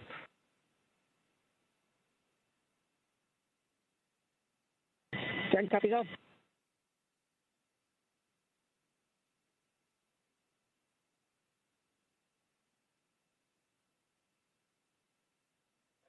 Dragon SpaceX, you are go to start 5.100 launch scrub.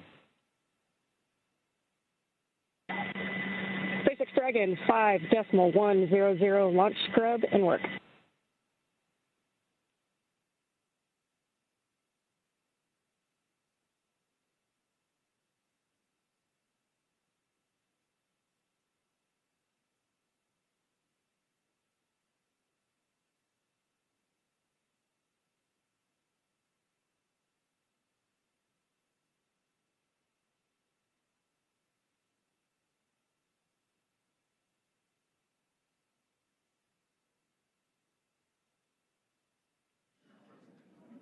And we did just get that update. Unfortunately, we are scrubbing for today's launch, unfortunately, due to the hydraulic ground issue that the teams have been working. This will allow the teams to continue to troubleshoot and hopefully fix this issue for the next attempt that we'll have for Crew-10.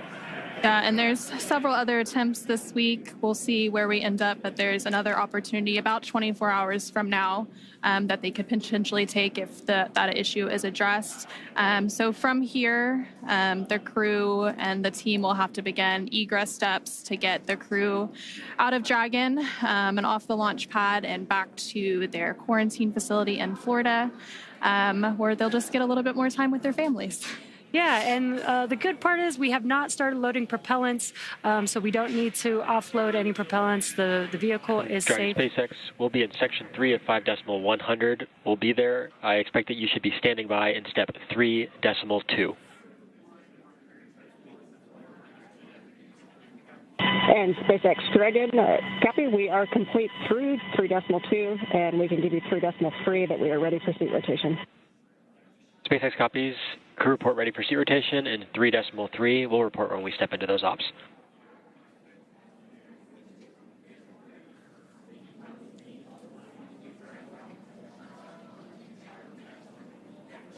And just some comms between the core and Crew-10. They are preparing for egress. You are going to hear some procedures being called out as they work through that egress procedure. And like we were saying, the crew is safe. The vehicle is safe. It was a groundside issue that they've been working, that the teams have been working. And so what we'll see coming up is the seats will rotate. We did have the closeout team already leave the pad. They're going to come back and help the crew egress the Dragon vehicle.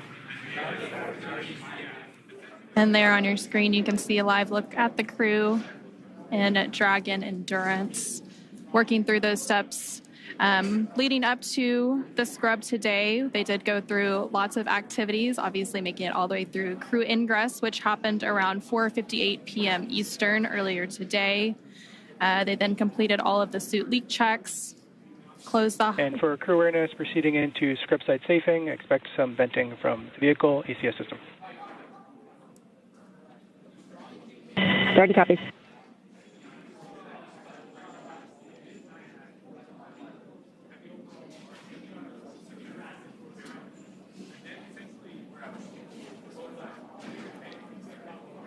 And continuing to hear that comm between the crew operations research engineer from SpaceX and Crew-10 aboard the Dragon Endurance.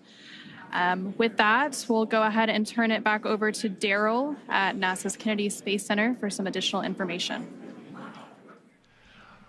All right, thank you very much, Jessica and Anna, back here at the Kennedy Space Center in Florida. Unfortunately, we're not going today, Jessica. There was an issue with the hydraulic system on the ground side out at Launch Complex 39A. This was an issue that involved one of the clamp arms on the transporter Rector. This is a ground issue. Everything was fine with the rocket and the spacecraft itself. This was an issue that SpaceX first made the crew aware of at T-minus 4 hours.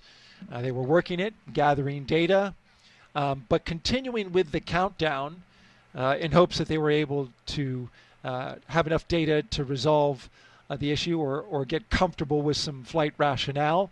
They were unable to get to that point, but I was listening in on the nets, and they were definitely working this issue as thoroughly as you would expect from the teams at SpaceX and NASA, talking about all the information, previous launches, taking into factors data from even the test fire. But in the end, they were unable to get to that point where they were comfortable launching. So we stand down for today and we look for another opportunity. Though at this point, we know that there are two opportunities coming up on Thursday and Friday, but it has yet to be seen whether or not the teams will take that opportunity. They first must resolve the issue or get enough data in order to understand it. And then at that point, they can proceed with an opportunity. But just to make the audience aware of the opportunities that remain, on Thursday, we have a launch opportunity at 7:26 p.m. Eastern Time. 7:26 p.m. Eastern Time, there is another launch opportunity for a 24-hour turnaround. And then on Friday, as you know, Jessica, we move generally about 20 or so minutes back each day in order to rendezvous with the International Space Station. We have a launch opportunity on Friday as well at 7:03 p.m. Eastern Time. As you can see on your screen, the Crew-10, is getting ready to egress the spacecraft Endurance. This is where they will go ahead and get out of the spacecraft. They're in fact talking about that now as they are motioning which crew members will be going through.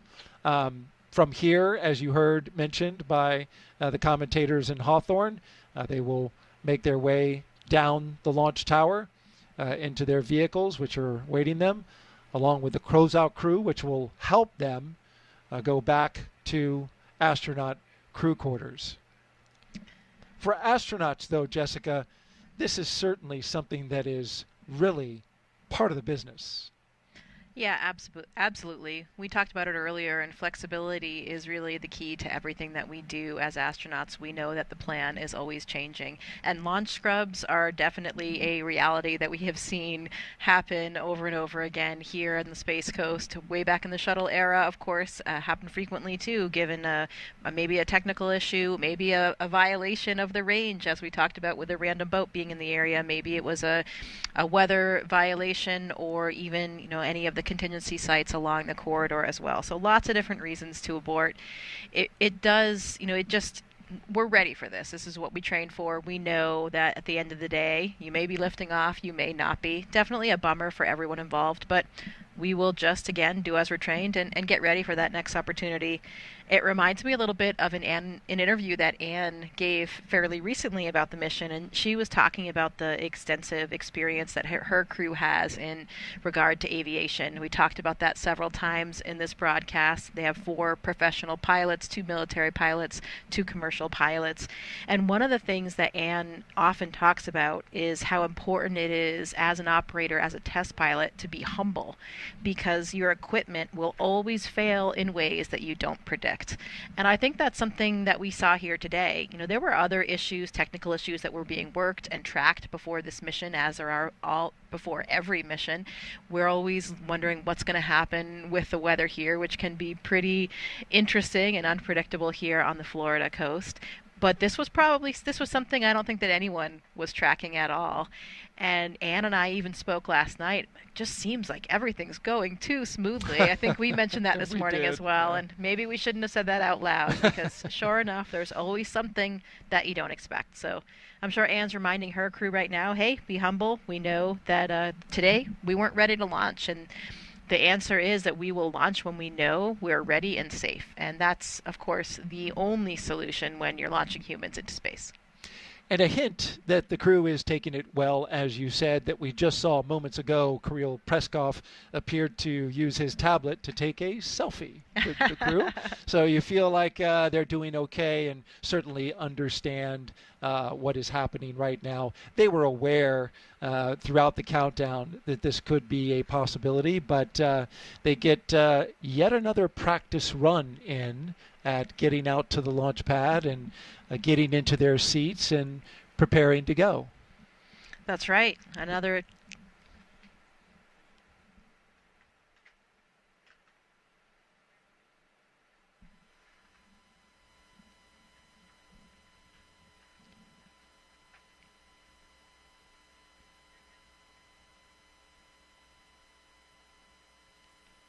We're listening in as SpaceX continues to go through their scrub procedures. Again, another highly detailed list of procedures to properly go about the scrub of a spacecraft launch. Coming up next is our crew egress. The crew has loosened up their seat and belts. For crew awareness, there will be some additional tank venting here as we get back down to nominal tank pressures. Tag copy.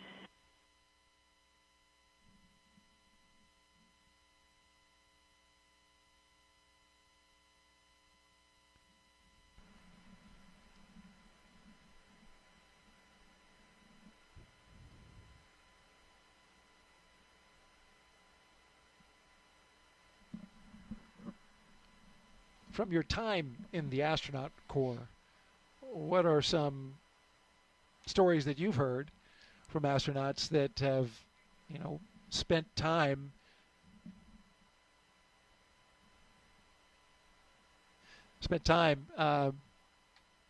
waiting for the next opportunity?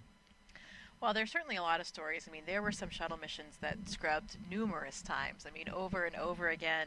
You have different launch windows for different vehicles, too. Sometimes it's an instantaneous window. Sometimes you have a prolonged period, so maybe you might be able to resolve a problem in time. But, in some ways, it could actually make the crew a little bit more relaxed, because they've already done all of their final preparation things.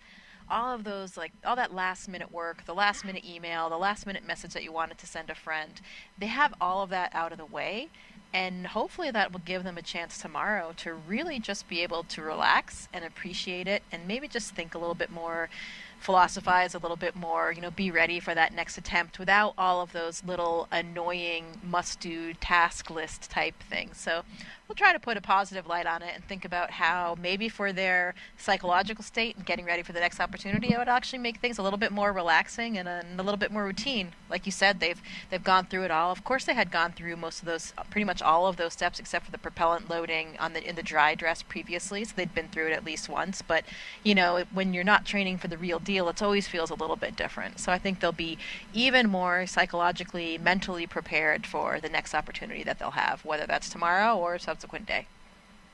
If you're just joining us, you're watching launch coverage of NASA and SpaceX's Crew-10 mission that was scrubbed today at 7:06 p.m. Eastern Time, T-minus 43 minutes. A scrub was called by NASA and SpaceX due to an issue with the hydraulic system that controls a clamp arm that holds the rocket to the launch tower. And there you see Crew-10 our crew from left to right, Kirill Peskov, Nicole Ayers, Ann McLean, and Takuya Onishi. Just spending some time chatting and talking. Of course, you know they're disappointed that they didn't get to go. We're clear, blue, and 22. A phrase that means, you know, clear skies, blue skies, beautiful weather, and you can see for 22 miles. And you literally can. That is the visibility today. It was setting up to be a perfect, not only launch opportunity, but also a launch viewing opportunity. But as is often happens in the business, everything needs to be just right. And so the launch was scrubbed for today, and they will look for an opportunity in the future after they discuss the issue that they had with the hydraulics on the ground system. The rocket was good to go. The spacecraft was good to go, but something with the ground equipment and the hydraulic system is what's keeping us on the ground for today. As we look around, just having passed through sunset, I believe we had a sunset. Are we there yet? No, we're close. Almost sunset as we orbit the launch tower there. In the foreground, a future Starship launch tower that you can see there, marked by its chopstick arms at the bottom. In the background, you can see Launch Complex 39A in the tower where the Falcon 9 rocket and spacecraft with our crew are still sitting inside awaiting to be egressed from the capsule. And way off in the distance, the vehicle assembly building. You know, it's good food for thought here as I contemplate what I would do in this situation and think about a potential future space flight. I think it's probably a good idea to have some contingency plans, personal ones, right, about what's going to be different and what you're going to do over those next 24 hours or however long it will be. I didn't actually speak to Anne about that. I wonder if she and her crew had anything in mind, you know, anything planned, because the way things usually work, if you have a plan, then you won't need to use it. But if you don't have a plan, then we may be in the case that we're in today. So I'll have to talk to her and find out if they had anything planned and what they decided to do to make use of that interim. I could see some astronauts possibly thinking that might be bad luck if you make a plan for a scrub. You never know. I mean, if you have a plan, then you won't have to use it. There you go. It's good to plan. It's also good for the astronauts to have a little downtime as well. Launch and then the work that happens on the International Space Station, as I've heard it told, is very intense at times. Yeah, the training period, especially in the few months before launch, is pretty intense. There's a lot of international travel as well, so you're pretty much always jet lagged.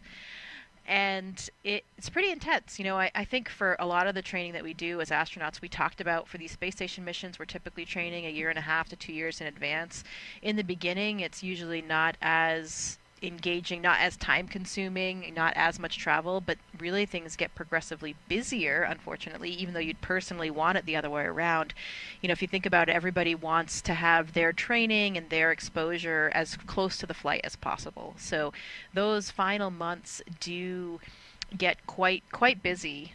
For Anne's crew, there was sort of an interesting lead up. You know, they had their very, very busy time period since, of course, originally they were supposed to launch in February, and they were really pretty exhausted. You know, they had a lot of travel, a lot of things going on, but then suddenly they had this delay and they were waiting, and then they had this kind of built-in rest period, kind of similar that we're talking about with a scrub, where I think it actually was good for their crew because they had enough downtime to really recover. I mean, we always, as astronauts, want to be launching a well-rested crew, a well-mentally prepared crew to get to the very busy lifestyle that we have on board the space station, and just all the psychology that's involved with leaving your family and friends back home too. So I think it was nice Anne's crew had that, and again, maybe they'll have that now with the scrub, a little bit of extra time together to kind of contemplate and prepare for their mission. That delay that you mentioned from February to March, of course, brought about by the decision to switch capsules from a brand new SpaceX capsule to the Dragon Endurance, reliable one with 3 previous crew missions under its belt, Crew-3, Crew-5, and Crew-7.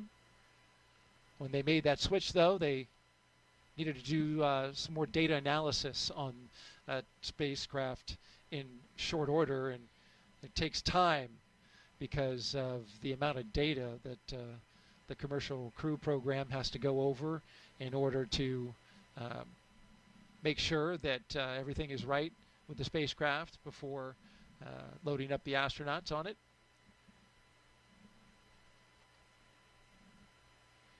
Oh, it's a nice view of the moon you can see behind the launch towers there as well. See it. We're pretty close to a full moon. We've got sunset in just a few minutes.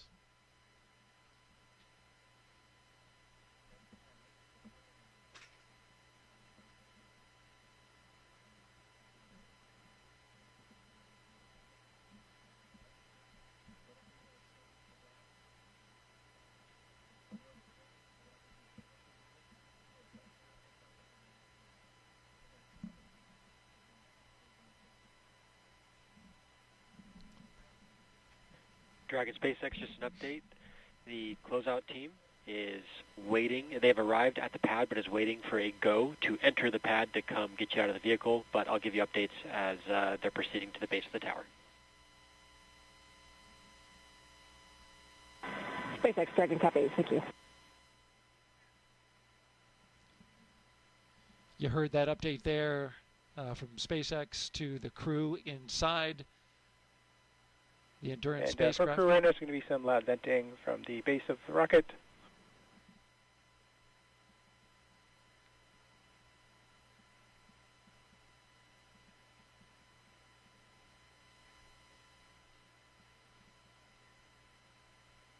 Of course, they have to wait before the closeout crew can ascend the launch tower there, because everything needs to be safed first before you allow people to go into the launch area. So these are standard precautions that are taken before the closeout crew goes in.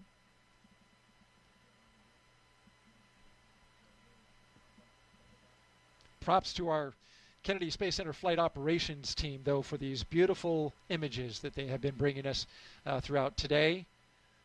Going around the launch complex, we're able to see for 20 miles off in the distance, and we've had some pretty spectacular views.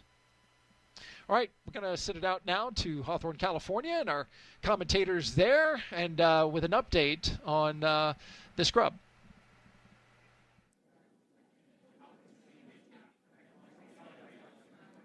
Thanks, Daryl. Not what we were expecting today, but the good news is that the vehicle, the crew are all healthy, and this is standard procedure, right? We heard. We're hearing some comms. We heard the comms that the closeout team is going to make their way back to on the crew access arm to the White Room and help the crew egress the vehicle. But they've done this before. Yeah. They did this through dry dress rehearsal already when they had to go through the entire process, get into the seats, get strapped in, and then they unbuckled and egressed the Dragon spacecraft already. So this is just almost like another rehearsal for them. And again, we didn't load propellants, so that does make the egress a little bit easier today. Yeah, and you can see Crew-10 there on your screen. They look pretty happy, all smiles on their faces. Yeah. Taking some selfies, it looks like, or some photos. With their pads there. Yeah, so I guess killing the time a little bit as they wait to egress or exit the spacecrafts and again go back to their quarantine facility where they've been for the last about a week now. I think they arrived on March 7th to Florida. So the process is, it takes a little bit. There's lots of people and moving parts involved to get the crew out of the capsule, get everything safed, and then drive back and get back to their location. Again, we'll continue to stand by and wait and see when we might be able to have our next launch opportunity. There's several opportunities available this week. Again, we had that scrub due to a hydraulic ground issue with the clamp arm on the transporter erector. So the teams will continue to look into that, do some more data and analysis, and see if they can figure out exactly what was going on with that issue. We'll continue to share more about those next launch opportunities once they're available. We'll, on the NASA side, provide updates about the launch on our mission blog on nasa.gov, as well as on our social media accounts on the commercial crew program side. Again, this mission, and there on your screen, you can see the cars that will transport the crew back after they egress have arrived to the pad, and teams are standing by there. And we do have the closeout team waiting for the elevator that will take them all the way up to that crew access arm. Again, that's the same team that helped them ingress into the vehicle. It will be the same team to help them egress. And there you can see them making their way up. And they did call the scrub right before that crew access arm normally would have swung out of the way. So we didn't have to wait for that to swing back. So it does speed up the process a little bit. And that was, I think, very intentional to make a decision at that point. Yeah, exactly. We have a lot of checkpoints through the countdown, all purposefully to make sure that we are making sure that every step of the process we are good before we proceed. And again, just like Anna was saying, this is exactly why we do that. We were able to make this call prior to propellant loading, prior to removing the crew access arm, making the steps to almost go backwards a little bit easier and a little bit safer. We are doing, you can see on your screen, just making sure that we are good to open that hatch for Dragon. And again, Crew-10 is the 10th rotational mission for SpaceX carrying crew to the International Space Station. Their crew currently inside Dragon that will egress soon is comprised of 2 NASA astronauts, so NASA astronaut Ian McLean and Nicole Ayers, as well as a JAXA astronaut, Takuya Onishi, and a Roscosmos cosmonaut, Kirill Peskov.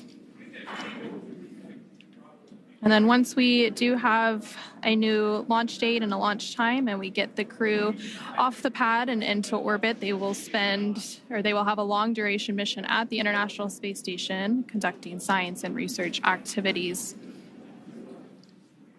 It's really great to see the crew in good spirits. They train for this and, spend a lot of hours working through each one of these procedures, and you can see the closeout team making their way across the crew access arm there over to the White Room. But yeah, this is all part of procedure, and it's really great to see the crew just in good spirits, despite unfortunately not being able to launch today. But we will have some other opportunities, and again, we will not launch unless we know that we can launch safely and reliably. And this is exactly why we do all of these checks throughout the countdown. And really, everything has to go right for a launch to be successful. So we want to take the time and make sure we understand any issues that arise. Along with all of the engineering systems on the rocket and Dragon, we also have to look out for things like weather to make sure we're safe to fly and launch into orbit. So again, the teams will continue discussing the hydraulics issue, continue looking at the weather for the next few days, and see when our next launch opportunity may be. You're continuing to see a live look inside the Dragon Endurance.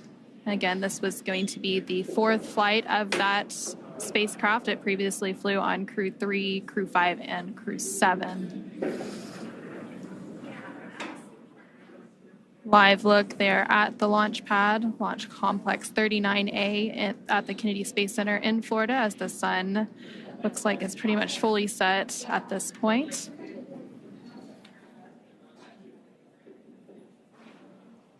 And there are teams continuing to go down the crew access arm, safing the hatch and getting ready to open it so that they can begin the egress or exit operations for the crew and get them out one by one.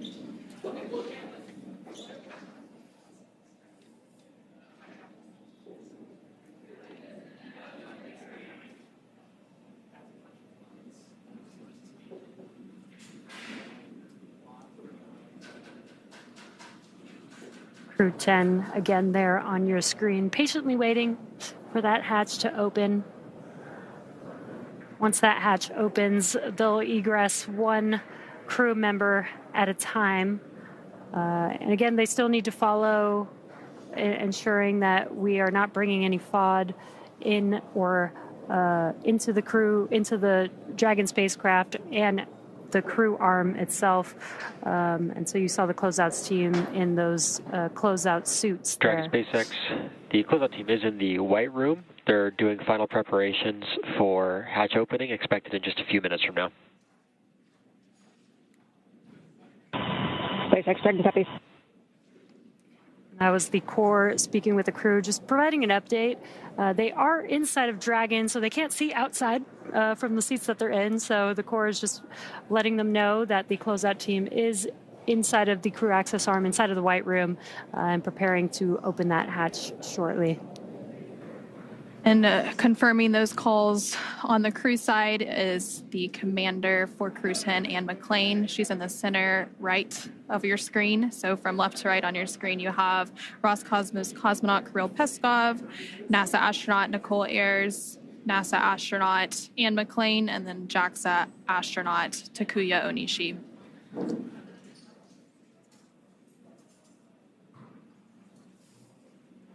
And that scrub was called about 45 minutes ago now, continuing to work through those procedures to get the crew egressed from the spacecraft.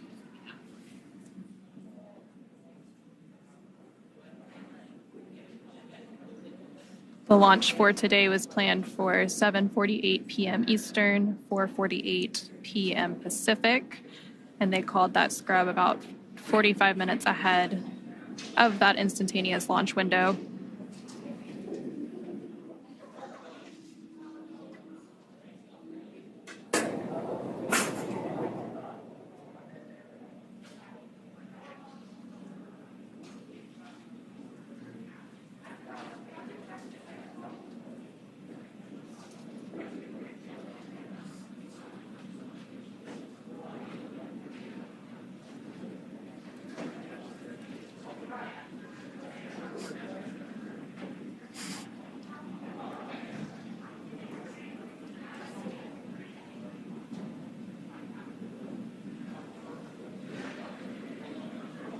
Again, if you're just now joining us, we did have a scrub for the Crew-10 launch today.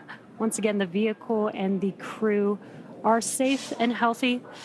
The scrub was called for a ground side issue with the hydraulic system that opens the access arm around the vehicle which is attached to the I'm sorry, not the access arm, the clamp arm on the transporter erector.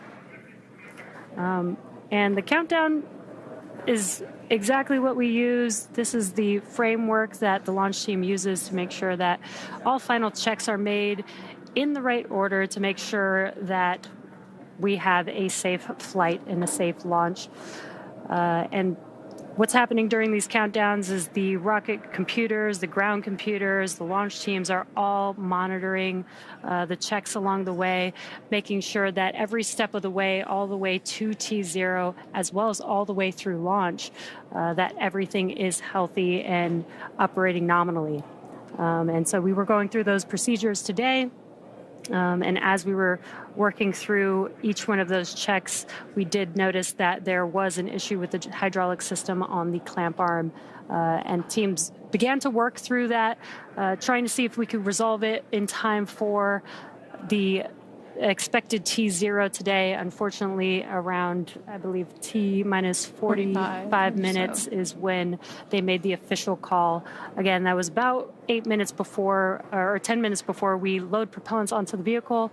And again, this is why all these checks are there. This is what terminal count is for, is to make sure that the vehicle is safe, and that we can make a call in time to prevent going through unnecessary procedures as well.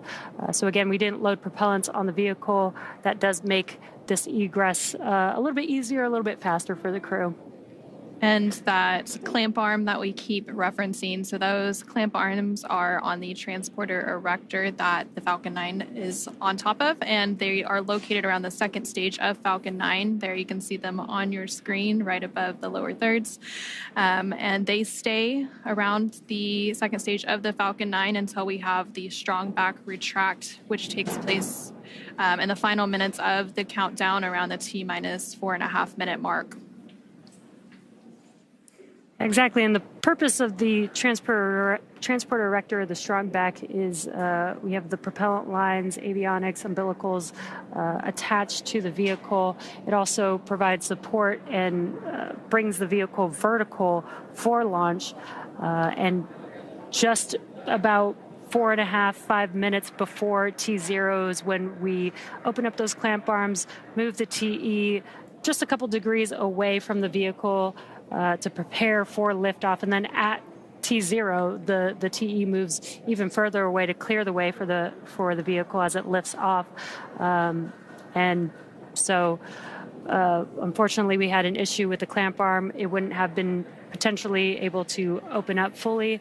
So the teams are working through whatever that issue, that root cause of that issue is, to make sure that when we do go for launch, those clamp arms will fully open and will clear the way for the TE to be able to recline appropriately for liftoff.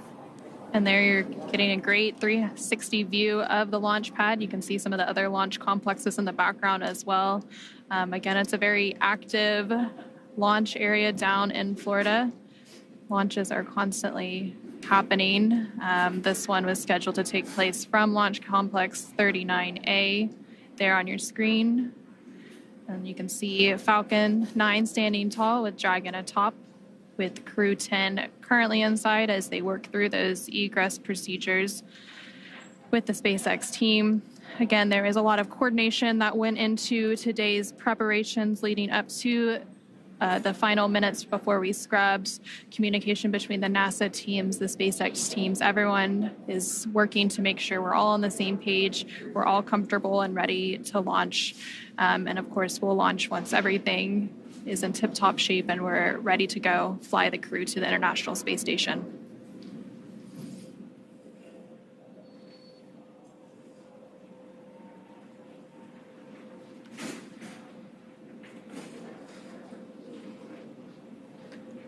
And again, the crew has gone through these procedures many, many times. There's a lot of rehearsals. There's a lot of review of all the vehicle systems prior to flight, testing, simulations that the crew works through in preparation for a launch to the International Space Station. So all of these, the crew did go through several of these before. We did a dry dress rehearsal. This is almost just like a second dry dress rehearsal for them. And when the vehicle is ready, I'm sure the crew will be ready to go and excited to go to the International Space Station. Practice makes perfect, so the more practice, the better, really. Exactly. And the crew, there you can see on the right hand of your screen, they've been training for their mission to the International Space Station for well over a year now, getting ready for all of the different science and maintenance activities that they will do on board once they make it to the International Space Station. Once on board the International Space Station, they will complete a brief handover period with the Crew-9 crew that is currently orbiting on the International Space Station. Once that handover period is complete and the weather looks good, Crew-9 will return home, splashing down off the coast of Florida, bringing it into their mission. And again, this is part of the rotational crew missions that we do to the International Space Station about every 6 months or so as part of NASA's Commercial Crew Program. Anna, you mentioned the science that they do. So preparing for a launch is just only a very small portion of what they're training for. They're preparing to do a lot of science experiments, and 6 months is a very long time for them to get a lot of work done on the orbiting laboratory. Yep, and the International Space Station will actually celebrate its 25th year of continuous human presence this year. And in that time, there have been thousands of experiments conducted in microgravity. And that microgravity environment in low Earth orbit really provides a unique environment for science and research technology demonstrations that just can't be done here on Earth. And some of those science and research activities that the crew is planning to conduct includes a thermally assisted material flammability test to understand fire growth and reaction in microgravity. And this research could contribute to future spacecraft and facility designs. They'll also engage with students worldwide via ham radio. And researchers from that investigation recently launched related science to the moon aboard Firefly's Blue Ghost, aiming to bridge current navigation systems with emerging lunar-specific technologies. And then the astronauts there on your screen themselves also serve as test subjects. So we have NASA's Human Research Program that does a multitude of different human studies on the crew themselves. And one of those studies that began a couple of years ago is known as CIPHER. So one of the crew members is part of that human research study to provide valuable insights for future deep space missions. But again, that's just a sampling of the more than 200 different investigations that they will participate in and help researchers on Earth conduct while they complete their mission at the International Space Station in low Earth orbit. Again, the launch of Crew-10, which you can see that crew on the right-hand side of your screen, comprised of NASA astronauts Anne McClain, Nicole Ayers, JAXA astronaut Takuya Onishi, and Roscosmos cosmonaut Kirill Peskov. That launch for today that was originally planned for 7:48 p.m. Eastern, 4:48 p.m. Pacific was scrubbed with about 45 minutes left in the countdown, right before the crew access arm was planned to retract. It was scrubbed due to a hydraulics ground issue related to the clamp arm, which is there are two clamp arms holding the Falcon 9 rocket in place on the launch pad aboard the transporter erector. Those clamp arms are located around the second stage of the Falcon 9, which you can see there now on your screen. After that launch scrub was called, the teams immediately began working through processes to egress the crew from the spacecraft, but the pad team had already left the pad, so they had to drive back out. They have since arrived to the launch pad, and they are up in that crew access arm that you can see on your screen that is connected to the Dragon spacecraft at the top of the Falcon 9 rocket. And so they are working to safe the hatch around the Dragon Endurance spacecraft. Once all that safing is complete, they will open the hatch and begin to get the crew out one by one before they take them back to the crew quarters at NASA's Kennedy Space Center in Florida.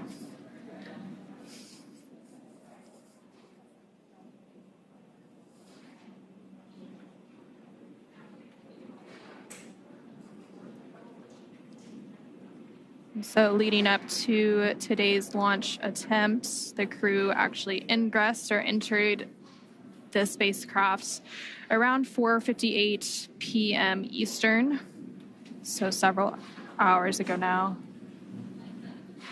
There you can see the ground crew team currently working on those hatch safing and opening operations. Dragon SpaceX closeout team is preparing for side hatch open in just about a minute or so. Dragon copy. And again, some comms from the core here in Mission Control at SpaceX in Hawthorne, California, communicating with the crew, just letting them know that the closeout team is there outside, just right outside of the hatch, working on opening that hatch for them. Again, they're still inside of the Dragon spacecraft, and there you can see them in their seats.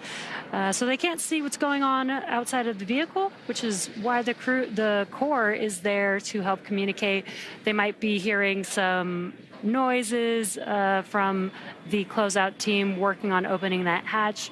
This allows them to just know and understand what to expect, that those noises that they're hearing is expected, and that they can anticipate that hatch opening here shortly.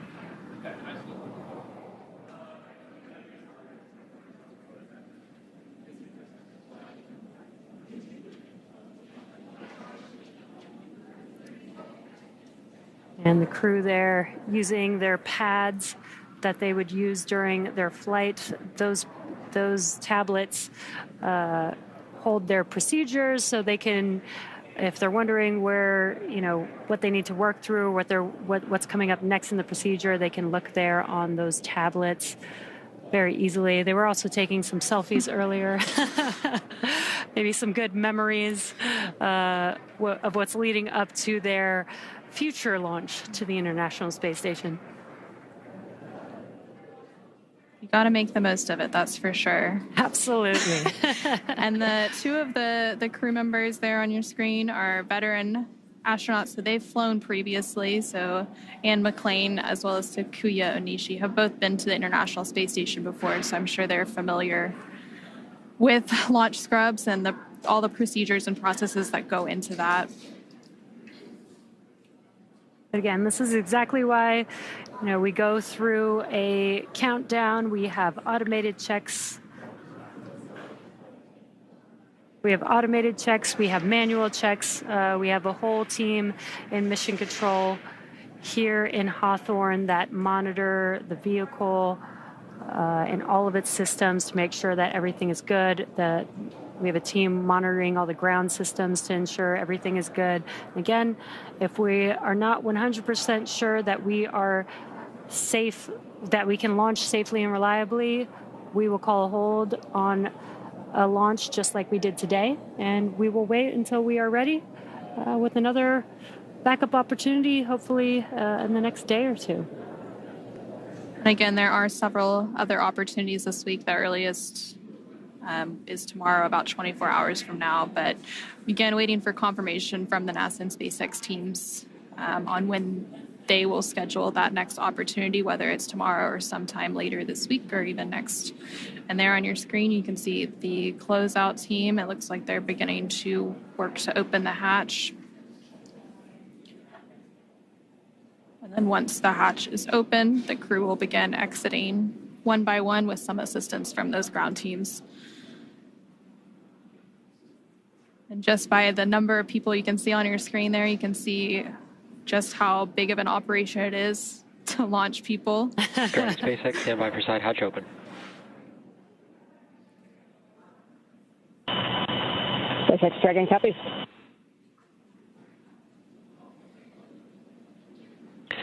And Dragon SpaceX, hatch is open, so we'll be handing you off to the closeout team for egress. Sorry we couldn't get you off today, but we'll speak to you soon and look forward to trying it again. SpaceX Dragon, we copy. We see the closeout crew. Great working with you today. Kudos to the whole team. I know it was a lot of work to try to get it to go, but like I said earlier, we'll be ready when the equipment is.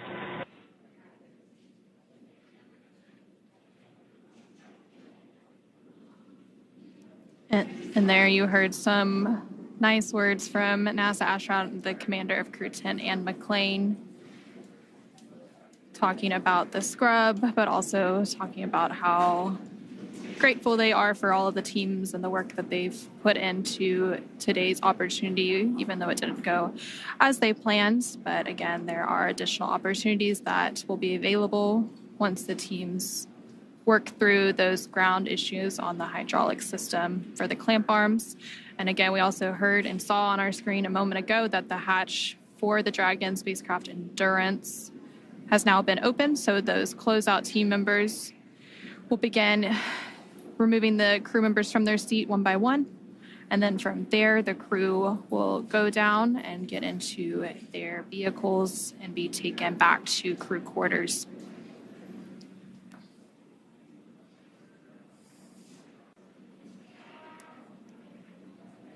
When that hatch opened, they waved to the closeout team. This is a team that they've been working with for many, many months, so they're very familiar with each other. And as Anna, you were mentioning, there's a lot of teams involved with a launch like this. Several teams helping to make a crew launch like this happen. The closeout team working with the crew side by side, obviously the crew itself, the operations team that helps train the crew for launch. Then there's a lot of training with NASA for the science. So there's several teams that are involved with a mission like today's. And it's okay that we're not going today. We will go when every single one of those teams is ready to go. Yep, and we also have the SpaceX Mission Control here in Hawthorne, as well as NASA's Mission Control team for the International Space Station in Houston, Texas, as well as the launch control teams in Florida. So really a huge undertaking to launch humans to space successfully. And we've been launching people now to the International Space Station for almost 25 years, with that 25th anniversary of continuous human presence coming up later this year. Yeah, and the NASA astronauts have been flying with SpaceX for the past 5 years, since Demo 2 in May of 2020. And this will be the 10th rotational crew mission, making the 11th with NASA and SpaceX. Yep. And those crew rotations, they're also intricately timed. So the crews typically spend around 6 months aboard the International Space Station once they get up there. So the current crew rotation that's up there is Crew-9, which was the 9th rotational crew mission for SpaceX flying NASA astronauts to the International Space Station. And once Crew-10 launches and gets to dock to the International Space Station, they'll complete that handover period with Crew-9 before Crew-9 makes their way back to Earth. And then there on your screen, you can see the Crew-10 crew members working to get their hands free out of their launch and entry suits. Yeah, these suits are intravehicular suits. They are designed for being inside of the spacecraft only. They help keep the astronauts cool. It's almost like they have a mini self AC system, but it also helps protect the crew in case of a cabin depressurization during a launch. So they're not going to egress those or egress. I mean, the suits are kind of like a miniature spacecraft, but they won't be getting out of their suits now, but they are just getting their hands free so that they can help safely climb out of their seats and out of the spacecraft. And typically, once we launch and the crew is safely inserted into orbit, the crew will often get out of those suits for the phasing ride as they catch up to the International Space Station to get a little bit more comfortable, since that can be sometimes a lengthy ride. If we had launched today, it was actually on the shorter end for phasing. It would have been about 10 hours to get to the International Space Station.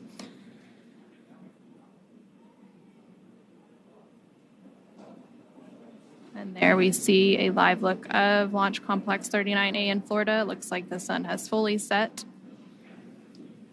And we now have one of the crew members of Crew-10 out of the Dragon Endurance spacecraft, another following right behind. And it looks like those are the two mission specialists for Crew-10, so JAXA astronaut Takuya Onishi and Roscosmos cosmonaut Kirill Peskov. They are now safely out of the Dragon spacecraft, followed there by NASA astronaut Nicole Ayers. And then last but not least, making her way out of the Dragon spacecraft is NASA astronaut Anne McClain. Must be nice for them to be able to stretch their legs after the last few hours sitting in the Dragon spacecraft. They are now currently in the White Room, but they'll be making their way down this crew access arm here in a moment.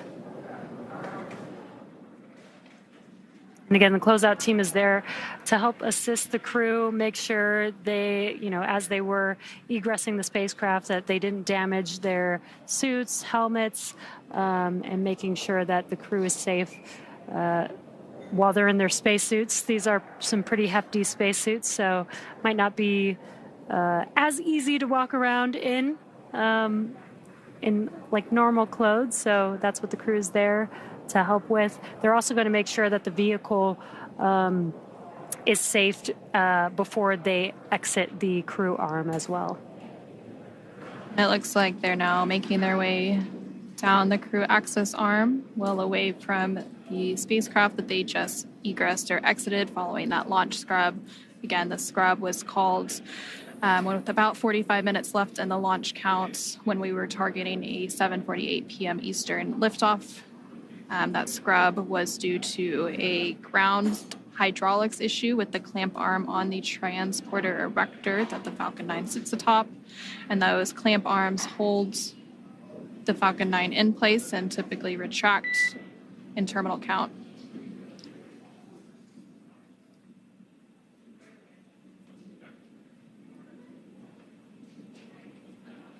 And the crew will now begin to make their way down to the base of the launch pad, where they will then get into the vehicles that brought them here several hours ago and return to crew quarters. Once they're back at crew quarters, they'll likely have some meetings with some of the SpaceX and NASA teams to talk future opportunities for their launch.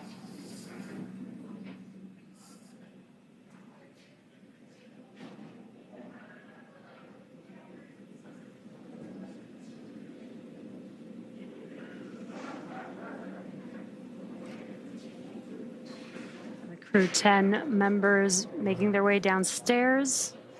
This is where they will get access to the elevator that will take them down the tower to the base of the tower to their Teslas that will take them back to their crew quarters.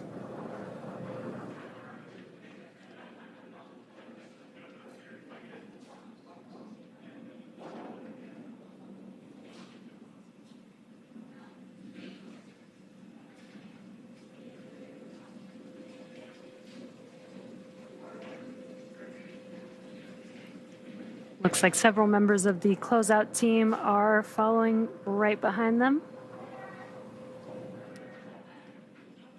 They're getting into the elevator that'll take them down to their vehicles, and then they will drive off back to crew quarters at NASA's Kennedy Space Center in Florida. And there you're seeing a live look of those vehicles standing by for them. Again, they've been standing by since the closeout team arrived about 45 minutes ago.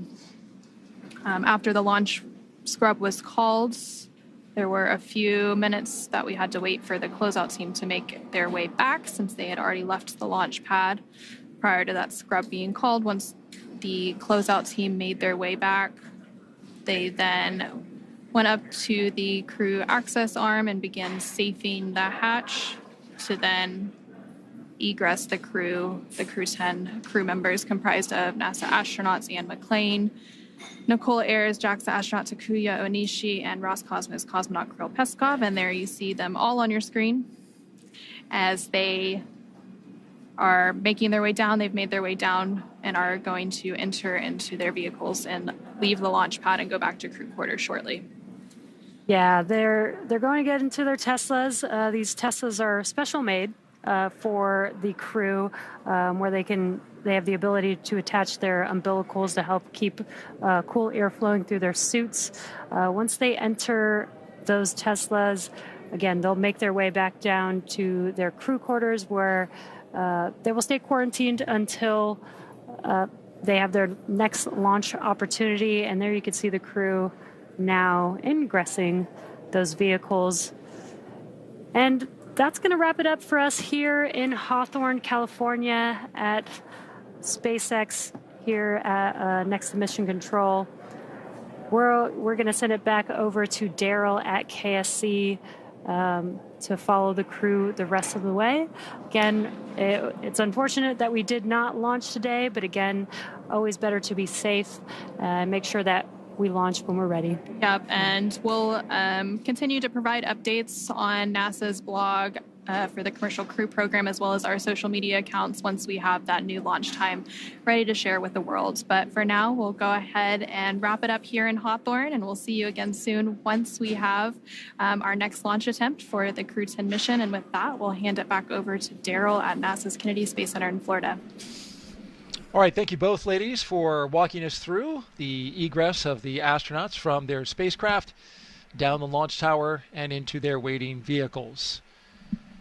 For those of you just now tuning in or happen to be catching up on what's happening, we are live at the Kennedy Space Center in Florida, watching Crew-10 make their way back from a launch attempt at Complex 39A. They were scheduled to launch with a T0 of 7:48 and 57 seconds p.m. Eastern Time. However, the launch was scrubbed less than an hour before that due to an apparent hydraulic problem with the Launch Pad 39A Falcon 9 hold-down clamp arm system, the system that holds the rocket to the strong back. And so NASA and SpaceX teams made the decision to call off the launch for today. There you see the crew, along with the closeout crew, our crew of 3 astronauts and 1 cosmonaut, leaving their rocket for another day.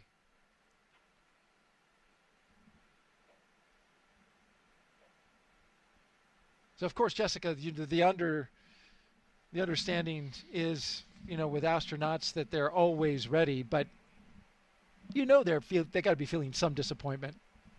Yeah, certainly. I mean, it's a bit of a letdown when you think you're going to space and you don't. I didn't have that scrub experience myself, but obviously it is quite common for a lot of astronauts in the office. And I think really they're just mostly used to it from their previous careers. Like we mentioned earlier, Anne often talks about being humble and knowing that your equipment it's going to fail in the least predictable of ways. So you really just always need to be ready for anything. And that's what happened here today, despite a pretty flawless lead up. It was something that we didn't expect. But we will launch when we're ready and when we're safe. And of course, that's always the most important thing when we're talking about human spaceflight. So maybe they'll have a little bit more time to relax and get ready for the next opportunity. We're going to continue tracking the astronauts' progress back to the astronaut crew quarters, and then we will close out the broadcast. But we want to make sure that you, the viewer, see the astronauts making it back from the launch complex back to their crew quarters safely before we close it off. And then it's a little bit like going home. Anne was talking earlier about appreciating the home-cooked food, and we have an incredible staff there at the quarantine facility. So, hey, another day of that, probably some other family visits, and they'll find a way to make good use of that time now that they have all the annoying taskless stuff out of the way that they thought they had to complete before yesterday.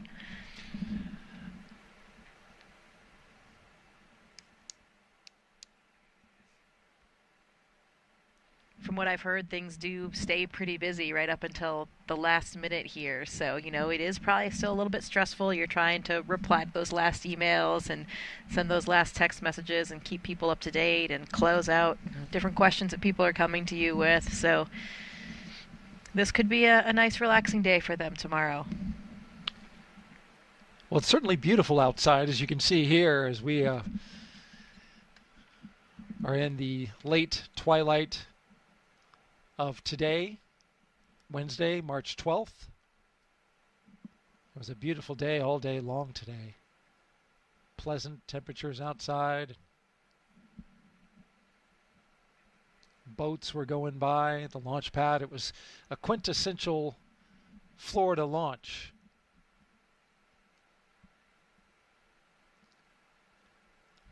This is that kind of scene that I was talking about earlier when the cars were going in the other direction, and now at night it's even more dramatic with all of the lights. And and the entourage leading them back. I wonder if they're playing their theme music again. Maybe not. Maybe this time they're kind of sitting in silence. And will they play the same songs on the next opportunity? That's another answer I'll have to find out. Yeah. I mean, it's an opportunity to change up your playlist if you've got the time to do so.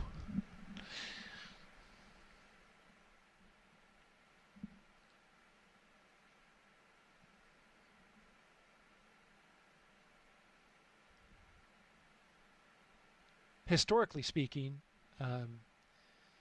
when crews back in shuttle days were faced with delays that they knew were going to be long, they had use of the astronaut beach house. And there were opportunities to spend a little more time out there, and families were on hand. So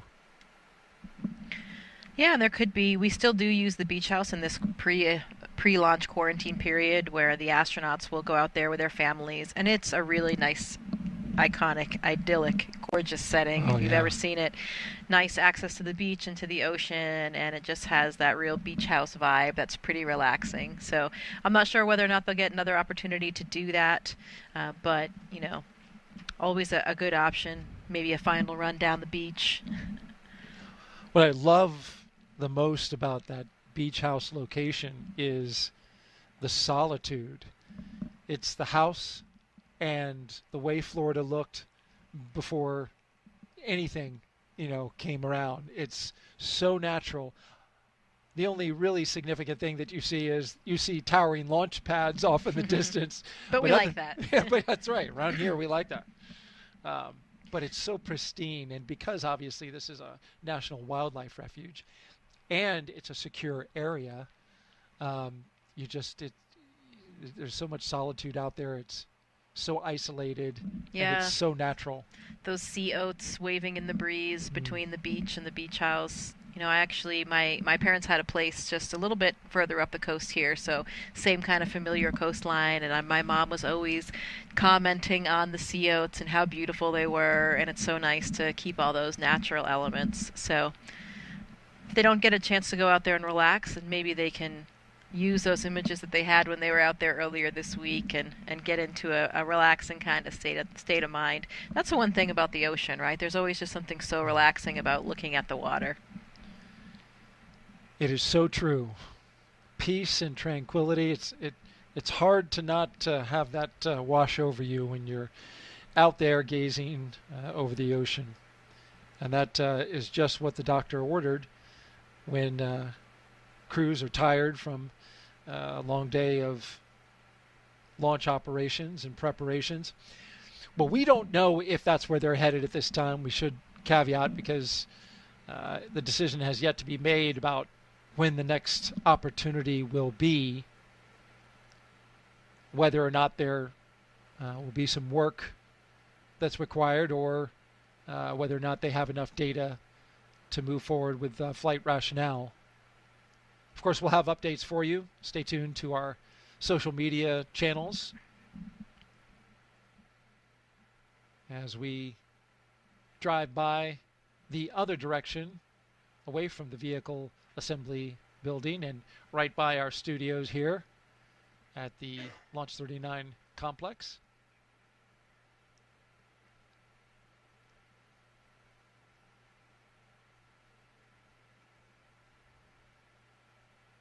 If you were commander of this crew, what would you do?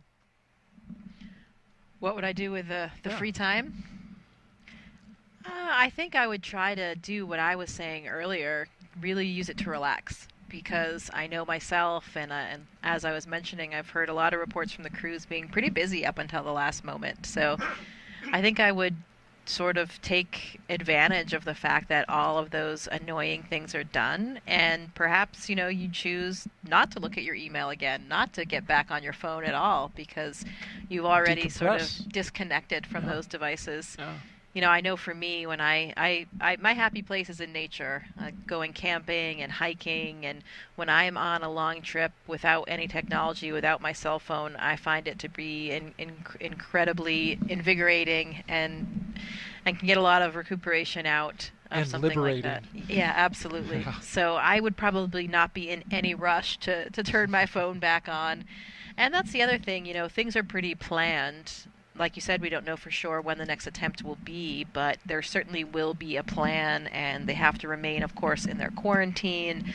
So I would probably just try to relax, maybe avoid technology, and see how it all plays out. Could be some great crew bonding opportunities, I think, for them.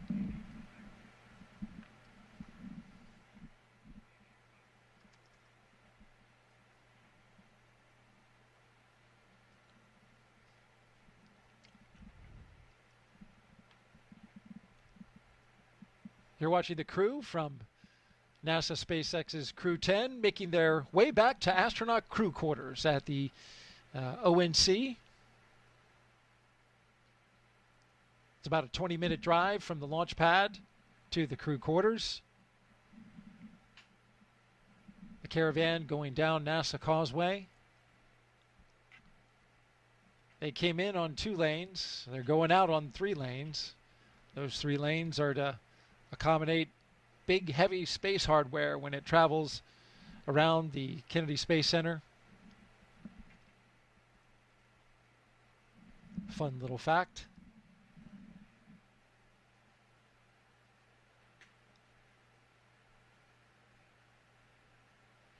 Certainly a great time of year to be launching, though. This weather has been phenomenal, and it's so pleasant to just be outside, which is not always the case here in Florida. Yeah, you were asking me, prior to coming out here, like, how's the weather? I'm like, oh, man. It's so good from our previous launch coverage that you and I did, Crew-7. First of all, it was overnight. Yep. Second of all, we were outside.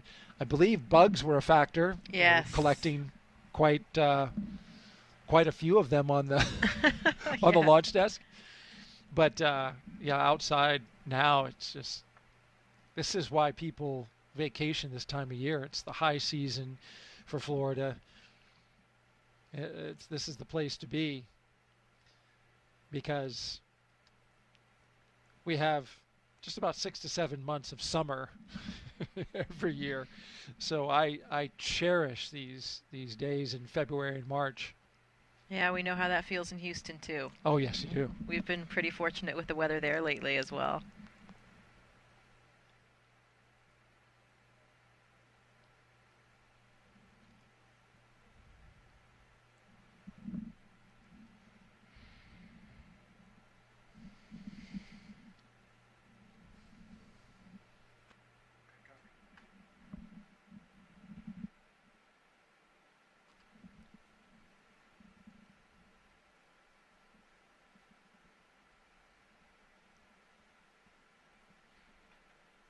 Hopefully the friends and family that are here as well will be able to stick around for a little while and see what's going to happen.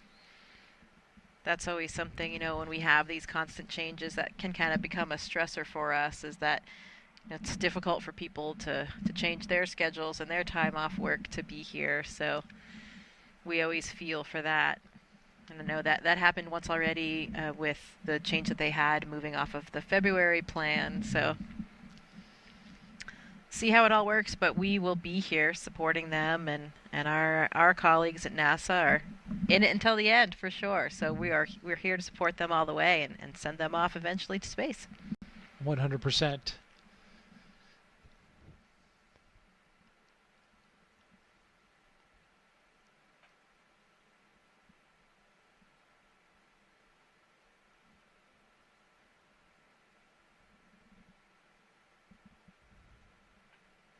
Feel like we're in the car right there with them with this view, don't we? And we are. I wonder if they're putting in their order to the fine cooks and chefs at crew quarters for dinner tonight, because it's been a while since they ate.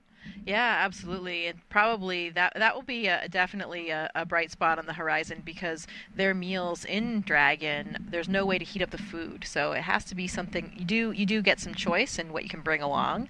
You can use you can bring along some of the elements of our standard food menu that we have on ISS and some other kind of off-the-shelf varieties as well.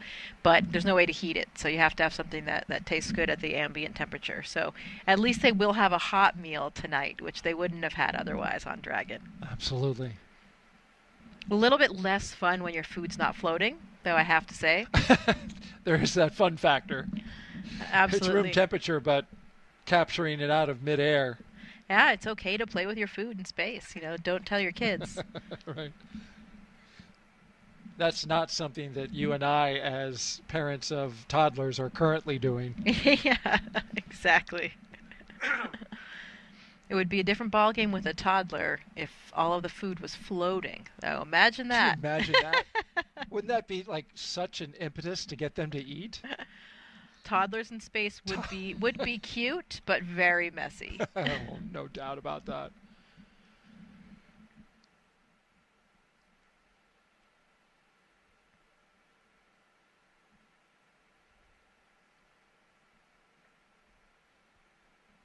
Well, I know that would be top on my list when you asked what I would be doing if I were the commander and had a scrub. And that would be definitely some squeezing and cuddling of my toddler. No doubt. You've got a young one at a precious age, as do I. Enjoying every moment of that. I assume it would get a little confusing for them, though. Yeah, I know, right. Especially at that age where, it's difficult to completely understand what your mom or dad is saying. Well, we have arrived back where we started, at astronaut crew quarters, as the gull-wing doors open up. And there you see our Crew-10 crew members waving to somebody who's out there. Yep. Looking slightly less enthusiastic. Slightly less. But that's okay. They will fly eventually. This we know. It's just a matter of figuring out when,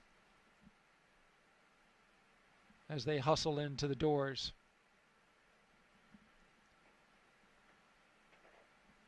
Well, folks, that's going to do it for us today.